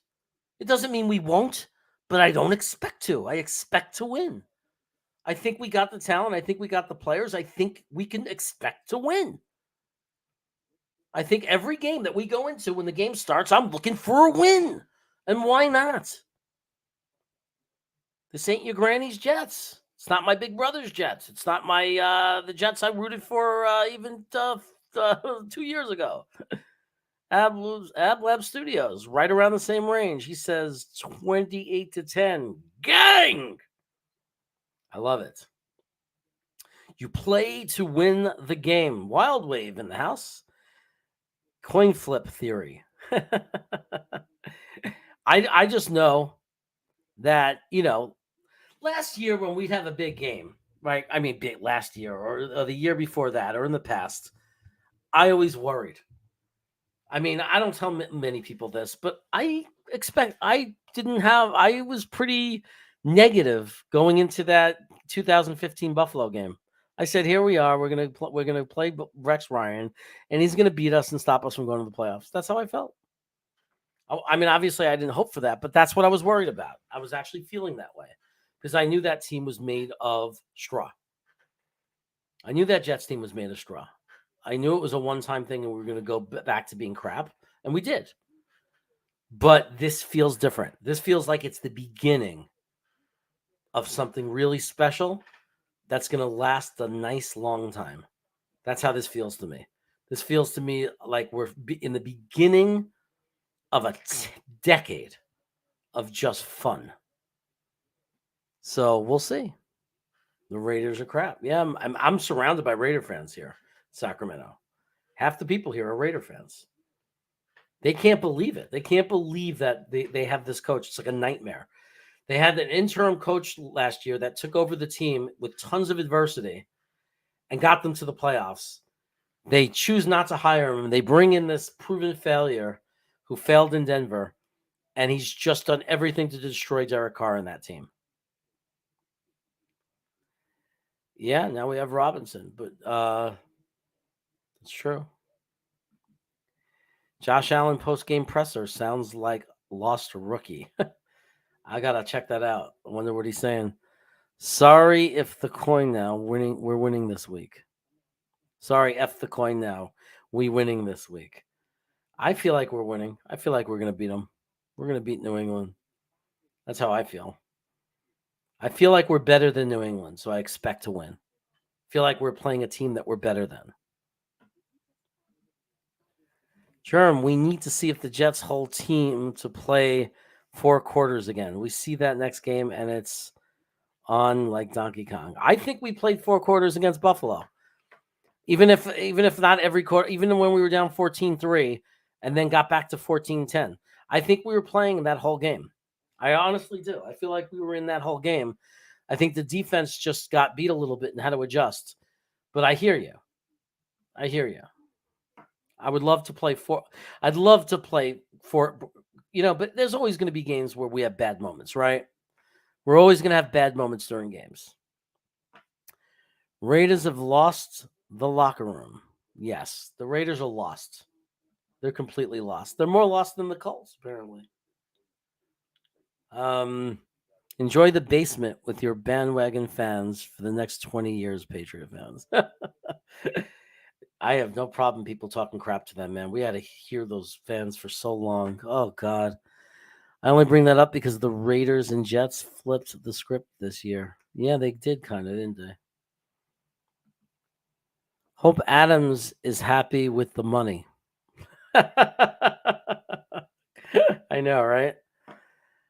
We now have only team in the NFL that legitimately shuts down good offenses, and that's because we are built to stop modern offenses. I fear no team with these defensive backs and pass rush. As long as they play well, as long as they show up. I don't trust Belichick. Check him for cameras, drones, and spy satellites. Yeah, look, he's a cheater. I mean, she's definitely, I wouldn't trust him with a 10-foot pole either. But, we got to just focus on us. We just got to take care of business, We're better than them. We just got to beat them and prove it.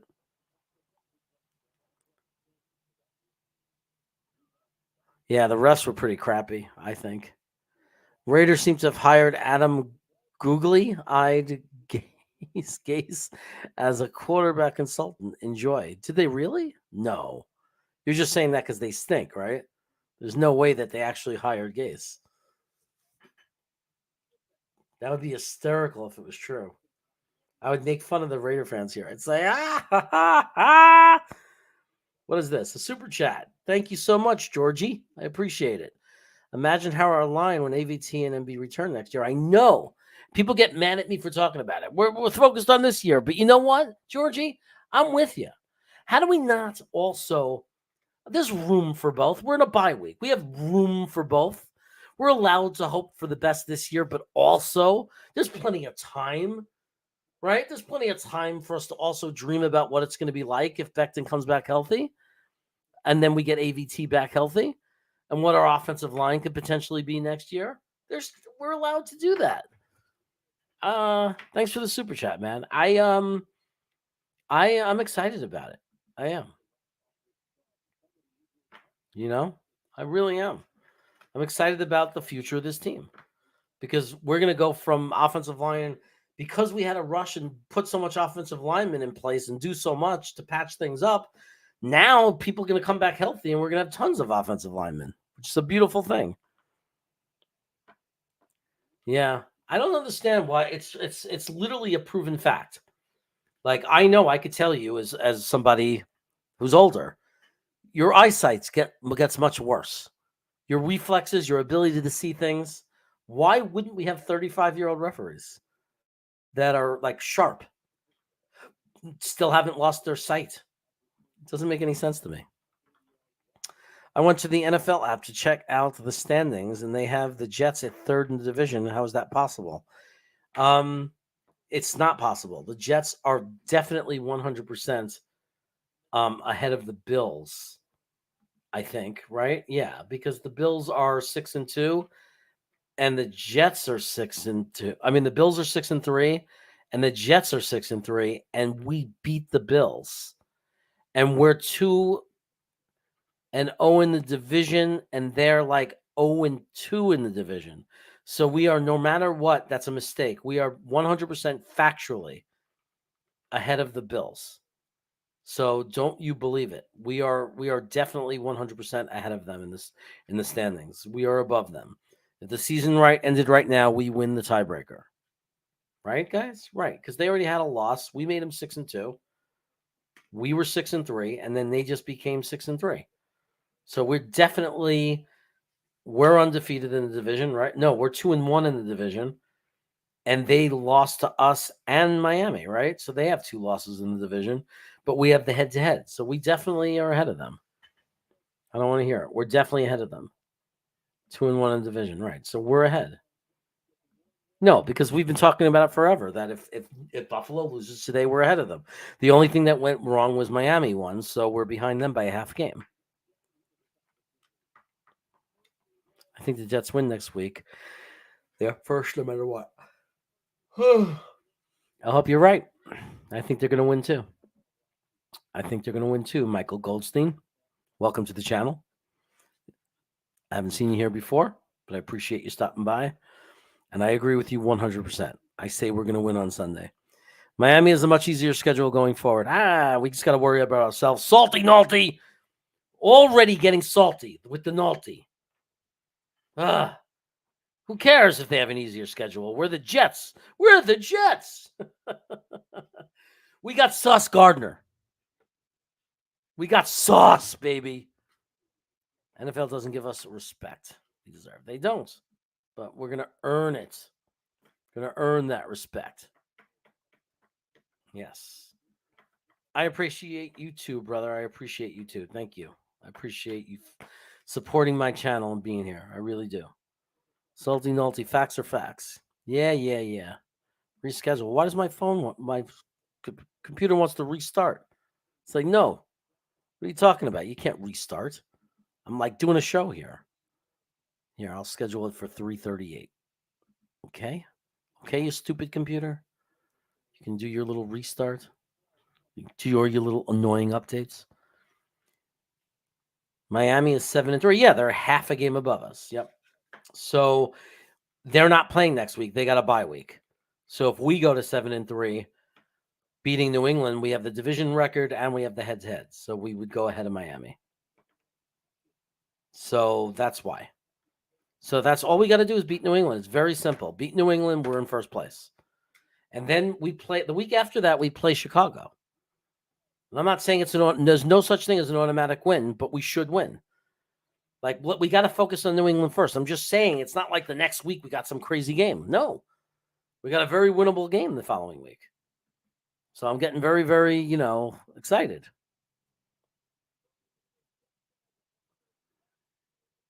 Yes. Sunday Night Football. Yeah, man. I wanted some prime time for sure. It is about time. We deserve prime time. Minnesota finally beat a quality team today. They are definitely beatable by us. Yes. Sauce is the best man coverage corner in the NFL already. I agree. I knew he was too. For some reason, he's the one player I wasn't worried about. I always worry about players being bust, being that. Is the guy going to pan out? I had no worries with Sauce Gardner. Literally no worries. Might be the most confident I've been. And it's funny is like the second guy that I've been the most confident about was Breece Hall. So in one draft, there were two guys that I was the most confident about. I said, like, there was no question in my mind in either Sauce Gardner or Breece Hall. JJ, I didn't know. I was excited to have JJ, but I was a little afraid. I didn't know for sure. I like what I'm seeing from JJ. I definitely like what I'm seeing. And Garrett Wilson, wide receiver, you never really know. I thought he was going to be a learning development year for him, and I thought it was mostly going to be Elijah Moore, and it was going to be Corey Davis. But now here we're sitting here, and I think we can safely say that Garrett Wilson is special. Other than quarterback, where do you think the biggest need for improvement? Well, I think we got a little bit of a problem depending on how long he's hurt in what's his face Rankins, because the middle of the defensive line, Quinnen is amazing, but but we got who's going to play next to him. The question is do we move JFM to the inside? Do we move Michael Clemens to the inside? Shep actually had a good game against Buffalo, but I don't exactly trust Shep to get too many snaps. And then Solomon Thomas hasn't been great. So, a little bit in there. The safeties have been surprisingly good. So it's hard to say them. The linebackers have been surprisingly good. I mean, how are we going to criticize the linebackers? I mean, Mosley is the quarterback of the defense. He has a little trouble sometimes covering, in pass defense, but he was great against Buffalo. Best I've seen him in a long time. Quan Alexander's been great. Quincy Williams is getting better and like more percentage of good plays versus the missed assignments. They seem to be learning their zone better and covering for each other. When one of them leaves the zone, the other fills it in. So they're getting all that down. So it's hard to call it weakness. Would we improve if we had a young stud linebacker also thrown in there? Maybe. Would we improve if we had a very good pass defensive safety thrown in there to help Joyner and Whitehead? Maybe. Definitely for the future, because Joyner's no spring chicken. So we're going to have to think about the safety position. I think with Mosley and his age, we're going to have to think about the linebacker position at some point. I like McGovern. I think he's a better than average center. There's plenty of teams in the NFL that would love to have McGovern. As much as people like to criticize and jump on him, but maybe time to draft a center and like extend McGovern 1 year and start developing somebody though. It is a chance to improve though, because even though he's above average and good, he's not great. And maybe we can get great. It's not, there doesn't seem to be one single individual crazy high need right now because of the way everybody's playing, the way people are stepping up and playing so well. I mean, getting Mitchell back and getting Fant back and improving at right tackle would be nice. And then getting, so that wouldn't be a bad thing this year. But it's a good question. Like, what do we need to improve? I just think it's not so much new players that we need. I think it's we need to, like, JFM. How much better would JFM be if we eliminate the dumb mental mistakes, the off-play penalties? Justin Hardy, how much better would we be, our special teams, as good as they are, if Justin Hardy stops making those off-play penalties? So there's things we could clean up. It's not so much players, it's things. We need to clean up the stupid penalties. We need to stop hitting guys that we don't have to hit. We need to not get drawn into being suckered into hitting somebody back. That's what we need. Players right now, the biggest, again, not new players, experience. Like, what's going to make us better more than anything is Garrett Wilson getting more experience. Zach Wilson getting more experience. Elijah Moore learning his lesson and coming back and be the way he was last year and just shut up and work. You know what I mean? Like, experience. Jermaine Johnson, more experience. Like, just that. Just the natural rookies and second-year players tend to get better. And all those guys, as good as they are and as much as we like them now, they all are primed to get better. But bringing in new people, I don't think we need that much. I think in the draft, we're going to have the flexibility to go for depth. It's like, who's the best player there? Maybe linebacker depth, maybe safety depth, maybe offensive line, maybe another tackle, with the first round pick. You never know. Maybe a wide receiver to replace Garrett Wilson. I'm not saying we need it, but maybe that's what they do. Maybe not Garrett Wilson, Corey Davis. Maybe they want to start developing. I just watched Christian Watson get a touchdown. I love this guy in college. I'm so happy. I'm happy for him. For Green Bay, Christian Watson. We love that guy. Remember in the mock drafts? Loved him. About time he got something, made something happen. But anyway, yeah, so it's hard for me to really say. I just want to keep drafting good players. You know what I mean? I don't care what position. Just keep pumping talent into the locker room the way they've been. Yeah, I know a lot of people think Becton's done, but he might not be done. No one could say it's official that he's done. You know what I mean? You could be 80% sure he's done, but no one could sit there and say it's a fact that Becton's done, right? Because he might come back healthy. Like his knee might be okay, and he might come back in shape. He might. I'm not saying he will. I'm not guaranteeing it. I'm not saying it's like I'm not even going to argue whether it's likely or not. I'm saying it's not impossible. It's not impossible that he's going to come back in shape. It's not impossible that he's going to decide my whole life is in the balance here. I'm in my 4th year. I'm running out of time. Do I want to just be a guy that made some money as a signing bonus the rest of my life? Or do I want to eventually get a $40, $50 million contract and never have to worry about money again for generations? That might cross his head. He looks at his new baby. He might actually think this is worth doing. And he might go on the, stick with his nutritionist, do his rehab. I heard he's in the building and looking good. I heard he's recovering really well. So we'll see. But it's not impossible. And AVT, we know, is coming back. McGovern is fine. All needs no changes. Yeah, I'm not looking. I want McGovern for next year. Like, there's no question. I think we have to look ahead. Like, this is the offseason where we have to think beyond next year. But, but we don't know how much money McGovern's going to want. Someone might come and offer him a lot of money because there are teams that have a big hole at center. Like, so don't think it's going to be cheap because there might be someone. He's better than average in the NFL. People are going to come knocking on his door. Celebrating and rubbing it in the opposing. It's good. Guys, I got to get ready to close down. I got to shut down shop. I'm tired. I've been on since, my God, 2:23? Since 9:50. That's a lot of hours. Oh, I could look. It tells me. 4 hours and 32 minutes I've been on. I'm getting kind of tired. But Georgie with the super chat. Thank you. Appreciate it again. If we don't keep Quinn and Huff, I can't imagine not keeping Quinn and Huff. I think we have to. I say we extend Huff right now before too many people find out about him. Right now, we might be able to get him for $6-7 million a year, a few years. You know what I mean? I think we lock him down. He gets a few more sacks. He's going to become a $15 to $20 million guy if we wait too long. We should lock him down right now.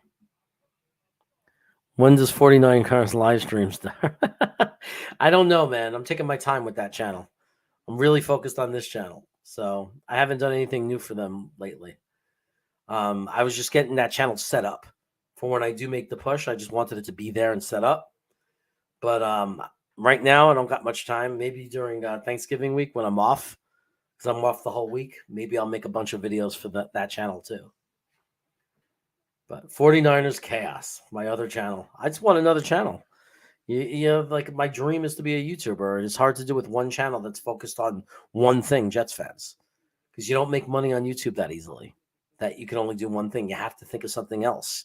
You have to have multiple channels. So I'm trying to think of something more general that's not even sports related, though. I got some ideas. So I might be telling you guys to support, like begging you guys to support another channel that I'm doing. That's going to be more based around education than what I do for a living. Self-help kind of stuff, free advice to parents and to how to help your kids, that kind of stuff.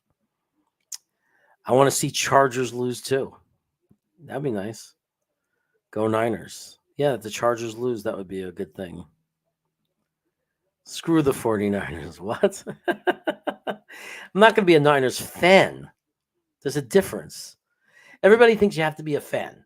of a team to be a content provider. You don't. I'm going to bring Niners fans onto a live stream and ask them questions and just let them talk about their team. And then I'm going to do some videos based on observations about the 49ers, like who I think is good. And I'm going to announce who they sign and do I think it was a good signing. It doesn't make me a Niners fan. Rich Eisen has to cover teams all the time in the NFL. He's a diehard Jets fan. He doesn't always get to cover the Jets. He has to talk about other teams too. It's my dream. I want to do it. So what's wrong with doing it? What's wrong with covering them? It's not like I'm rooting for them. It's not like I'm sitting there rooting for them. I mean, I'm going to like them second best. I'm going to root for them against other teams, especially when they play AFC East teams and AFC teams that we compete against for playoff spots, right? If the Niners play the Chargers, don't you want the Niners to win? Right? That's good for them. It's good if the Niners win. That's what we want. It helps us. So what's the problem? I'm not a traitor. I'm not a traitor. I'm not a traitor. I just want to quit my job and be a professional YouTuber. It's true. You do you, egghead. I will, Anthony. I will. The funny thing will be is when the Niners, if I build that channel up and then the Niners fans or my viewers on that channel see a Jets video and even though I admitted I'm a Jets fan, what if they didn't see that video and then this whole big thing explodes that I'm a fraud? What if you guys found out that I have a chaos for every channel? What if you clicked on a video and the next thing you know, it's like, here we are, Dolphins chaos. We're here to talk about Tua. Oh my God, I think you guys would send a bomb to my house. Thought you'd be long done by now. Went to imagine you're still on. Ended mine. You're an animal. Oh no, wait a second. No, don't end yours. I forgot, man. Why didn't you text me? If you go back on, I'll send everybody there right now. I had no idea. I totally forgot. What time did you say you were going on? Oh my God, Nick. Okay, so here's the deal, everybody. I'm tired anyway. I'm closing out anyway. Hopefully he'll go back on. Proud New York Jets fan. Nick, one of our boys, one of our guys, he wants to do a post-game, go celebrate. He's got the energy. He could start talking about next week and the rest of the schedule and winning the division and not winning the division. He could do all of that for you. So I got to stop hogging the people. So you're back on the couch, you idiots. Why didn't you text me?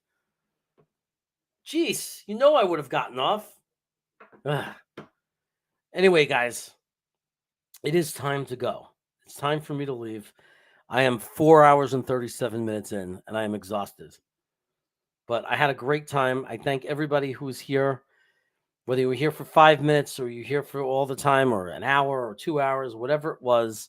I appreciate everybody. I will be back. I have a special guest I'm trying to line up. So pay attention to my channel. Like it might be later tonight.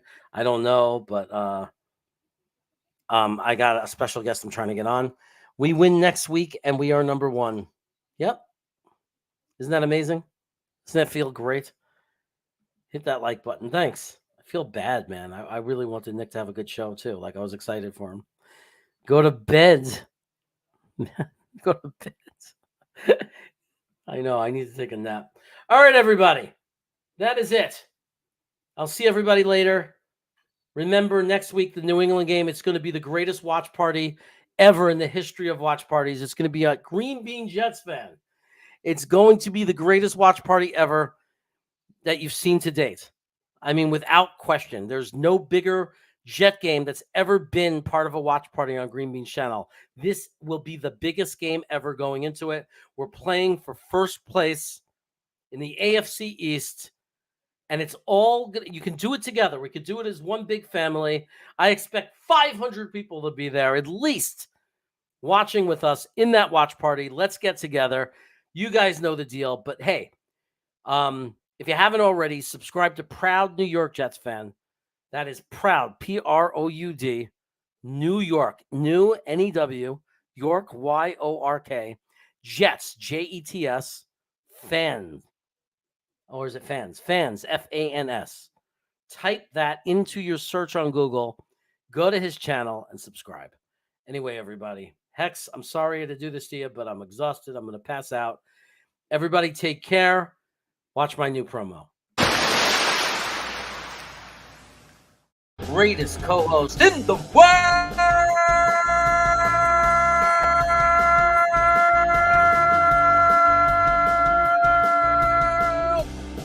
Watsuke 99.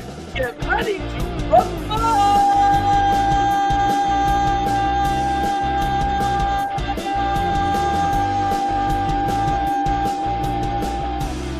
The tag team champions of the world.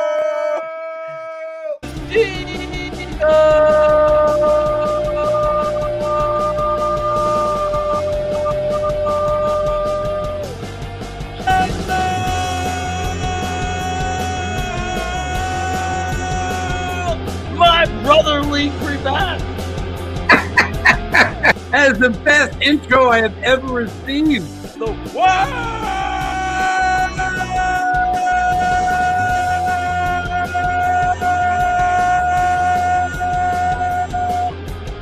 The Buffalo Jets man. Yo. George Fant is a barely above replacement level, pretty good left tackle. How can you say Compare that when that he to was an- top 3 in sack percentage last year for left tackles? And I think when in doubt, until you have better reason, go with the optimistic view. And our defensive line is going to be giving a lot of people some trouble. But yeah, it's got to be, I'm with you. I don't like the Nathan's fries when they're like floppy. It's got to be like done really well, you know.